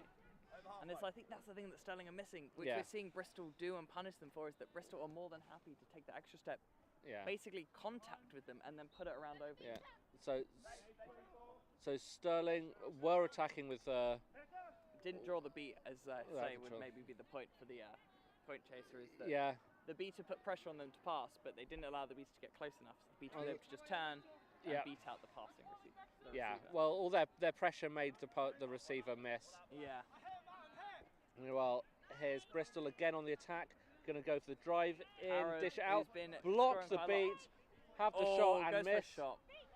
Holding the ball, coming back from behind hoops. Pass on the receiver. Wait, no, that's blocked again. Was it blocked? I did not think that was blocked. No, that's the call. And I think he thought his option was there, but his option was already beat out. So good work from the beaters to at least limit the damage that was potentially coming and building. And now Stirling have control and the volleyball, and they start their attack. General strategy here is try and clear a lane to drive through, try and force the defending bludger onto the floor somehow. I think Stirling have to be aware of the fact they haven't got physical...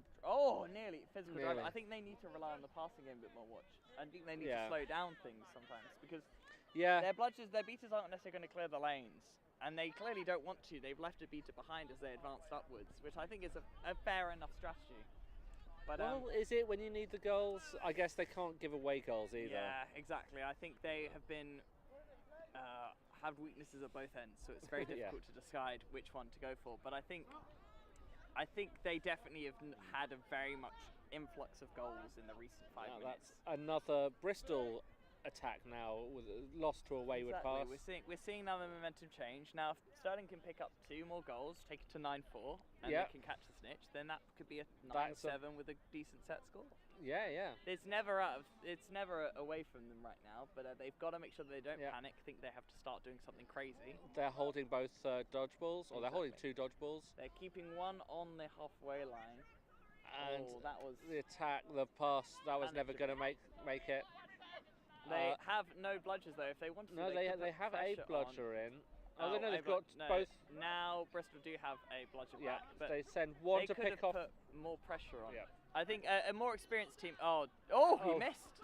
Now what happened there? I'm not sure what the other dodgeball was doing. No. They had one behind hoops. Okay, it's a no bludger situation.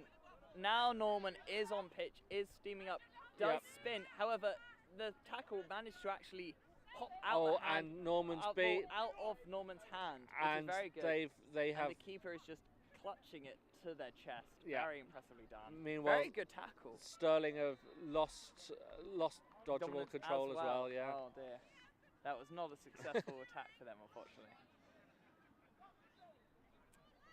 And so Bristol come again. They're leaving now because Bristol are so far ahead. It's all they can. I think they're in a better tactical place to leave a dodgeball near the hoops as they are. And they can plan now for long term, just getting the snitch caught. Yeah, it's like they don't care if they hold the volleyball for a long time without finding an opportunity to score. because they just need it to stay as it is. Yeah, they can leave the score as it is. And I'd say that a 9-5, even if Stirling were to catch at their 9-2 right now, would be very difficult to beat on set score, especially with the rate we've been seeing the scoring go. Yeah. Because that's the thing is, if they were to catch the flag, then they would go to set score where there's 3 more. The team with the highest amount goes 3 up there. I dare say with Snitch on pitch. Oh dear. That is that's and that is a goal from 39. Yep. Easy break. The beaters caught up in various difficult battles. Bristol beaters doing very well essentially to keep them engaged. I think it's much easier to say this watching the sidelines than on pitch. But I think the Stirling beaters are just having a few issues with getting too involved in the dodgeball battles and losing sight of the volleyball. I agree with you. It's very difficult to. It's very easy to when you're in the quaffle game, the volleyball game. Yeah. Ask the beaters to keep an eye on that when they're getting pressure in the dodgeball game from various different beaters. So it's very difficult to just leave it behind. Sterling receiver dismounts, and that's an easy run through. Just beats the defence on pace, and it's now 11-2. I was gonna say once Snitch is on pitch, with Sterling presumably having to put a dodgeball into defending the Snitch. It's not going to. They will need to catch it quicker rather than later. They're going to find that the volleyball game and the scoreline will turn even further against them, I fear. I definitely agree with you. The physicality of Sterling's line, and I noticed this in a different game. Yeah. They are a relatively shorter team than most. But they do kind of.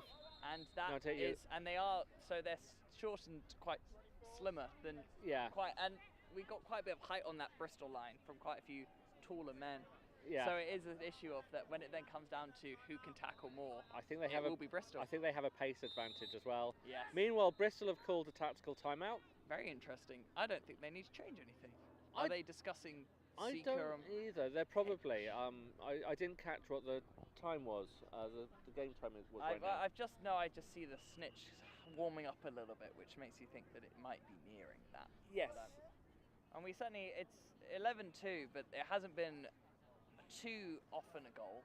I'd say it's been maybe a goal every half a minute, minute probably. So they're sorry, I'm just trying to put my jacket back on as it gets a little colder here suddenly. Check that for you. Their score, yes, they've been slowed down their scoring lately, haven't they? Yes, I think Stirling have done better at the defence. The issue is now that they were not really sacrificed because they weren't able to get much on the attack, but it's not yet able to improve that offense. But I definitely think a timeout right now, or maybe a couple of minutes ago, would have favoured Stirling much better because they could just take a moment to stop and look and say, right, what's going wrong here? What do we need to do? Agreed. I think that's the interesting question is that when you're in a position where you're winning and you're doing well right now, why would you give the other team a chance to regroup and come up with new tactics?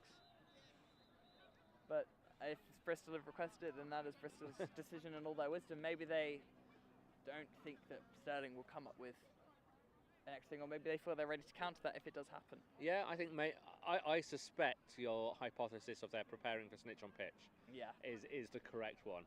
And that's a good thing to do, especially for teams like this where they are still learning. Yeah.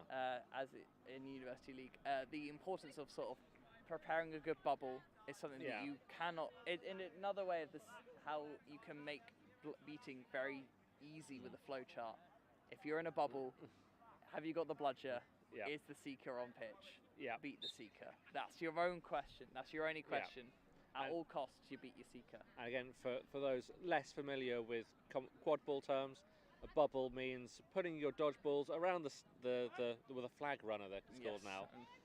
For better or for worse. Oh, I had to say that. That was beat before. That was a very good beat by the Stirling beaters. And Rebecca Norman bring it out. Very good little tackle, but springs back up. What is the tenacity? Failed to hold the player on the ground. Credit to the Bristol Chaser for the tenacity and continuing to just hop up and keep going. But yes, the bubble is using your dodgeballs to protect the Snitch, the flag runner, from the other team's Seekers.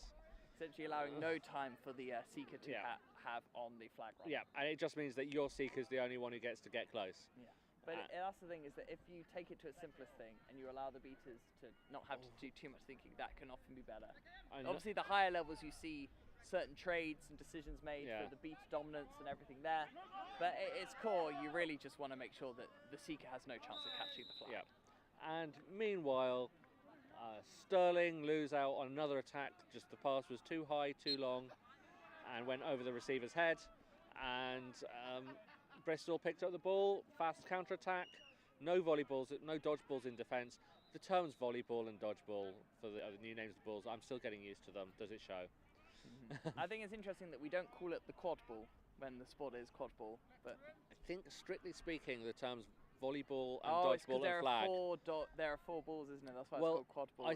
I think, strictly speaking, the terms that we use at the moment are sort of placeholders, while proper, more kind of thematic names are come up with. What, you've got any suggestions, Arcady, for those sort of ones? I A name for the flag or anything? I can't think of what to call the flag. I think renaming the volleyball to the quad ball is a decent idea. I'm not against the name of dodgeball. Yeah. Although I would kind of like something that doesn't end with ball, so that you've got volleyball, dodgeball, quad ball, dodgeball. For me, if I had to come up with a name for the flag, I'd go with Lengerman. Lengerman. That's a good name. But that's just my personal opinion. People can discount it as they wish. Where does the word, was it Engerman, come from? Well, you got Ben is short for Benjamin. Therefore, Len must be short for Lengerman. You know? Okay. That's sort of a simple situations there. But again, number 24. Oh, what a great tackle from Fortnite. Honestly, very unlucky. Deserved more from that tenacity from Stirling. They can hold their head up high for that tackle, but number 24 is a very slippery little chaser. Yeah, need to keep the arm pinned. Snitch is out on pitch. Yes. And Josh Fogg. And yeah, there was a case to be made that the beater who threw a fairly speculative beat into that tackle should possibly have taken a few more moments to come closer and make a more sure beat. Especially midway through the pitch. Yeah. Oh, I mean... that was an interesting bat away from Bristol. Unlucky. They've got the ball going on another counter-attack and runs straight past a beater who's too distracted by another beater and totally missed that the volleyball had been turned over. It does feel like, I don't know if Stirling are getting more tired, they're maybe brain switching off, but we are seeing a lot more just counter-attacks from Bristol, whereas before, at the start of the game, it was a bit more well-worked goals, whereas now it's just becoming a clear sign of a domination of a game in that you're seeing one team just sprint it down the pitch. Seekers are out. It's one of those ones of Stirling need to be more communicative. Yes. So, 22. I've seen 22 go before, and I've been amazed at the explosiveness of their style. So nearly yields results. I understand that she is being scouted for Team UK. Really? Yeah. Elliot Fisher should be worried about his spot as the star seeker then. Yeah. Although the Stirling seeker out. I should know his name. He wears Riken on his t-shirt. He's a very wily seeker as well. So we've actually got 2 quite good seekers here. I'd be intrigued to see number 24 seek for Bristol, considering how they chase. They're quite slippery, quite agile. Yeah. No, he was beat before. He was beat before. It will not count. It will not count. Billy Barker is not. That should not count.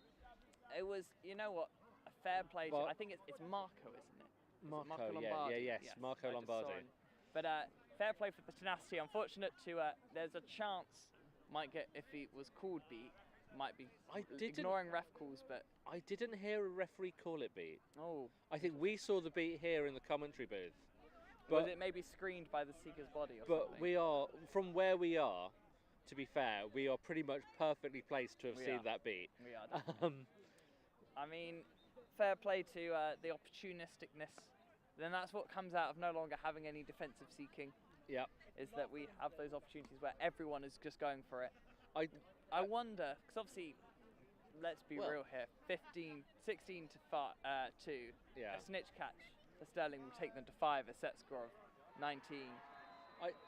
It'd be very difficult for them to... So, catch is called no good, beat before. Yeah. Right, so the referees did see it.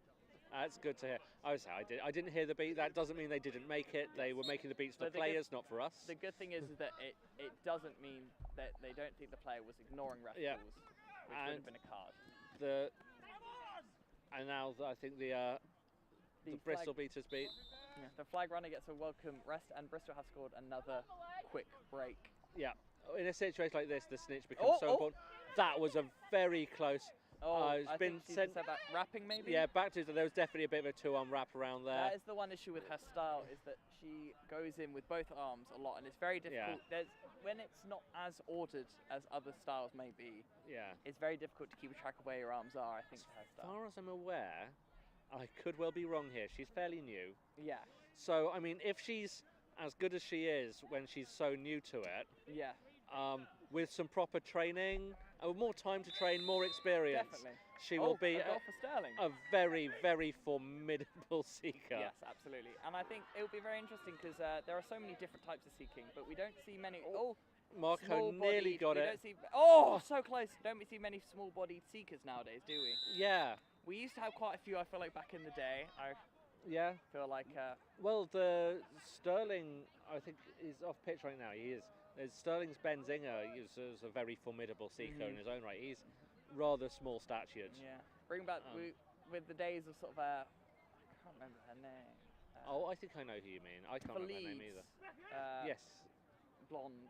I definitely know who you mean. Sasha something. Yes, I think so. But she was very small. The days of Tom Hutton as well. Those two very big profile for getting quite a few catches. But dear. She's got it. She's got it. There is something that looked good to me. You don't really see one where that is just a pure tire out the snitch. And you know what? It takes. I think her height helps her because she gets under the reach of the snitch, so the snitch cannot get rid of her. Yeah. That's what you have to. That's what you have to do if you can't reach over the snitch. You break it. That catch is not being given. It's a wrap, unfortunately. I thought 2-arm wrap again. I thought that was maybe she did disengage, but she is struggling to keep a track of that. Thought that looked. I think the thing is, right, with experience, with some training, she's going to get that habit out of her, and she's going to catch a lot. She's been warned next time it's going to be a card. I just wonder how will she do against a stronger snitch? Yeah, that can be. Would a stronger snitch just push her into the ground, or would she be able to get underneath the reach the thing is, a bill or a... The thing is, I think she was the chaser earlier who you commenting got thrown to the ground and just bounced straight back to me. There, she's got it. Now that's a legal catch. There's nothing wrong with that. And you know catch. what? To have that stamina, to have that energy still this far, she's been on the entire snitch game. Yeah. And she has been non-stop. I'm honestly... Josh Fogg has just been worn down. I feel like he's probably grateful for the moment of respite that these these ref calls keep giving him. I think Foggy, the flag runner there, underestimated a little bit the pace of the seeker. Yeah, and the issue is once you're in there, you can't get away from it. Yeah. You can be aware of it as much as you can do, but when they're then at you, that's it. There's no way of stopping that one. You have to you're praying as a flag runner for the beaters to come in and get rid of it. Yep. So that is 5th place to Bristol. Yeah, 5th place. I'm trying to catch a glimpse of the score table, see the final score. That's an 8, I think. So I think it's 18, maybe 3, maybe a 4. I think it's a 3. Yep. To Bristol. That is 6th place. A very respectable position in the end for Stirling, really. Yep. I think maybe they are a small team. I think quite a few of the university teams are. Maybe the stamina and fatigue has slowly caught up to them here because they've clearly done very well to get 6th in this tournament. And you can't argue that Bristol didn't deserve this game. They were clearly the better team on attack, on defence.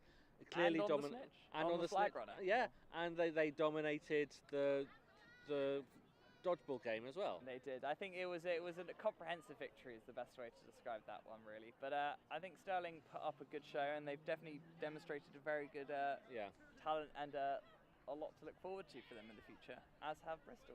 It was 18-4 the final score. Yes, actually. or maybe do they add the flag points there? Might have been 210 starter for. You'll be able to find the proper score when it gets published somewhere. Exactly. We got a little distracted by watching the Seeker game to keep track of the score. Yes, but yes, unless anything more, then I think that's going to be it until the next game. I think it is what is our timing? It's 4 o'clock coming up now, so it will be maybe a uni final. Let's but I take a don't quick think look so. at what the We'll next check game will be. Yeah, so the next game is going to be the university final, we're told. Very exciting. York versus Warwick. York Two- coming off the upset of SQC Yeah. on this pitch. And Warwick being a very, very good team here. Yes. Like the standard received wisdom is that university teams aren't as good as community teams, but Warwick, I think, would have something to say about Exactly. that. And I think York should have something to say about that. If they're Yeah. beating SQC, who are Very reigning good, yeah. champions, then they really should look at themselves and say that they've got every chance of winning. So it will Yeah. be a very good contest, one to Yeah. tune in for, definitely. Yeah, so if you come back to that soon, Yes. when that kicks off, the commentary will come back. But till then, have a good day, and from us, goodbye. Goodbye.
Oh, wait, we're live. Hello, everybody. Welcome to the penultimate slot of the British Quadball Cup here at the Sheffield Hallam Sports Ground in Sheffield.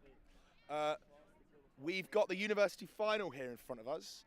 We have Warwick over here in the blue and then York in the black and gold on the left. York pulled off a bit of a surprise victory against SQC in the semi-final, so happy to see them here. And yeah, I'm Zach Cox. I'm joined here by Gio. Thank you. Yeah, I think it should be a good game. To be fair, I've not seen either of these teams play, but they were both respective winners of the Northern and Southern divisions at the University League. And I think that's the final, the fans' final that everyone wants to see, right? Absolutely. North versus South, a good old showdown. No repeats of any regional finals. It's going to be good to see both of these teams here. Any predictions? Because I've got one. And I said this earlier. You go first. I know literally nothing about Warwick. Cool. I've got one prediction. I think the team that gets the most points wins. That is a brave and auspicious projection. That is a wild take. But yeah, I don't really know the teams.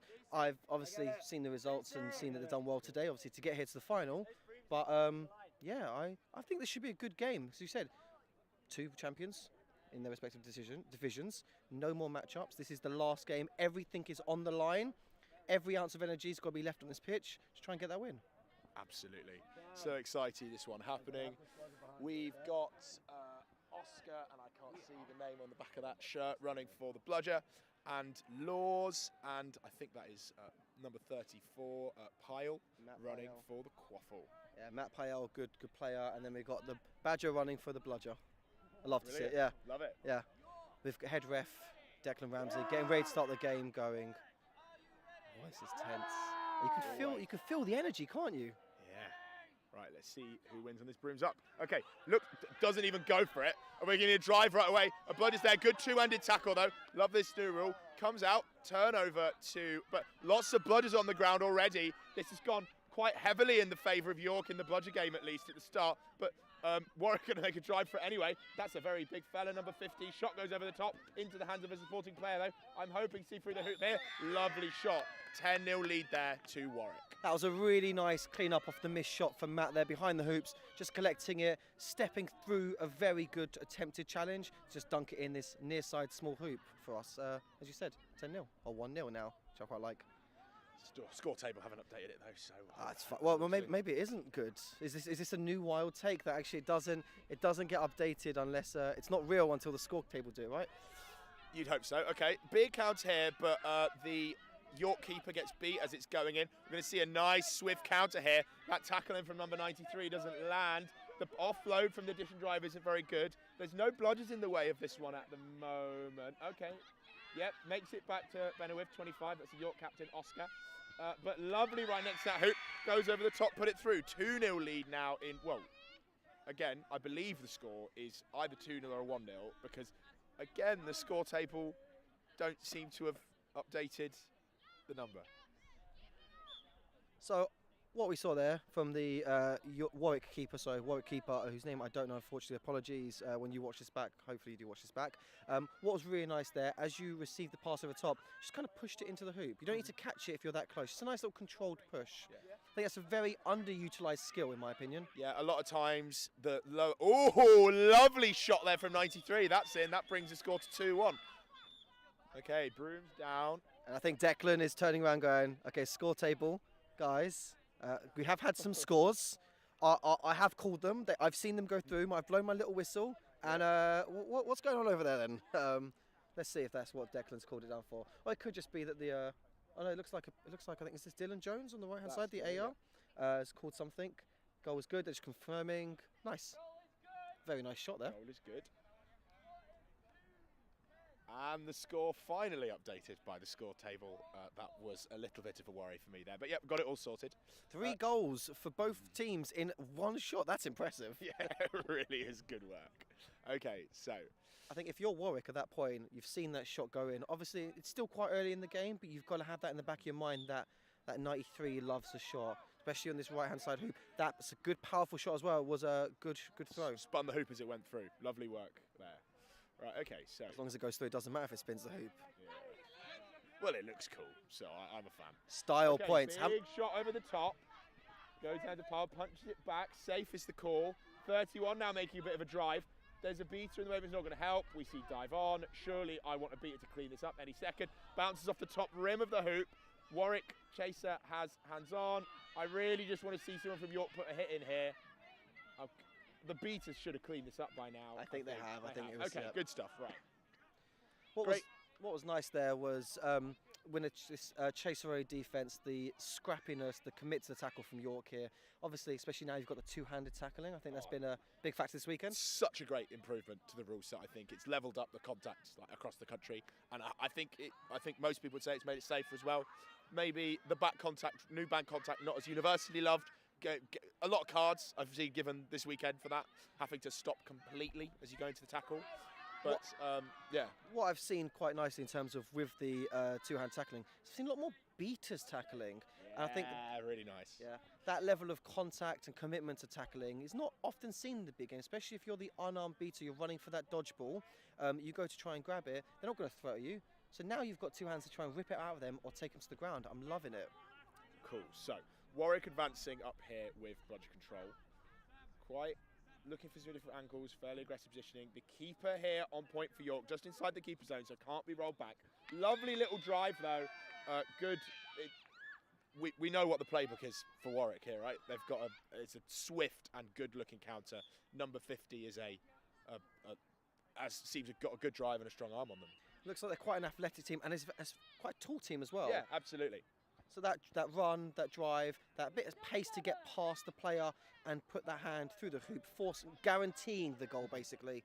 But we know what York going to do. 95 winding up for the shot and thinking about it instead because the keeper's there ready to block. Looks like there's a hand right in front of that shot we saw Laws go for last time.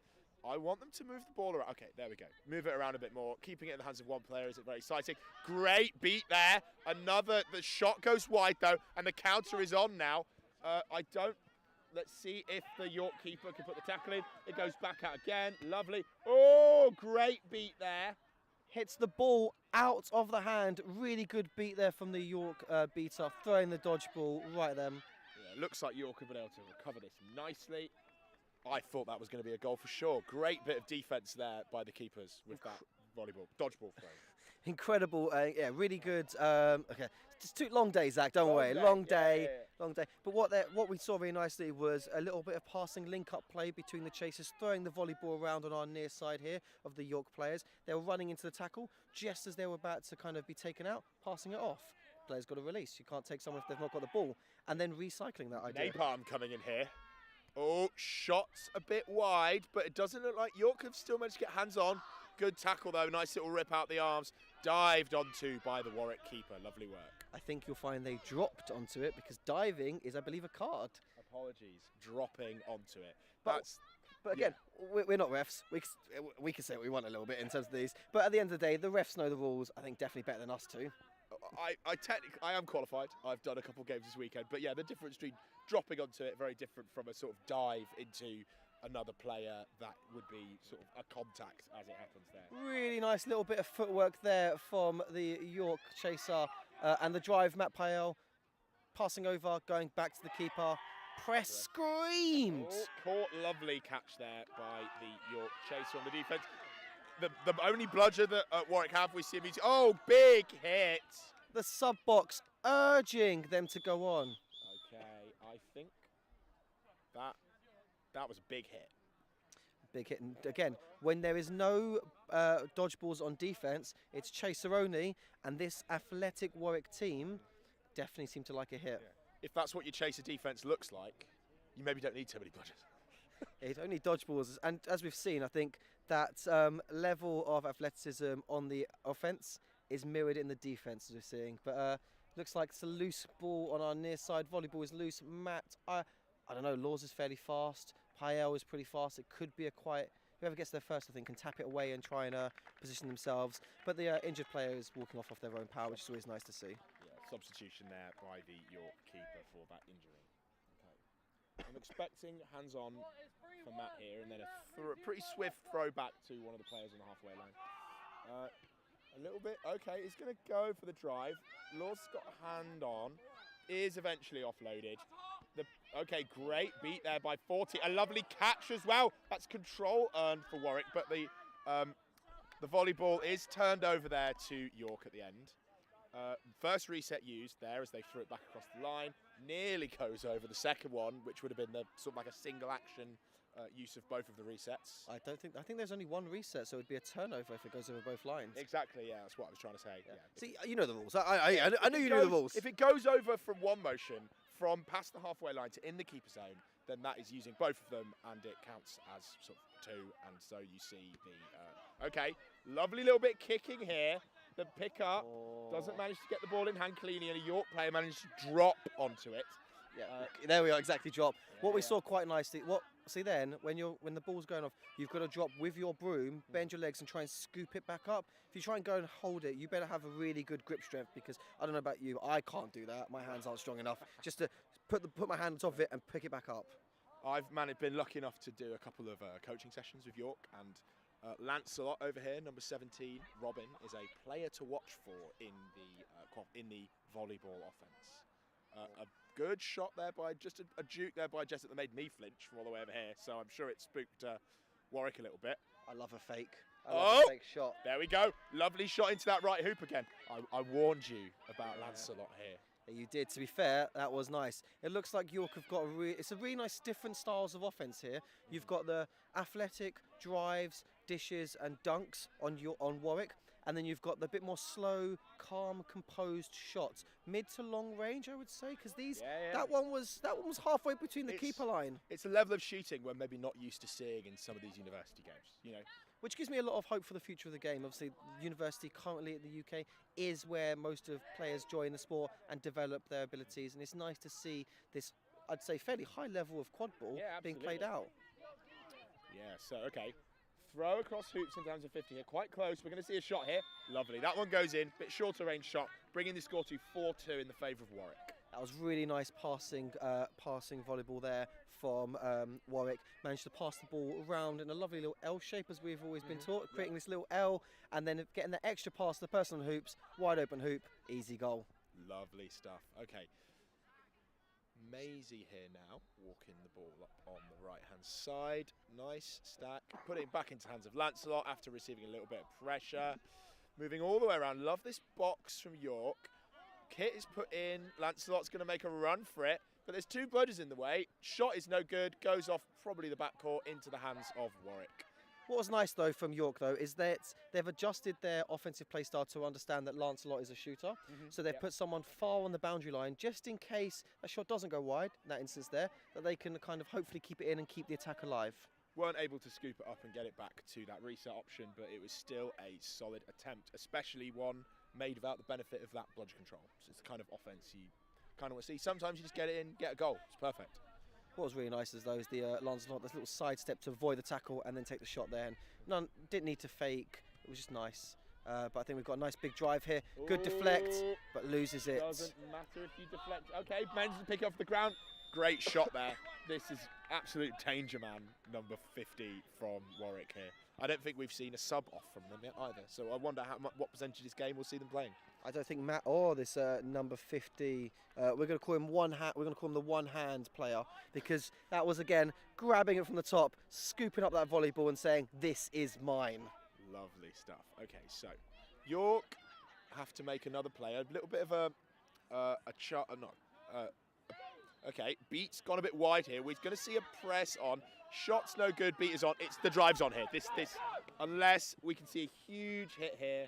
Okay, no, from Lancelot, that's going to be another goal, bringing the score to 6-2 for the favour of Warwick. That was a really nice heads-up play from number 50 of Warwick to run and then go to the right-hand side, knowing that you've come from the left. Lancelot, who's just touched it on the middle hoop, is going to be turning around, assuming you're going down the same side you're running, but to cut across, you've turned Lancelot around. Plus, if Lancelot had made that hit, you've got Matt just there for a little offload. Really good supporting play. You never really, if you're running with a partner at the hoops in okay, press is on, gets hit, ball goes down. Let's see if they can get hands on for Warwick. No, okay. I'm expecting another shot here into that nice tall middle hoop. No, okay, doesn't need it. Oh, misses. Okay, ref in the okay. I think personally, from my angle, it looked like it spanned the hoop. But again, we've got what 1, 2, 3, I think 4 or 5 refs who can see this. So absolutely wild speculation from me on that one. But it didn't look like it went in. It was a nice step though. Oh, we're seeing a yellow card. High contact by onto the looks like the Warwick keeper in the green headband there. We'll see some shuffling around of headbands as you do when you have a substitution in card in the keeper line. But yeah, I think you always have to have a keeper on, right? I think that's the one position you have to have on. Yeah, so you have to. If you are the keeper, you get a card, which never happens to me when I keep. Never. You have to swap it with a player in white so that they are your new keeper, and they get all the benefits that you normally would as the keeper. So because of that card, we're seeing a quaffle turnover into the hands of a player with a reasonably straightforward shot into that goal. You've got to look where the dodgeballs are, and if you look on the stream, I don't know if you can see it, but they all seem to be at the halfway line with one in the hands of Warwick. This should be a nice goal, and it is. Lovely stuff. Okay, 6-2, 6-3 here. Well, not officially yet. Score table obviously is the official one. Yeah. So we're expecting 6-3 here to be the score. We need to see a bit of a change in York if they want to claw this one back. If you're in the coaching zone, you're one of the York coaches, what kind words would you have to say? What things would you tweak about the play style? I think they need to use their dodgeballs on defence. Sorry. Okay, so there's a drive there that results in a goal, but Lancelot is going to convert it 1-for-1 immediately. Lovely counter. But we're seeing a big brooms down. Well, here. the drive from Warwick actually didn't go in. Oh, okay. That's why Lancelot in the white headband could pick up the volleyball. Okay, without having to touch the keeper again. Exactly, I thought that one had gone through. In that case, you're even happier to see that goal by now. Yeah, that was really good pitch awareness from Lancelot to understand that the dodgeballs are tied up, that all the Warwick chasers have committed forward, and that you can just pick it up and use your speed. As we've seen the shots and the speed from Lancelot, again, one to watch for the future, definitely. Yeah, so we've seen a stoppage here. One of the things you get to enjoy if you're a beater and you have your hands on it is that currently, even though they're both off their brooms and the game has paused, but that you can see a pair of beaters with their hands on the dodgeball inside the York keeper zone. They're just going to have to stand like that for the next couple of minutes as this occurs. Well, you can actually let go during this moment here while it's booms down. But once the game's about to get going, when everyone gets ready, that's when you can put your hands back on. But again, if I'm doing that, I probably take won't. the risk. Yeah. I wouldn't give it back. Okay, so we're seeing a swap of one of their hoops. It looks like some damage caused to the base. We're going to see the refs here swap in a new one.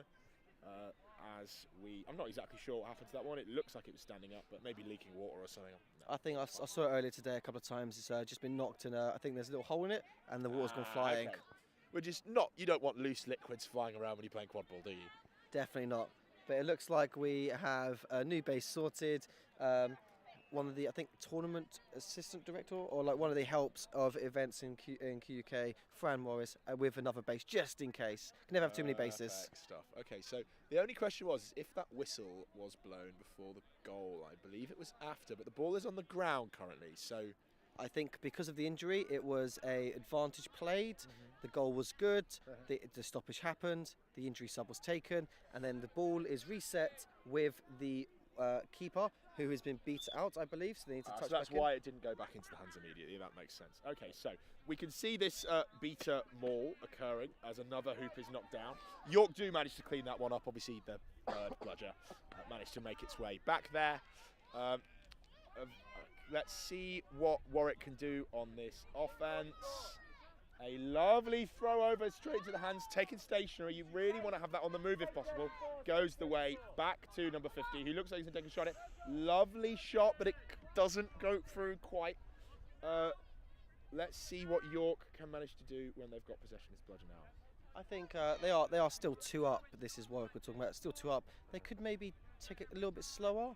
The momentum, I think, has shifted recently in the last few minutes to York. A couple of those quick counters. Lancelot has come on and really made an impact in the game, but I believe they've subbed off.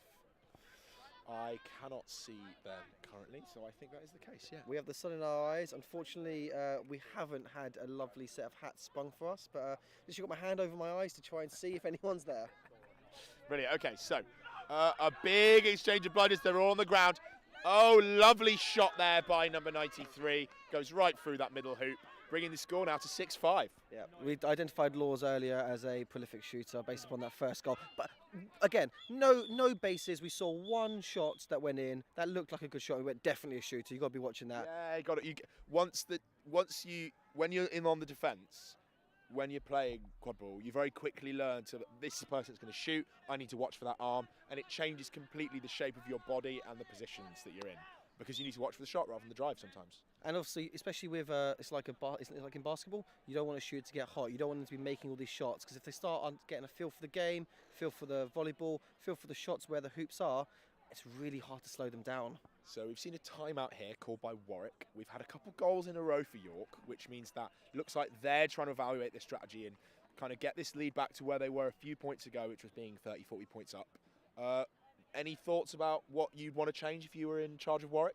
Well, I would first be trying to ascertain the time of the game because that could be a big factor, whether the flag runner is released in the next few minutes or they're going to maybe be 10 minutes because you need to start using your momentum. I think what they've probably done is a timeout to try and halt the momentum of York because they've started to get with some of those few goals you mentioned.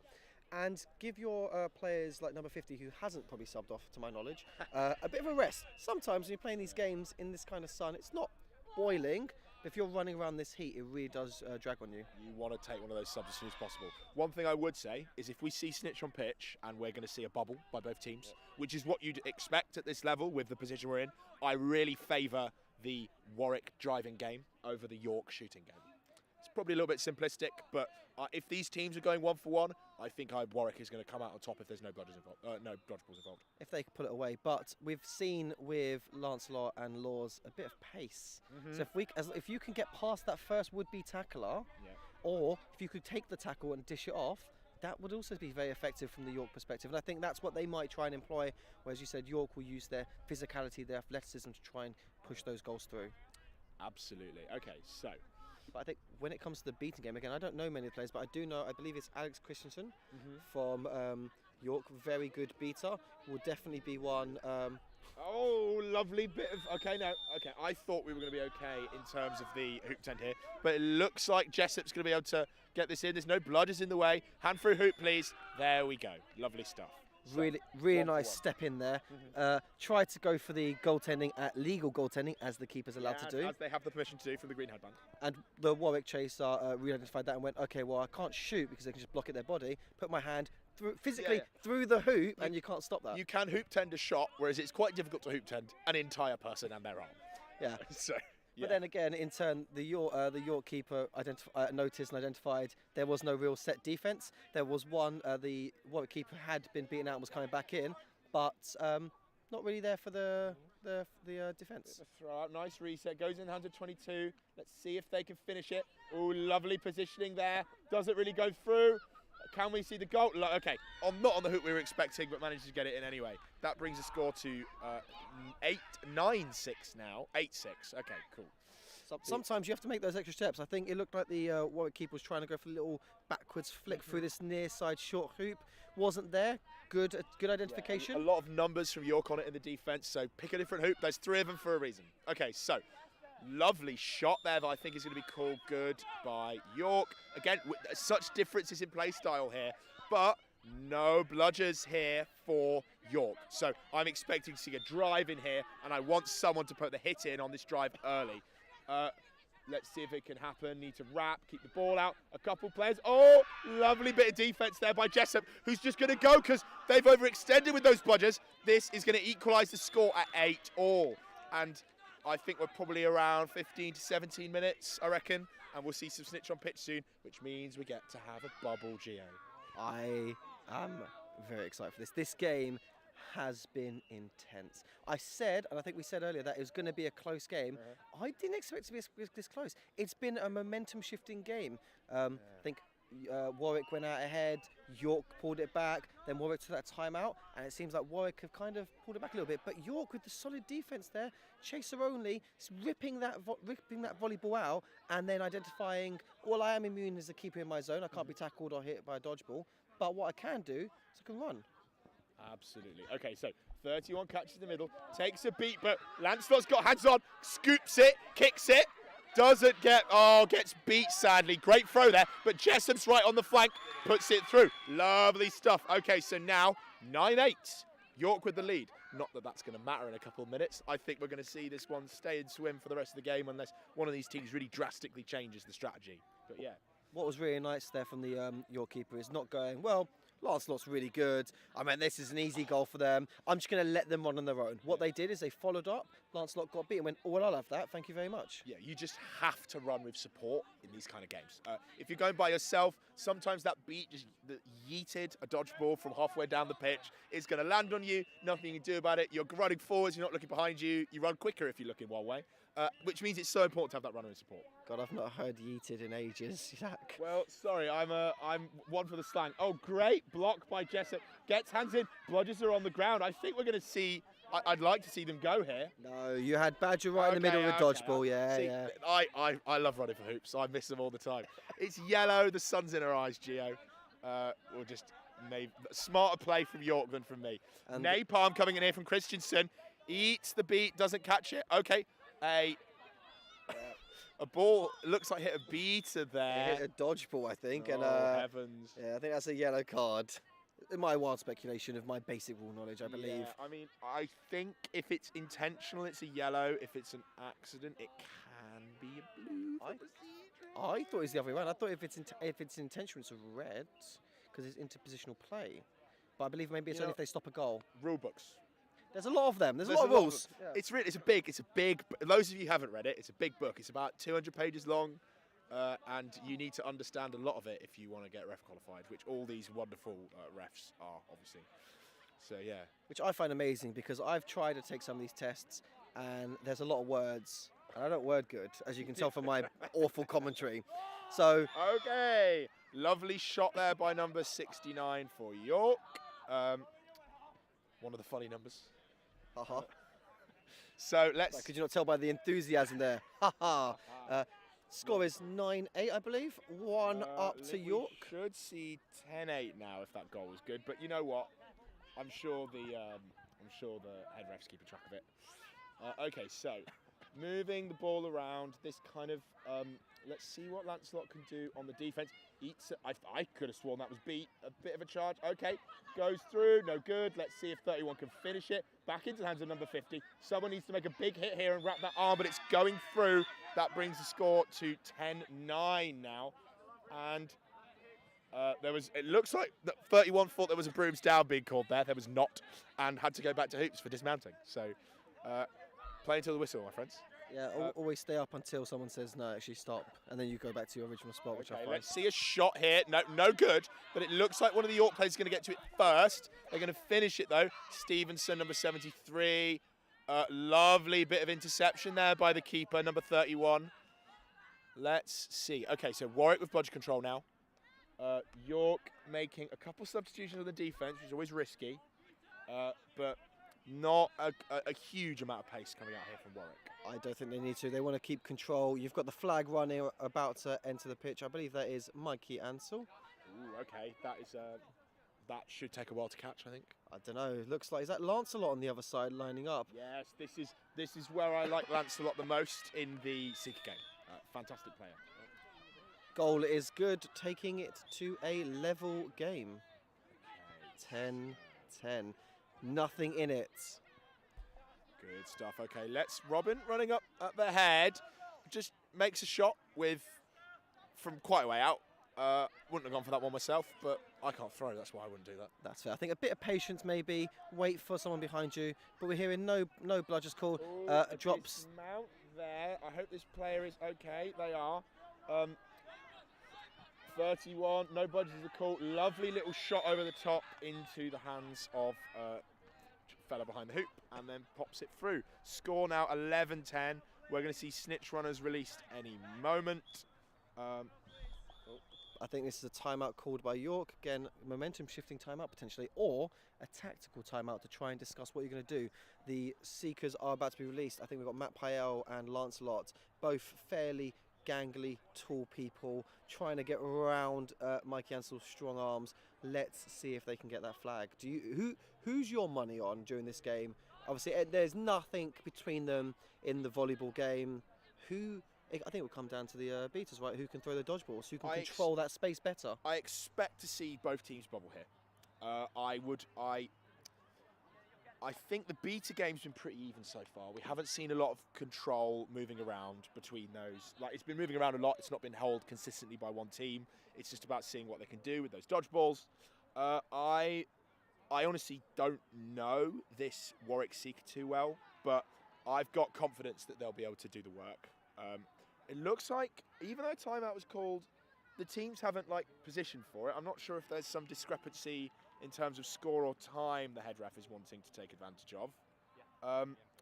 Normally you'd see a minute countdown, which hasn't started yet. None of the players have left the sub boxes. If we are in a swim position with bubbling, I still think I back the Warwick chasing style over the approach that York have been taking. Illegal timeout called. So I believe, if I remember correctly, that is a blue card to your speaking captain. So someone from your pitch has to go to the sidelines, and I believe it was illegal because you're not allowed to do it when the flag runner's on pitch. Yeah, you have to get it in before 19 minutes. I guess that York thought the time was 20 you're allowed to call it by, and they were trying to get it in before the player was released. But yeah, flag runner, no timeouts. Okay. But what they are allowed to do is when there is a stoppage in play, whether the flag runner's on pitch or not, you're allowed to call it. So you call the illegal one, take the blue card, and then call it anyway. Yeah, we do. A timeout still happened. No, a timeout is happening now. Yeah. But this is a technically legal one because it happened during the stoppage in which they got carded for the illegal one.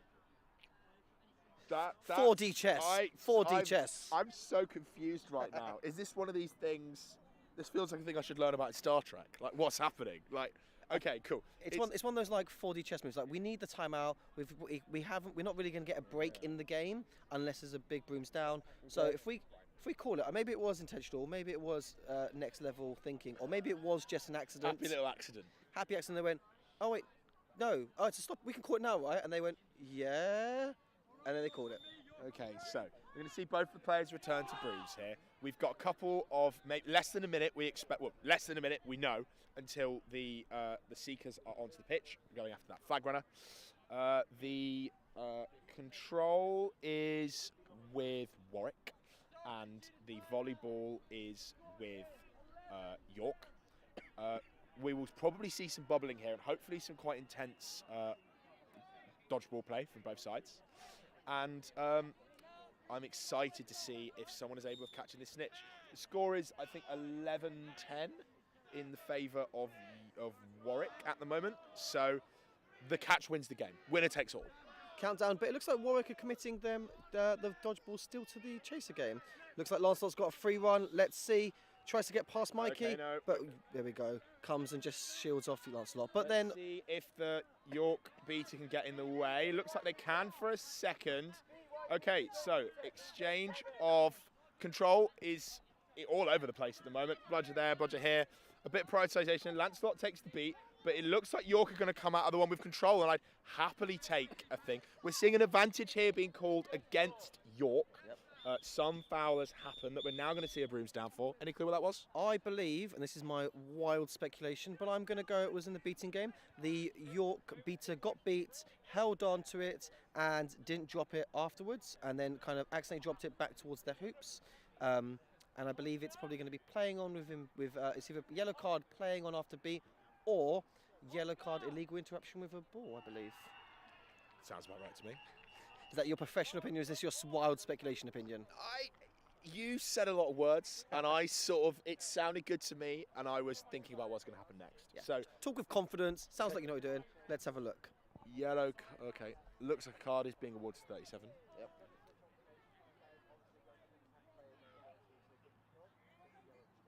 Okay, yellow card, like you said. Good stuff. Okay, let's see. So, if you are, there you go. Esther is calling that we should let them score. We should let them have the goal. You can always just score no goal.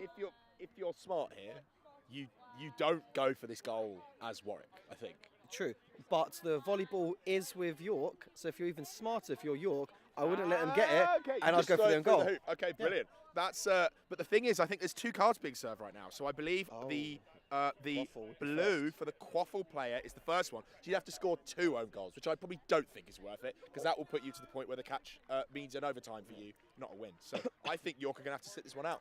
Or you wait for the first one to be released. You find out the time of the first penalty on the blue card. If they're being released in the next 10 seconds or so, you then let them out. Okay, there was actually a Quaffle turnover there. Yeah, because it was a yellow card. Okay, so one of them needs to be released. There's a bit of confusion here about if it was both or not. Okay, so the captain, Oscar, is being sent back. Until we see another goal, the York beater is going to have to stay in the penalty box until the penalty is served. I'm expecting to see some real patient quad ball from York until this second one is served. Currently, the bubble has been set up, but it looks like Rob is going to go for it. Okay, doesn't go through. You hate to see it. But I believe we are going to be called. This is neck contact based upon Declan's indication of tapping his neck. Yep.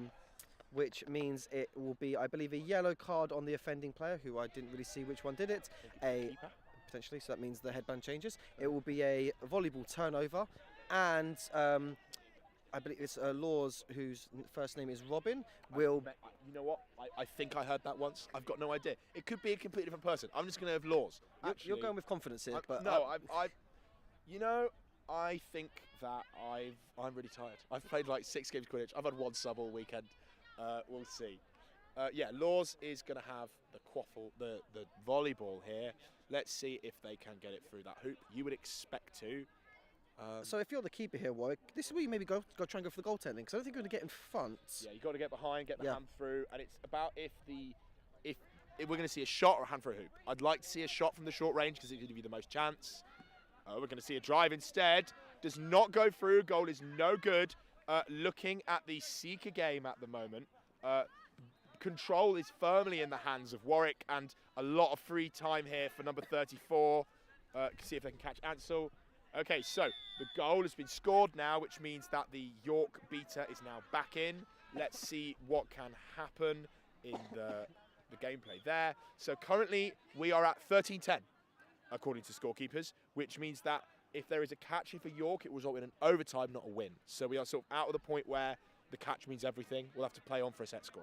That miss, how crucial could that miss have been there from Laws? I like the idea of trying to go round, but you maybe try and go round and go for that middle or that far hoop. Ooh, a big shove onto Lancelot there. Goal is good for York. I heard a whistle, which means we are now at 11-13 to the favour of Warwick. So if you're York here, you want to get that turnover and then play so conservatively, because you haven't been able to stop this athletic team. Good attempt to tackle there, but just such a big player. And then even when you do successfully tackle, the little offloads there. So I think, okay, we're going to see a injury stoppage here. So if you're York here, this goal is really important to you, and the snitch catch is it's not as helpful right now because it gets you overtime. So at the moment, what you need in these positions is the ability of your beaters to very confidently know whether they should be in the volleyball game or in the flag runner game. And I want to see a switch here for a couple seconds, get yourself a goal, and then you can go back to bubbling, right? I think if I was Warwick here and I was the Warwick Chasers, I would go for a high press. Sounds really odd, but they've got the athleticism to be able to do it, in my opinion, and the height that you want to stand on their keeper line, force them to come out to you, immediately tackle them. Because if they stay in their keeper line, that's a delay of game, blue card, volleyball turnover, and you're out their keeper line to get the easy goal to push it beyond range. Because at the moment, it's 3-2, 3-2, 3-2. If you can go 4-3, 4-3, it's a lot more comfortable if you're in Warwick in that position. Absolutely. Okay, so everyone's back to brooms. No calls made following that stoppage for injury. We are currently at 14-11 in the favour of Warwick. I'd like to see what's going to happen now. Quaffle is with the York keeper. Yes, because I think the goal was good. Goal was good. Still in the keeper zone, so no contact possible here for at least a couple of seconds. Let's see if they try to pull off this high pressure Dio was trying to walk us through. That's what I would do, but let's see again. This might not be something they've worked through. Obviously, I don't know how many of them are freshers, but they Oh, do look like they are trying to go for it. Going to see at least one. Good Lovely block, bit of though. hands there. Okay, both dropping onto it. Back to hoops, 50, sent home. Yep. And a close, almost catch there from Matt Payel.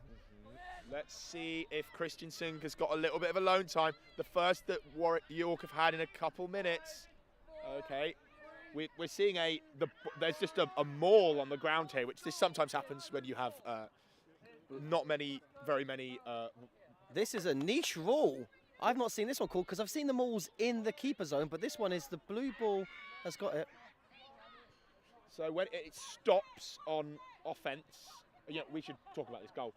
Yeah, that goes through. So what happens there is normally it happens in the keeper zone, typically, which means that there's when play stops. Okay, there's just it doesn't matter. Rules are great. We're going to see quite a lot of control is still with Warwick here, but a little bit of alone time here for number 49 Christensen. Let's see if we can get a breakage of the arms. Ansel seeming very hard to beat with. There's Laws is going, even though there is not any blooders in the game. They've got a seeker there. Shot goes very wide. Reset used there. It's going to get scooped up by York before we have it. I think if you are York here, you need to go for the catch. This sorry, chaser-only defense is not working. You need to get your bludgers back, or the dodgeballs back on the chaser game, back on that volleyball game. So Lancelot here needs to get a nice catch. You want to see one as soon as possible if you can. There's a lot of running around. Jessup gets beat, and we're going to see a big counter here. Again, York just aren't equipped to deal with this driving game without blooders in. The contact isn't big enough. Let's see if Lancelot can get a catch in. There's a ball on the ground here. Looks like a tackle onto 18. Let's see how well Oscar can defend it. Throws the ball back. Lancelot gets beat. Nearly a catch there. But yeah, everything in the hands of Warwick here, with the exception of a cheeky beat onto their seeker, number 34. Okay, advantage called against York here. What do you think that was? Delay penalty. I believe, from what I saw, it was something going on in the beating game. I didn't see the incident. I saw the ref call it, which I believe was Dylan Jones on our near side, right side, which I don't know if it's on camera or not. They identified that there was some sort of beater infraction. Alerted the refs. The other ARs also put their hands up, which is nice to see, which is what you're meant to be doing. So to help alert the head ref as soon as possible, and the head ref Declan Ramsey is going to just come and discuss what the card is. It's a yellow card, but I don't know what for.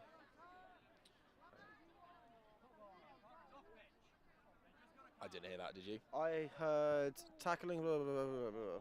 So a tackle was made that Deck didn't like. That makes sense. That was deemed illegal. Yeah. I'm going to wildly speculate that they punched them now, but that'd be a red card. No, we're not going to have any crazy. An incidental punch. Yeah. Just can happen to the best. You slip and your fist flies into their face. It happens. Yeah. Okay. So, right. Let's see if. Okay. So. Again, a quaffle turnover as a result of that infraction, I believe.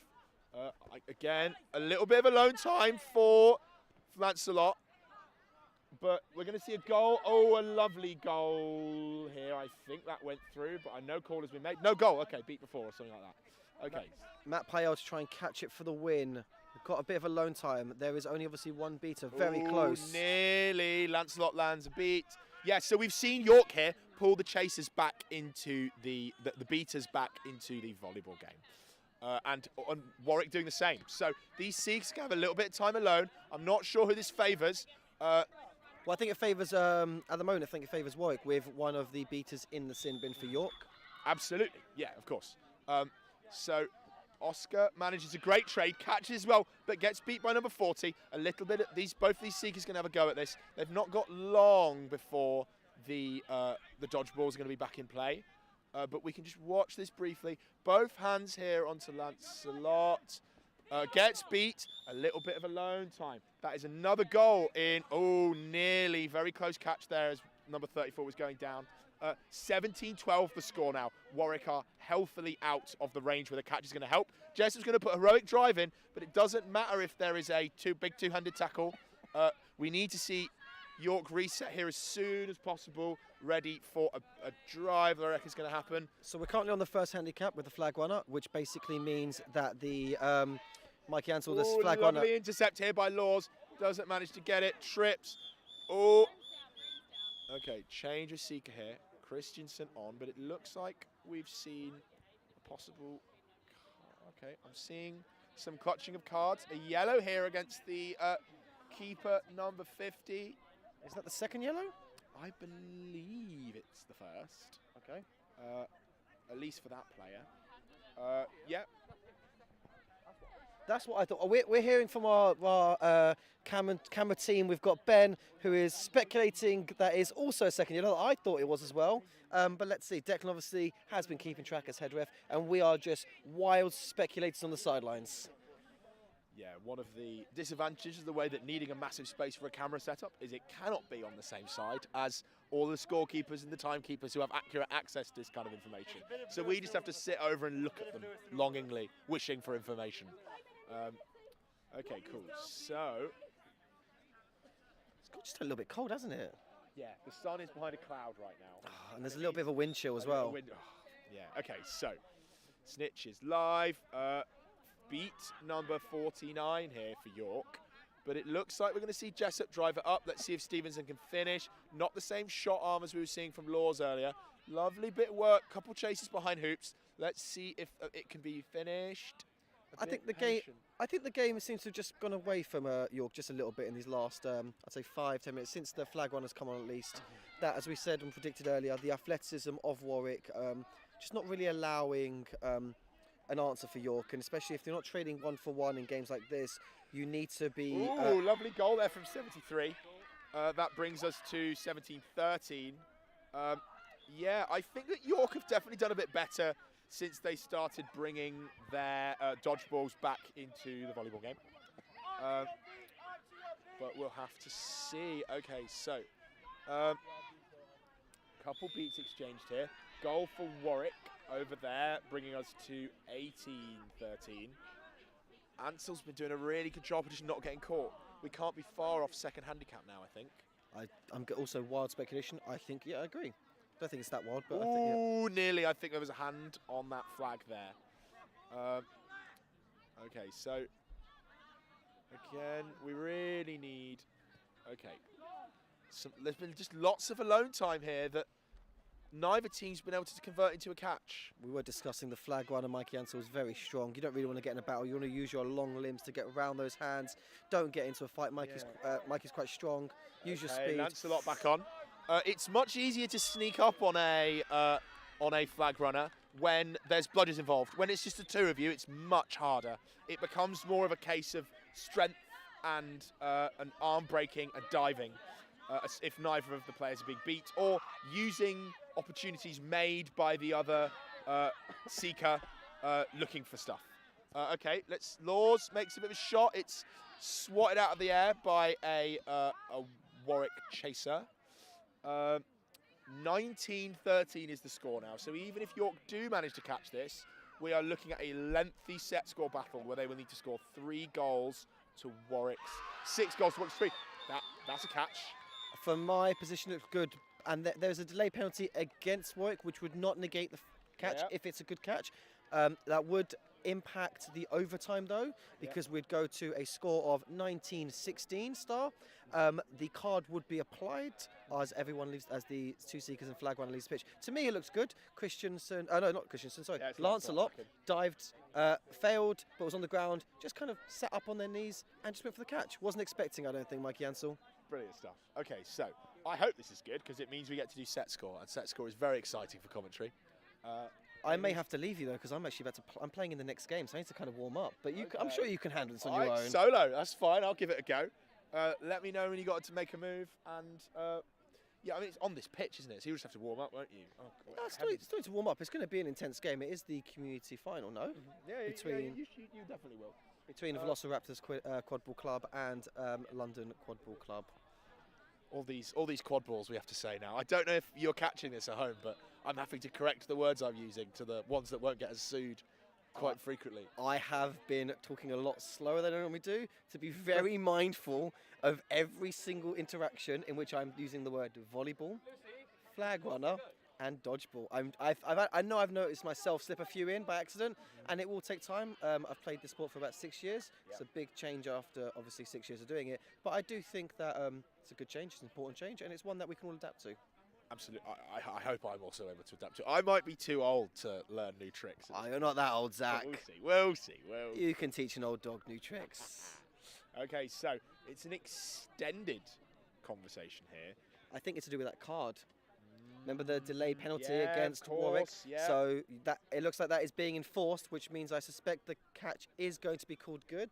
But no, actually the catch is going to be called no good. The flag, the tag, whatever you want to be calling it, is back on the flag the runner. tennis ball in the sock. It's a bit of a mouthful for commentary, isn't it? That is, yeah. But the flag is back on the flag so runner. Yellow card applied. Catch, no good. A turnover of the quaffle from Warwick to York. Turnover of the volleyball, right? Volleyball.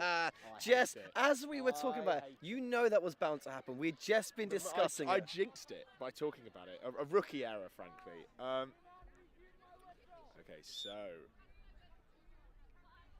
Okay, I think I might have to let you go, regrettably. Okay, brilliant. But I've had a lot of fun commentating with you, Zach. Thanks as a lot, always. Gio. See you soon. Good luck See in you your soon. game. Thank you. Take care. Hello, everyone.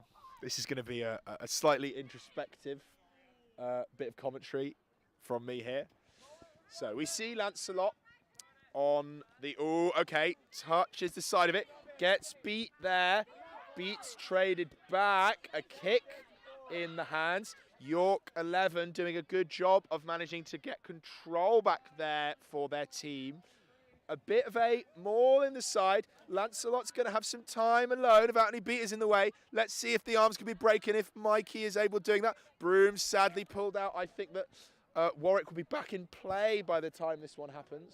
I'm really hoping somebody sort of appears to help me so I don't have to talk repeatedly for as long as this is. Maybe worth putting something in a group chat somewhere. Okay, no. So, big trade of beaters. Both these teams seem to have moved. Okay, so there's a maul here happening on the ground. Number 9 forced to move here. 34 Pyatt making a run and it gets shoved into the ground. A volleyball player makes it. Turnover of Budges. Control here sitting with Warwick. Second handicap being called by the SR. Jeffer. Snitch is down, so we have to do a pause while the second handicap is applied. We're going to see some York bringing the volleyball down the left flank. Oscar going in for a big charge. Puts into the hands of Laws. Let's see a shot here. That seems to have been called good, that beat. I'm expecting to see a big charge here. Let's see what this new York seeker is capable of doing. Quite close to the edge is the call there by the SR. I'm expecting to see a beat here onto number 37, Wilson. Lovely. Okay, no, that is dropped there. Slight throw back. Let's see if Laws has got the drive on. Couple players in the way. Use the options. You really want to put it into the hands of Oscar or somewhere similar. Archie might be able to get a catch here. Broom's down being called. I'm not exactly sure what this is for. Okay, I'm going to take a little bit of a breath here. I've been forced by the fell clutch of circumstance to do this one by myself. Okay.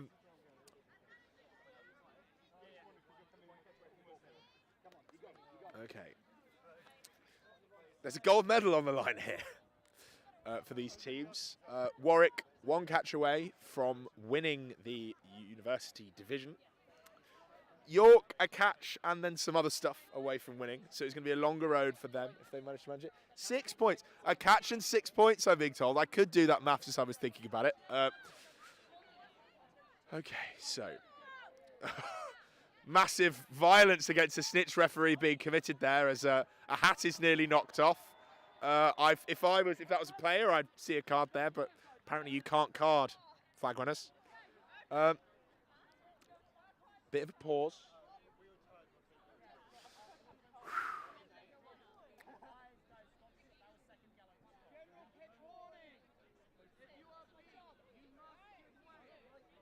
So a play there about the right of way is the call. A warning being given by deck. If you are beat, you have to give way to players who are not beat. Whoever it was who did that on whichever team it was, lucky to avoid a card there.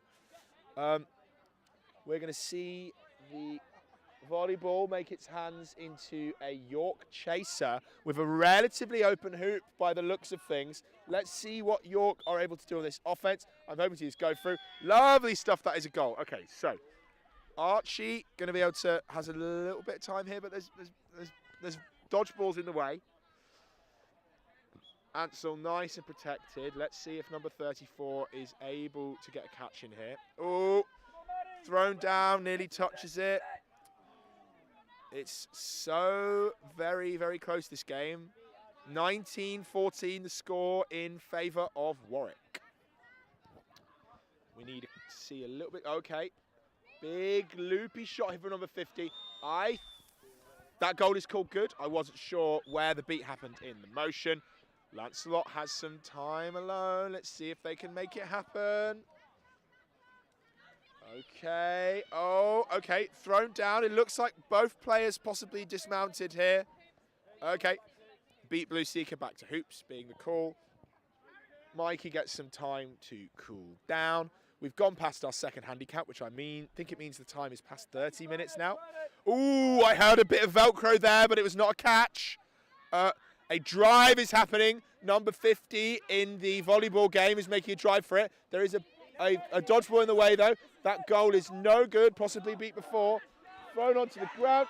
Oh, that catch. There was a catch, but I think that touched the ground, right? Bateman, can I get some help on the commentary? I'm here by myself. Come on. I mean, I've coached York before. It's fine. How you doing, Matt? I'm good. I'm good. Should you not be warming up for the game that's about to happen that you're playing? I will. Don't worry. Okay, good stuff. Gio's already abandoned me to warm up. Fair enough. I mean, I'll go. I've just been running for ages doing the Werewolf Olympians third, so I'm very warm. How did that one go for the last It went very well. Good game, good clean game between both. But Werewolves came out on top quite handily, but huge stint. Like Olympians are doing very well. Okay, you love to see it. A goal there in the favour of York, and we see some bludgers moving around in various positions. Yep. And the York Seeker having another go. It's got to be soon. Maddie coming in for another jump. So Seeker's having a little bit of time without beaters in the way here. Oh, again! Drops it once more. Tragedy. Snitches down. Back to hoops. That's two drops. Two drops in a row. It looks like we're seeing a drive here from number 25 in the Quaffle game. We might be seeing a goal. They've done it twice now. Let's see, can they do it a third time? As York looking at the score now. York have scored. Score is now 20-16. That means are we going to see another overtime university final? I hope not. I mean, for the schedules everywhere. For the schedule's sake. I mean, it is currently 5:15. It's late. It's late. The venue usually closes at 6. I understand. The final should have started 15 minutes ago, so I should be warming up. To be fair, it's fine. It's fine. I'll be warm. You can go if you like. I'm okay. No. This by is myself. Okay, so this one has gone long. York currently without any volleyballs or dodgeballs. Again, these catches are so close. Ansel is down to one arm now, so that makes it easier to kind of break any arms and grapple. You can dive a bit easier. We're watching them fight for it. Maddie looks exhausted. Very much so. Okay. Good bit of offense here for number 22. The tackler is beat from York. Jessup sent back to hoops. Come on, and we've got a great view. This could be it. This could be the one. Oh! Goes through the leg. Has touched it a couple of times, but not able to pull it out. So much time for the Seekers here. Mikey, the snitch, is just not having it. No, okay, Jessup putting a drive in. I think we'll see a goal here. You know what this means? We're at the point. If that goes through, it is good. And wouldn't you know it? Here's the York Seeker coming in for it. Come on, Lancelot. Overtime. Please give me an overtime. Okay, no. Peter stepping in is like, no, you don't. No, you don't. Absolutely not. Maddie's got Peter squaring off. Okay. Warwick Seeker beat by the York beater there. We see some trades there. Looks like 50's been doing a lot of driving this game and puts another goal in. We are now back at 21-17. Catch will be not equalising yet. No, it won't. It'll be an overtime catch. Maddie's so close. The crowd's there. Come on. We're seeing a lot of play through the legs happening here by Matty. And around the side, it works. It's a good technique if the snitch is down to one arm. It becomes a bit easier. Oh, Lancelot York, going what in. a one time. Oh. Back to hoops though after that Come on, dive. Maddie, now's your chance. Another goal for York. We're at 21-18. Yes, so it's now 3. Mikey looking quite tired. I can only imagine. Shout out to snitches everywhere for long games. You do not get, when you're snitching like this, going for 30 minutes ago is a lot harder than playing Quidditch for 30 minutes in a row. What's Quidditch? This is quad. Sorry. Mate. Thank you. For those at home. I've been getting It's all right. so much today. It's the new words. I have to call them These newfangled words. These newfangled words. These flag runners and their volleyballs and their dodgeballs. I'm not that smart. But yeah, we'll see. We'll see. Okay, so let's get this game going back on as head ref Declan Ramsey adjudicates. Goal's good. So yeah, 21-18 or 210 to 180 right now. goal is good. 34-30. So we are fast approaching the 45-minute cap for this tournament. We are about 10 minutes away. Okay. So we flashbacks to the Werewolves LQC final last year. With where we had to go to a golden goal, And that's a rig, beat for Maddie. which was a rule that It's a beat on the York beater. York retain control. This could be huge. Maddie comes in for one last run. Okay. Very patient play in the quaffle game. Quite high point here for York. It's a beat on Good the beat onto that landed on the head, I think. Oh, lovely catch there by the Warwick beater, but a lovely jump dodge by the six. Warwick beater. Lancelot's got a little bit of alone time. Oh, a lot of alone time. Beaters shit. Oh, beaters shit in there, but they're not. Yeah, Oh, no, here they Warwick come, here they come. recalled. And that's a beat. Nick of Okay. time. Nick All of the time time. in the world now for Okay, Maddie. so Matty just need. Oh, I felt that. Oh no. Okay, dismounted there by the looks of it. Third handicap is the call. So we're going to see a stop here as we've reached 35 minutes, which is our third 5-minute increment after the snitches released 20. So much nice happens at 20 now, not 18. Just makes the numbers. Yeah. Fine. That's because logic in this game is what. One of the rule changes we made to make it slightly more sensible. Okay, so still at the point Another where one for Lancelot. catch will equalise. Lancelot. Credit to Mikey Ansell. He's doing a fantastic job on the snitch here. I'm surprised. Good throw across it to number 22. Oh, Catches the we're beat. going to wrap up on contact there. Oh, we're seeing a good drive here by Warwick. Some great two-handed contact so though. close for Maddie. Let's see if number 40 can finish. No, the shot misses. Oh, that was absolutely fine. I don't think you're a very good snitch, ref. Oh, thank you. What do you think about that, man? That was clean as a whistle that Declan just blew. That was a clean take. That also means we're now in overtime. Oh, which is exactly not exactly what we wanted the to schedule happen for needs. this schedule to run on time. It's always these finals. They're never just clean, are they? No. One team never wins by like 150 points at 21 minutes. You want a good Oh, of course, game. It's good for the absolutely, sport. It's good for those of you watching at home. What a spectacle, Matt. A spectacle. It's been Right. very spectacular. So just to walk through for those of you at home what happens if this catch is called good, we'll be moving to 21-21, 21 star 21. So we have a set score, which means from this point on, the Seekers and the Snitch will leave the field, and it now becomes the first team to score 3 hoops. So it's a set score of 24. It's the first team to reach that from normal scores. So we've been... Catch is Catch good. is good. We are going into overtime, and you can feel the drama. I'm going to leave you now to go warm up. That's for good. my, Okay, perfect. so much Now for I having me. maybe need... Thank you very much for joining me, Matt. Now maybe I need a third guest commentator. Maybe one who is... Arjun, get over here. I need a sub. How you doing, Arj? I'm good, thank you. Both- I've been watching this from the sideline. Both Gio and Matt have had to leave me now. You are now being joined by Arjun Sharma. I will be commentating the next game as well. Good stuff. So, set score, 24 has points. It really gone to set score? Yep. 21-21. 21-21. Holy The set moly. score is 24. The first one of these teams to score 3 goals. Bear in mind that Warwick have a pretty good shot at getting one up here.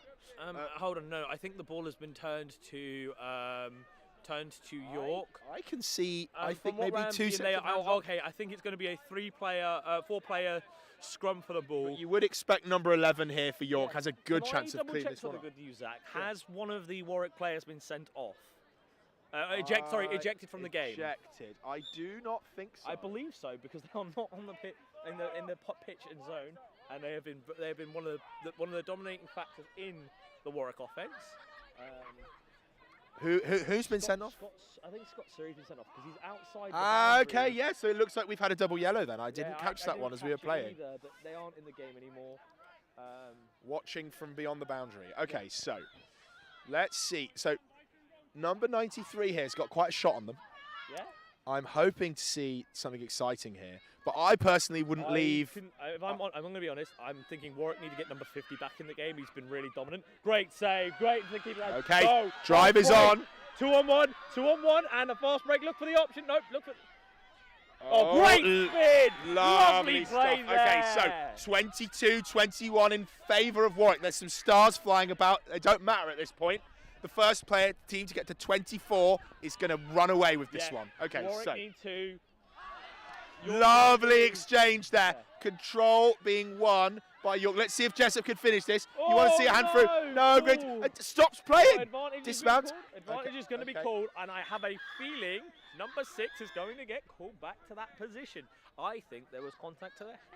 Potentially. That would be exciting. Potentially. Oh, no call. No call. Okay, that is a shame. That is unfortunate for York. Shake of the head there. It is York, right? It is, York. York are playing Warwick right now in this university final. We are running vastly over time.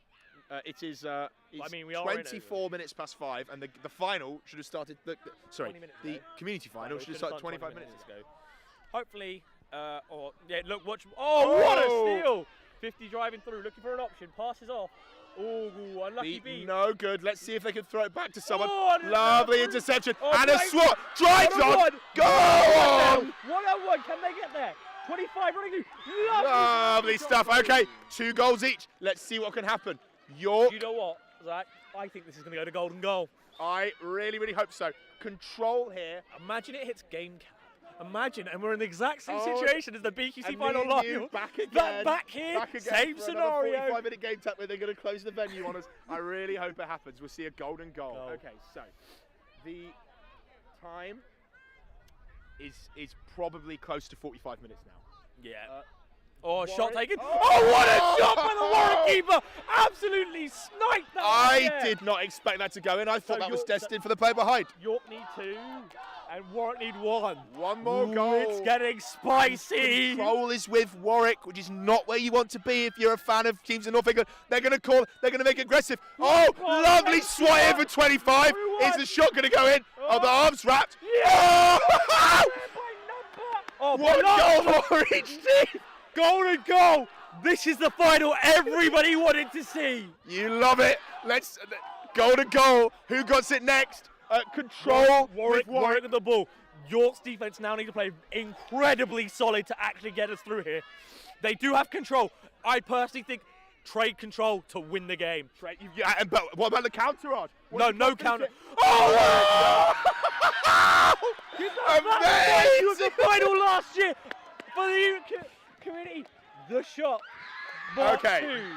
Final score: 24 Warwick, 23 Star for York.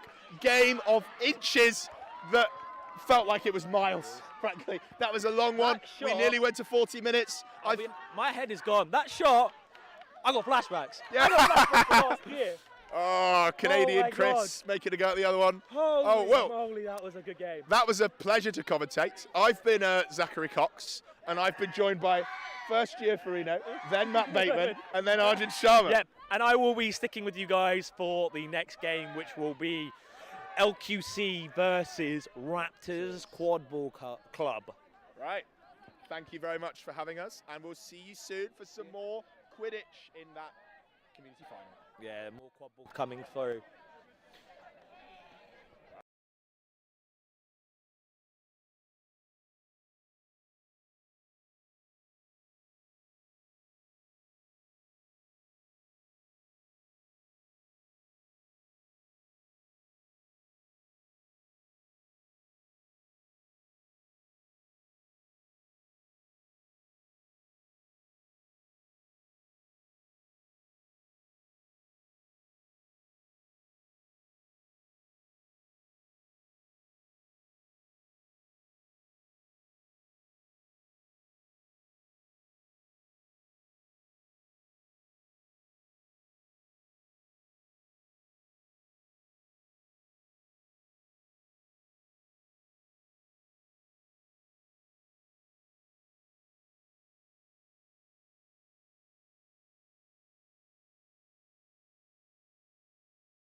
live, Alex. Oh, hello, and welcome to the British Quadball Cup 2023 final. My name is Alex Lewis. I am your host. I am joined on my left by Cornelia Zana. You've heard my voice a couple times this weekend already on the stream. Welcome, and on my right, Arjun Sharma. You've heard my voice multiple times this week as well. Weekend as well.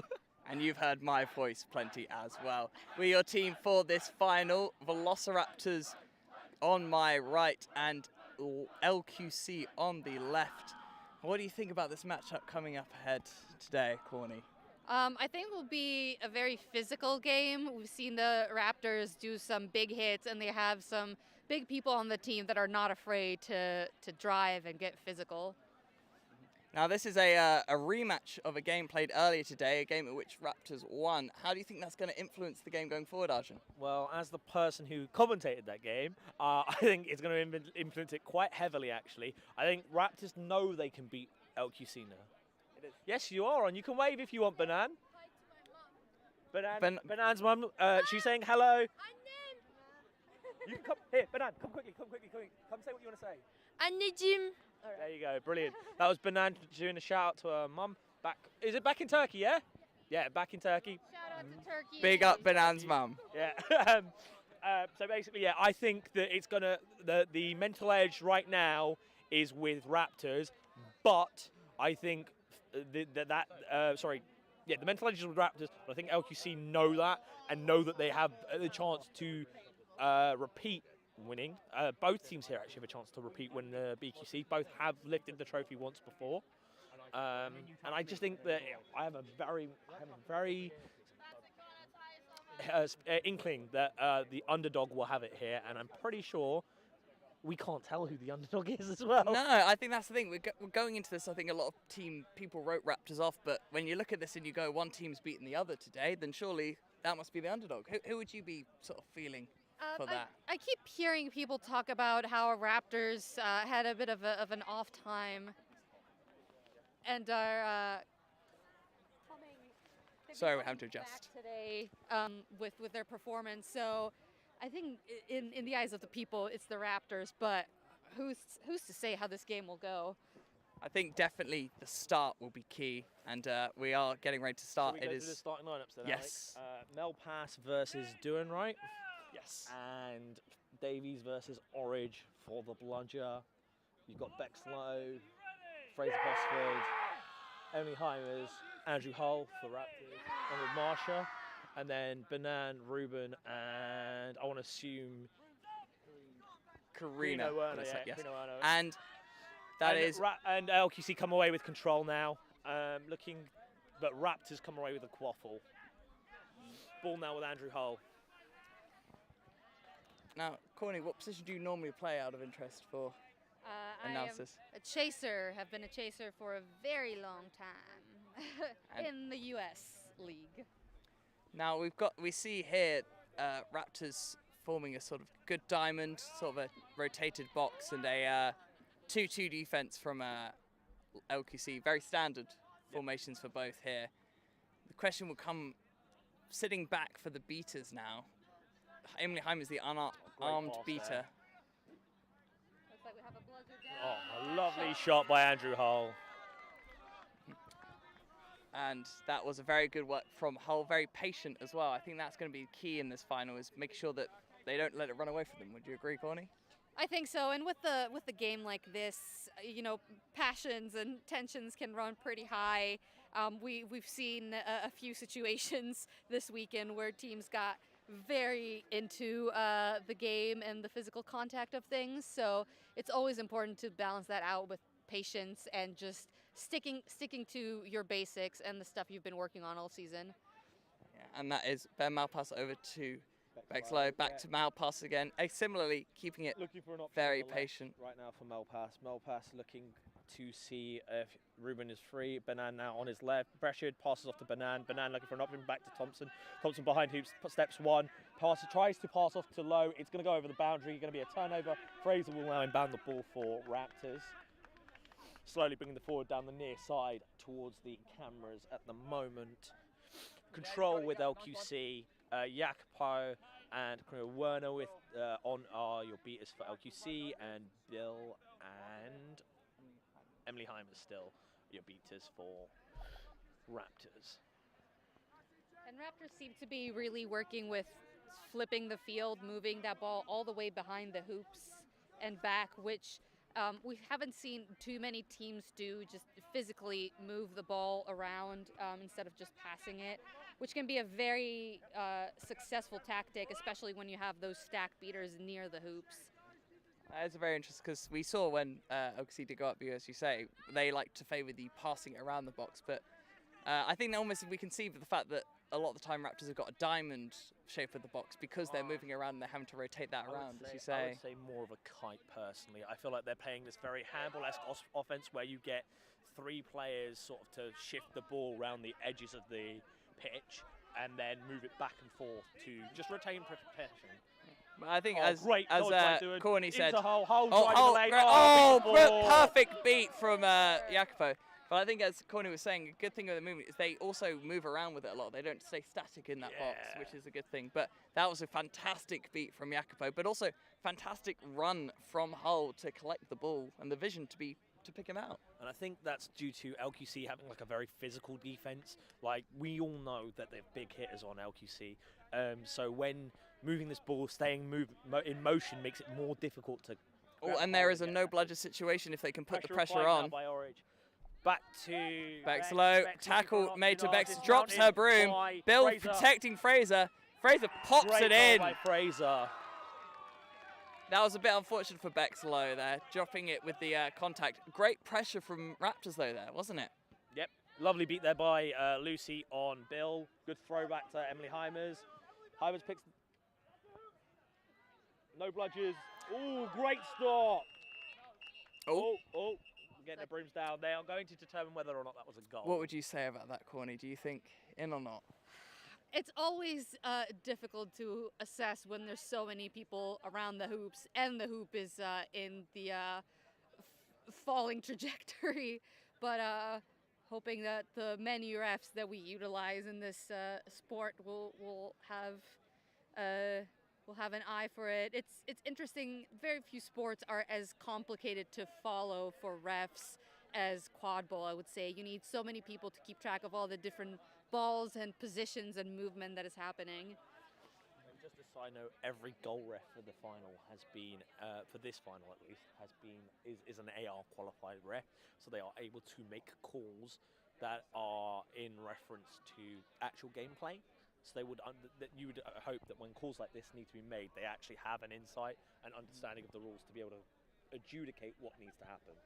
That's very good. Thank you, both of you. It is, and ultimately that ended up being called no good. We have Andrew Hulse almost just sitting through it, a massive scrap, and the ball is collected by Fraser Posford. Score remains 2-0 to Raptors. I was surprised that because it was a foul, I'm surprised they didn't choose to take the ball at the boundary. I think it would have been the safer option. You could have recycled possession a lot easier, but I feel like when you're also that close to hoops, you want to go for glory. Very true. And I think maybe also, I think they want to just commit one person, and maybe for boundary they have to fill it, have to maybe put a bit more in. Now, Alex, I've got a question for you, actually. What's the common phrase that I always hear out of your mouth during games? Something to do with shots? Oh, the shot is always on. That is something to always note. In a final, it's a difficult one. Shot is on right now, to say, from our angle, and the centre hoop. But I do wonder, it takes a brave player to see the shot. Oh, for a moment, I thought he might go for it. It takes a brave player to see a shot and go for it. But the beat has been hit on Hull. Malpass breaking away. And that's a classic Malpass goal, that, isn't it? That was beautiful. Straight beeline, but not falling for that first side of the hoop, just making sure that it went in by passing from the back. Malpass is definitely one of the cooler heads of Quidditch, really, making more or less always the right decision in terms of, as you say, keeping it calm, putting it in the hoop. We have got bludger possession with LQC. The veteran partnership of Dan and Lucy. You had a lot to say about the last time they were on pitch when we commentated the game earlier this morning, Alex. I think everything you said then still relevant now, seeing as we're only a few hours away. Oh, Haynes drives past one. I will say, I think it out towards Andrew Hull. It's been difficult to keep a track of everything going on, but the few times I've looked up, I think Dan won't begrudge me saying that his aim's been a bit off now. But he's now going to go for a napalm. But I've seen just and a we few. saw how successful in the first game that napalm was. Yeah. Oh, and a big hit on Sam Burkett there. Ben driving, misses, still has the ball, runs through two. Oh wow, that was incredible work from Marsh's, and no, but the tackling from Marsh's vent to slow it down as well was impeccable. That was though, that opportunity, as we've said, came from the fantastic off-ball play from Dan Trick. What do you feel about? We don't see it as often, Corny, about the tackling game for beaters. Speaking as a chaser, long-time chaser, I think that's another thing that the two-arm tackling has really changed quite a bit. I think it's given a lot of beaters more opportunities to engage and steal those bludgers back. It's been really exciting to see some. For dribbling, sorry.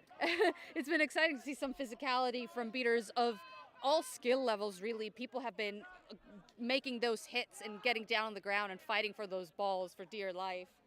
I think the two-arm tackling as well, it allows them to pin the bludger arm. Before, when they tackle one arm, they just able to just hit you on the shoulder as you were lower down. I think, as you're saying, two-arm tackling has allowed that to be a more effective strategy, as opposed to, I think, in the old days, with one-arm tackling, you had to just hit them hard if you wanted to get that bludger from them.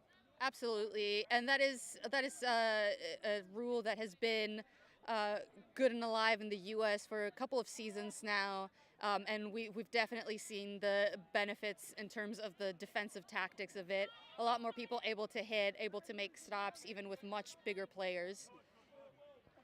I don't know if you agree with me, Arjun. Is it just he's not got many options, but Malpass is kind of trying to go it alone quite a few times. I think it's more the play from the beaters has dictated the drive for Ben. I think LQC, have identified that the drive against this quite big defense that Raptors trying to put in front of them is actually quite breakable. When they have no bludgers, they seem to get very compact, and the only way you can beat a very compact defense is running it through, getting those hands through the hoop and scoring that way. Raptors now moving the ball wide around the hoops. Ball with Callum Fields now. Field to Hull. Hull looking for an option, looking for a drive. Hull has the drive. Oh my word! What a block, Dan Trick! Dan Trick and Callum Field showing he can do it all. He can chase, he can tackle, he can beat, he can do it all, it seems. Malpass now bringing the ball up on the side. Lucy in front with the bludger. Dan Trick looking to sub for Jacopo now. We've also had a change in beaters for Raptors in that Claude is now on and Gabri is now on. Sam Burkett is no longer on. Gabri would definitely bring a different energy to Burkett. Gabri's a bit more of a stronger arm. I think I'd agree with you there, Alex. I think the strength we're going to see from Gabri is going to be more important. Oh, what a goal! Nice shot by... Was that Malpass who scored that again? I presume it must have been. Tua Carling off for Beck's low. Our score is currently 20-20. It seems like LQC have found the rhythm after those first couple of goals that have been driven in by the Raptors. Yeah, I agree with you. It definitely feels like Raptors are getting a lot not as close to goals as LQC are. Raptors are doing well to stop a lot of the chance from LQC, but they were always seeming a bit too close, whereas Raptors aren't quite able to get there. Just as a side note in the chat, people are asking, did both teams agree to 3 max? The answer is no, but if they are playing it, that is out their own accord. I think Malpass looking to try and run the ball there without actually having the quaffle in hand. I think, as far as I'm aware, LQC have gone with the intention to play 3 max as much as possible. I don't think Velociraptors have stated that as an intention. No. And a goal for Ruben Thompson. A beautiful little pop-off by Malpass when he finally got the ball. Yeah. And a simple little goal that we've seen many times before in different games for LQC. That right hoop, really beloved by Malpass. I will say LQC has some really physical female chasers that they've been playing on the field for a reason. Bennen is always ready to make a hit and attack a person carrying a ball, which can be very frustrating to play against, but it is obviously really working out for LQC and has been all weekend. And same for the rest of their players. They are really capable of keeping their own on their field. I agree. It's one where there is some people may feel like a 3 max is Oh, some lovely kind of net ball implied there. drop-off, but that is definitely not the case with LQC at all. That is a goal by Malpass. But yeah, I'd agree with you that a big credit is that whilst it's not necessarily deep, the main female chasers for LQC are a great, fantastic level of quality, aren't they? Absolutely. And I think it really shows when teams put in the time and effort to make sure that their female chasers are, up to par and trained at the same level as the rest of the team. I feel like, as a female chaser myself, a lot of times they tend to be sort of left to the wayside, which does not help anyone on the field, really. So it shows that these teams have been putting in the time and effort to bring these players up to their best abilities. I hope that with the 3 max we'll start to see more encouraged ball carrying, as we're seeing, say, with LQC. I've still some great runs from Tua Carling in sort of safe reset.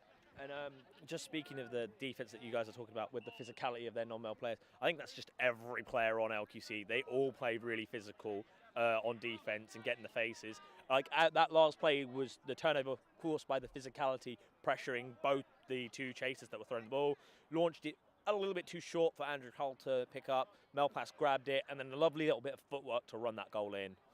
Hull with the ball now on our near side. Here's the question. We're now at 4-2 to LQC, which is quite impressive considering they were 2-0 down at one point. If they concede another, should Raptors call a timeout? No. I think that at the moment the game is where you expected it to be coming into it. I think if you get to a point where there's an issue, then yes, I would look for it. But if not, don't worry. I think they have a game plan. If the game plan starts falling away, then yes. Personally, yes. But timeout isn't relevant right now. You're only down 2. You've both got very good seekers. I think you can win it off catching like you did this morning. I wouldn't worry. That's very, very fair. It does seem like the stalemate for Raptors happened once Fraser subbed out as their keeper, correct? But I guess maybe that's the thing, is almost the presence of 2 keeper-esque players in Hull and Posford is maybe that sort of driving force. Maybe they need a Haynes back on who would be similar for that. Yeah, and Fraser is very aggressive with his runs and drives, so he has the ability to make those hard plays for the score. I do think that's a very fair point. I think you are right in noticing that. I think that when the safe reset has changed, we've noted a decrease in output by LQC. And now we've got a no bludger situation for our LQC. Malpass runs past 1 past 2, up and in. Pops. Lovely 3 drives now by Ben Malpass to get them quick goals. It really has to be said that Malpass, he makes it look easy, but he is incredibly talented, isn't he? He's a phenomenon. Alex, you mentioned the Raptors maybe should think about calling a timeout. I believe they are now doing that. There you go. I just think it's a classic one where when you've conceded X amount unanswered, you do sometimes have to just take a time to break that momentum, because the momentum is clearly swinging against Raptors. In the same way as well. In the same way, I think you have to look at when you're conceding consistently the same way, you have to fix that. There's unless you're going to change that by going, we're going to sub everyone off and bring on players that we've had a chat with on the sideline, which I don't think Raptors will look to do here. I think they are happy with the personnel, just need to get the instructions. Look, we need to change something. What is the reason why we're conceding in this way? Have that quick discussion, make the relevant changes, push through to try and level the score. But it's not just conceding, obviously. They have conceded 5, but they have gone from scoring 2 very quickly to now scoring none. What do you think they need to change on their offense, Corny? I think they are really getting burned in those turnover moments. They seem to be taking their time setting up the defense, and they're just not able to get back on their hoops before LQC is able to make those quick drives. I think there needs to be more preparedness, perhaps from the beaters as well, for that turnaround, and the chasers need to hustle back and try and get in the way a little quicker. I think it is interesting because actually I know that Raptors at various points have talked about how if you're going to lose the ball, at least lose it on a shot or behind the hoops. And you are right in pointing out that they've been few too many times where they haven't actually been in that position. They've been losing it in front of hoops. And I wonder, is that the beaters? Is that mistakes from the chaser line? Is it both, maybe? It's poor passes, I personally think. It's these long balls that they're playing as well from behind hoops to the front to try and reset the ball and play this system that they're looking for. The issue is they're being patient, but almost it's costing them. Yes, agreed. Well, I know. I don't think the patience is costing them. I think it is just literally the poor passes. They've been just underthrown or not with enough power or under a little bit too much pressure. So they shouldn't stop doing those. They should just do them better almost. Be a bit more calmer. I think calmer with the Oh, okay, yeah. Whereas she passed under pressure, wasn't able to get the right form in because of the tackle. And now Melpas has the drive again. Oh, great offload to Benan there. And that's a lovely goal for LQC. All one on the from the pass. You're hoping Orridge makes... Oh, that's unlucky for Orridge, but he's going to contest it against Satori. Satori wins the beater battle and sends Orridge back to hoops.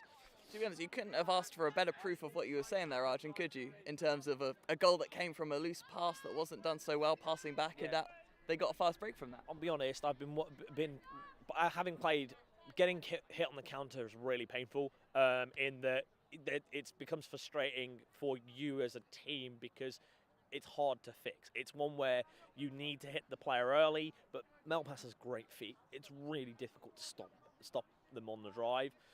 Lovely ball back now to Andrew Hull with the ball now. Really, the only way you can stop a fast counter is to not lose the ball in the first place, really, isn't it? Agreed. Most definitely. Great stop there for one. Mel recovers the bludger. Courtney, I don't know how you tend to play on the sides, but are they utilising their players behind? Are Raptors utilising their options? Or do they need to utilise them? Is it maybe they're not making the runs? Is there anything from the passing options you think they could be doing better? I'm not sure if the passing options are the play. Another thing I was going to note is that they, unlike the first few minutes of the game where they scored those goals, they have stopped doing that run behind the hoops and moving that ball with their feet versus the passes. And with LQC maintaining that bludger control for a good portion of that game and keeping those beaters tight on the hoops, unless you make some dramatic moves with the ball and really get those beaters distracted and questioning what you're going to do, it's very tricky to get the ball through. I wonder if it's maybe a mentality thing as well, with the amount of pressure, as you say, the beaters are putting on them. They're making the runs because they're worried that if they get it, they're just going to lose it like we've seen before. I wonder if that's a thing that's affecting maybe them. They're worried that if they're running, they're seeing like they've got no options. Oh, it looks like we're going for a fast drive-by and... Oh! I thought it went in! Unfortunate from Jake Hadcock there. He's actually had loads of opportunities like that all day and scored 2 of the similar goals again in the first game. I think that what came from there was the great beater trade by Bill. Bill really pressuring Lucy and Dan at the same time with the bludger to force turnovers.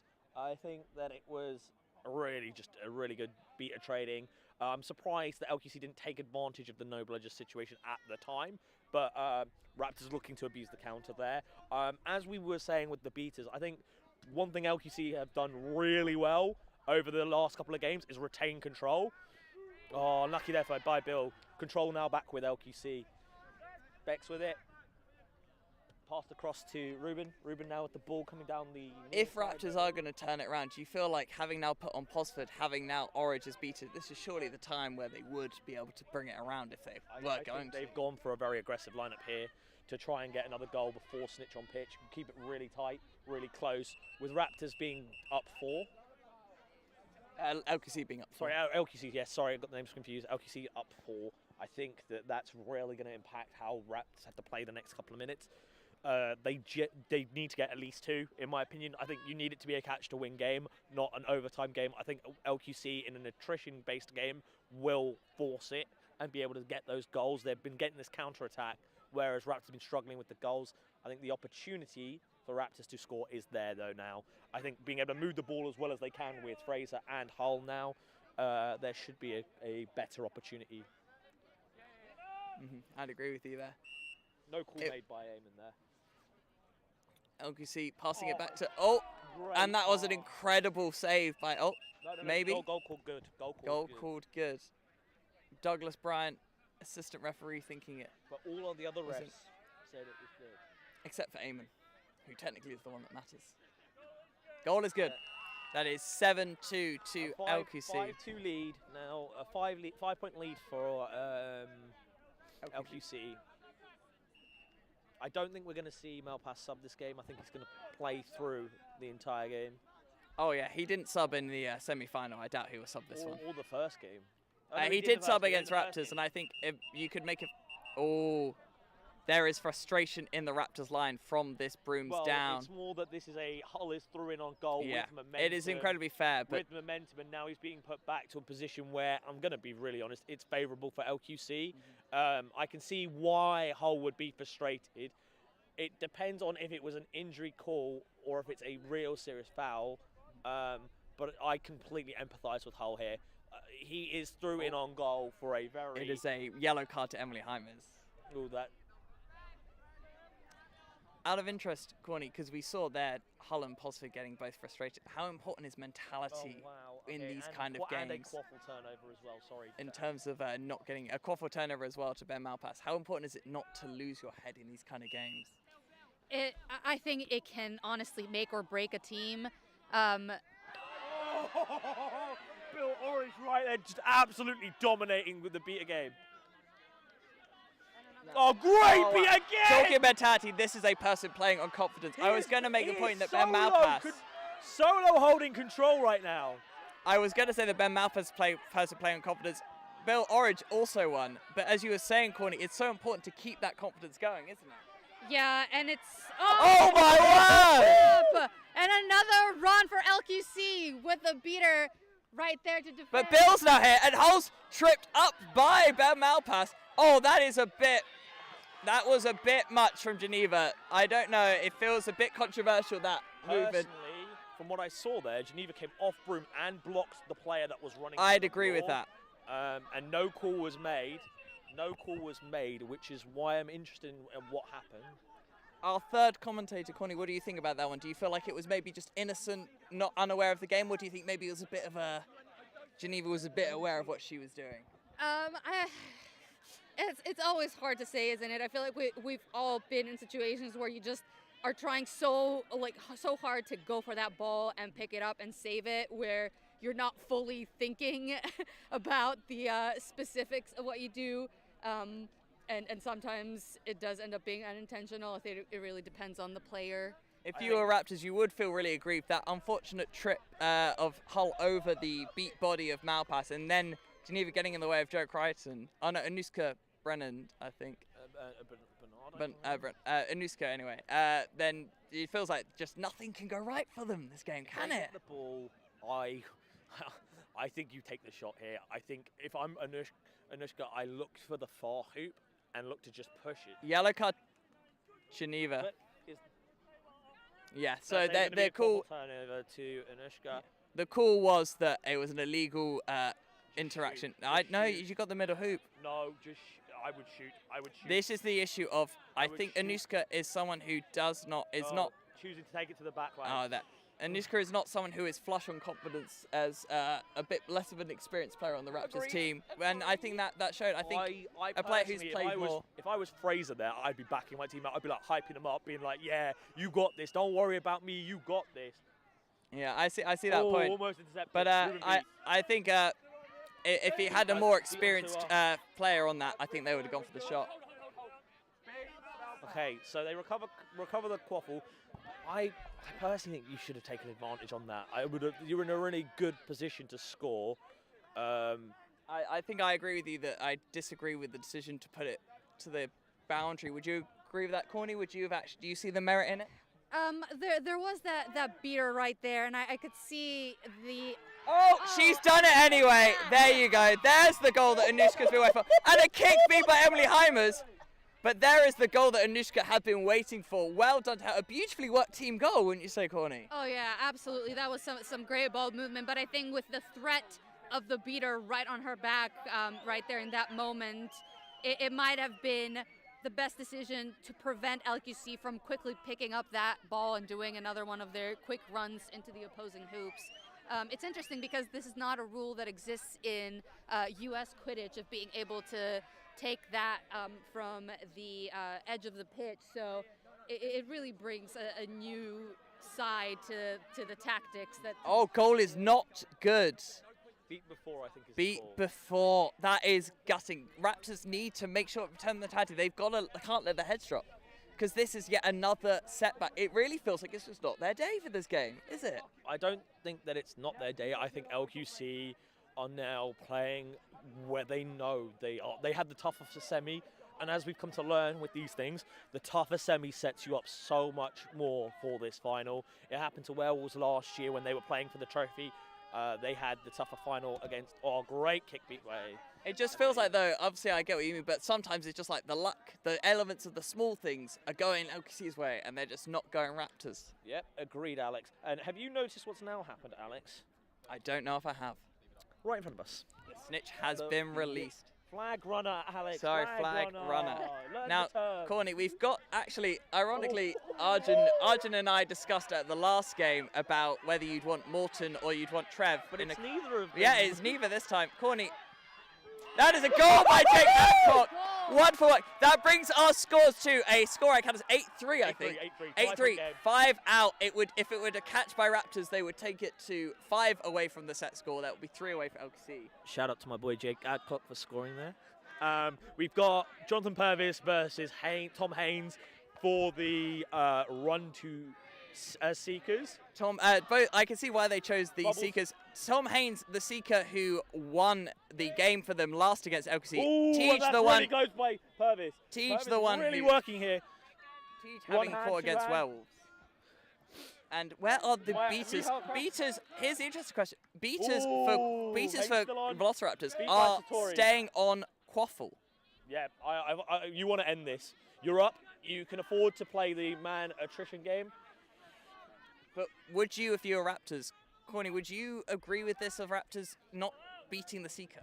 I wouldn't. I think when they have the opportunity to get that catch and get really back in the game, I think their players should, their chasers should try to be way more physical on defense and leave the beaters to handle the Seeker and get him out. I know I mentioned earlier that Raptors have been playing pretty physical, but we have not seen a lot of hits on defense to stop some of those drives.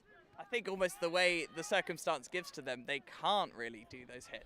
Change from Purvis to Davies. Davies really going for it now. I think we really should focus on the Seeker game because it seems like they are both going to bubble. That's the and thing. trade. Oh, are they now going the great ball? Oh, goal no, by go Andrew for goal. Holder. I love Ooh, that. Haynes I was do have to catching call there. out the wonderful moment, Arjun, of we have to focus on the Seeker game, and then immediately we're commenting on the chasing game. But it was a very good goal. But it does seem like, as you say, the bubble is now being formed, which I definitely agree with. I think whilst you may be worried, 100%. about losing more in the chaser game, ultimately, if they catch the snitch, you lose it. So it's irregardless, really, about your Pass straight to QPD. get the goal back. That's the whole point. Oh, Hemingway almost catching there.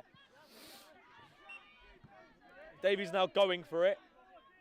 Oh, and now it's Ben Morton. Are we going to see the signature move to catch? Used once before to win a BQC medal, gold medal. Will it happen again? 1, 2. Oh my word! So close. The classic move came out again. It's just there's just no stopping it, is there? It's insane. It's an insane move. I feel like the beaters need to be more aware that there is Ben Morton on the pitch. There could not be any deadlier of a threat to your chance of a gold medal than Ben Morton being against you. Wow, that was Oh! He just flies, that man, doesn't he? Especially with the sprint in from the sub box. If you hadn't mentioned it, I would not have been watching for it. I would have blinked and missed it. Oh, Chloe Hemingway trying to get in that extra point. Chloe Hemingway also has her fair share of catches as well in her career. Ooh! Oh my word. Oh, and now the great beats have beat by returned to Satori. the bubble. And now, Tej now on as the Seeker instead. And now a swap for Lisa. Oh, and that is it! That was so clean. So clean. I don't think I've seen a catch cleaner today. Great side swipe. As Mihal turned away, quick glance of the snitch, grabs it with those long gangly arms. I don't see a reason that can't be called good. Also with the score at what it is, very much expected. That would be, the score is currently 9-4. It would be 12-4 to LQC. you've got to say, it must be difficult for the Snitch Corny when you have such a dynamic, leaping seeker like Morton to then have to deal with the long limbs of Tej and the sort of calmer style. It must be really difficult to change that up constantly. Definitely, and especially, I don't know how some of these snitches manage to keep up with multiple great seekers that are really diving for those catches. And that is it. Catch is called good, which means that your British Quadball Cup champions 2023 are London Quadball Cup. Is this Club, sorry, Cup, yes. I just want to say big congratulations to LQC. They've really put in a shift in today to get there. And big shout out to Raptors as well. They've really put in a shift. Pulled that surprise win off this morning to actually get them to this position. I think that's definitely, whilst they didn't unfortunately get the second win against LQC, the first win was so vital to making sure that they didn't have to beat that team in the semi-final. And I think that was a key thing for them. But both teams have to be credited for their mentality. Raptors for coming in underdogs, for feeling like they have underperformed in the community fixtures and knowing that they can do better and showing they can do better. LQC for coming away with a loss to then beat the harder team that people felt they should be facing in the final, and then to come against the team that so shocked them in the morning and to then beat them. It takes a lot. Yeah. Also, don't remind Corny of what happened earlier. My apologies, Corny. It's okay. It's all part of the sport. Nothing to be done. LQC deserved this win. They really played with some hard runs and hard work. So congratulations to them. And congratulations to us silver medalists, Raptors. Also, I think this is a really good turnaround story from last season, losing on that on the shot last year to now coming back this year and proving why they deserved to be in that final originally, and now why they deserve to be your champions for the British Quadball Cup 2023. God, it's a lot of words, isn't it, Alex? But it was also quite a nice something to mention as a wider narrative, is that the team that has won has been a team that has predominantly set out to play 3 max. Yeah. Not by any rules, but this is something that should be commended for the team, that they have come out and they have shown that it doesn't change anything about a team. They can go and win BQC. Yeah, the crazy concept. Women can be good athletes too. It's just a matter of ensuring that you help them get there with the time and training and the opportunities to try things out and mess things up and learn from the mistakes without feeling like they're, letting their teammates down just for, missing a catch or missing a goal. There is a lot of talent in these teams, even from the players that you can't see it quite yet. And I think if you put in the care for those players, you can really see some amazing results coming up. Honestly, could not have phrased that better myself. Thank you, Corny. But yeah, that has been. Good words to end on. They are, and that has been the BQC final. Your winners are LQC, silver medalist Raptors, and bronze medalists Werewolves of London. I have been Alex Lewis. I've been Arjun Sharma. And Cornelia Zana. Thank you very much.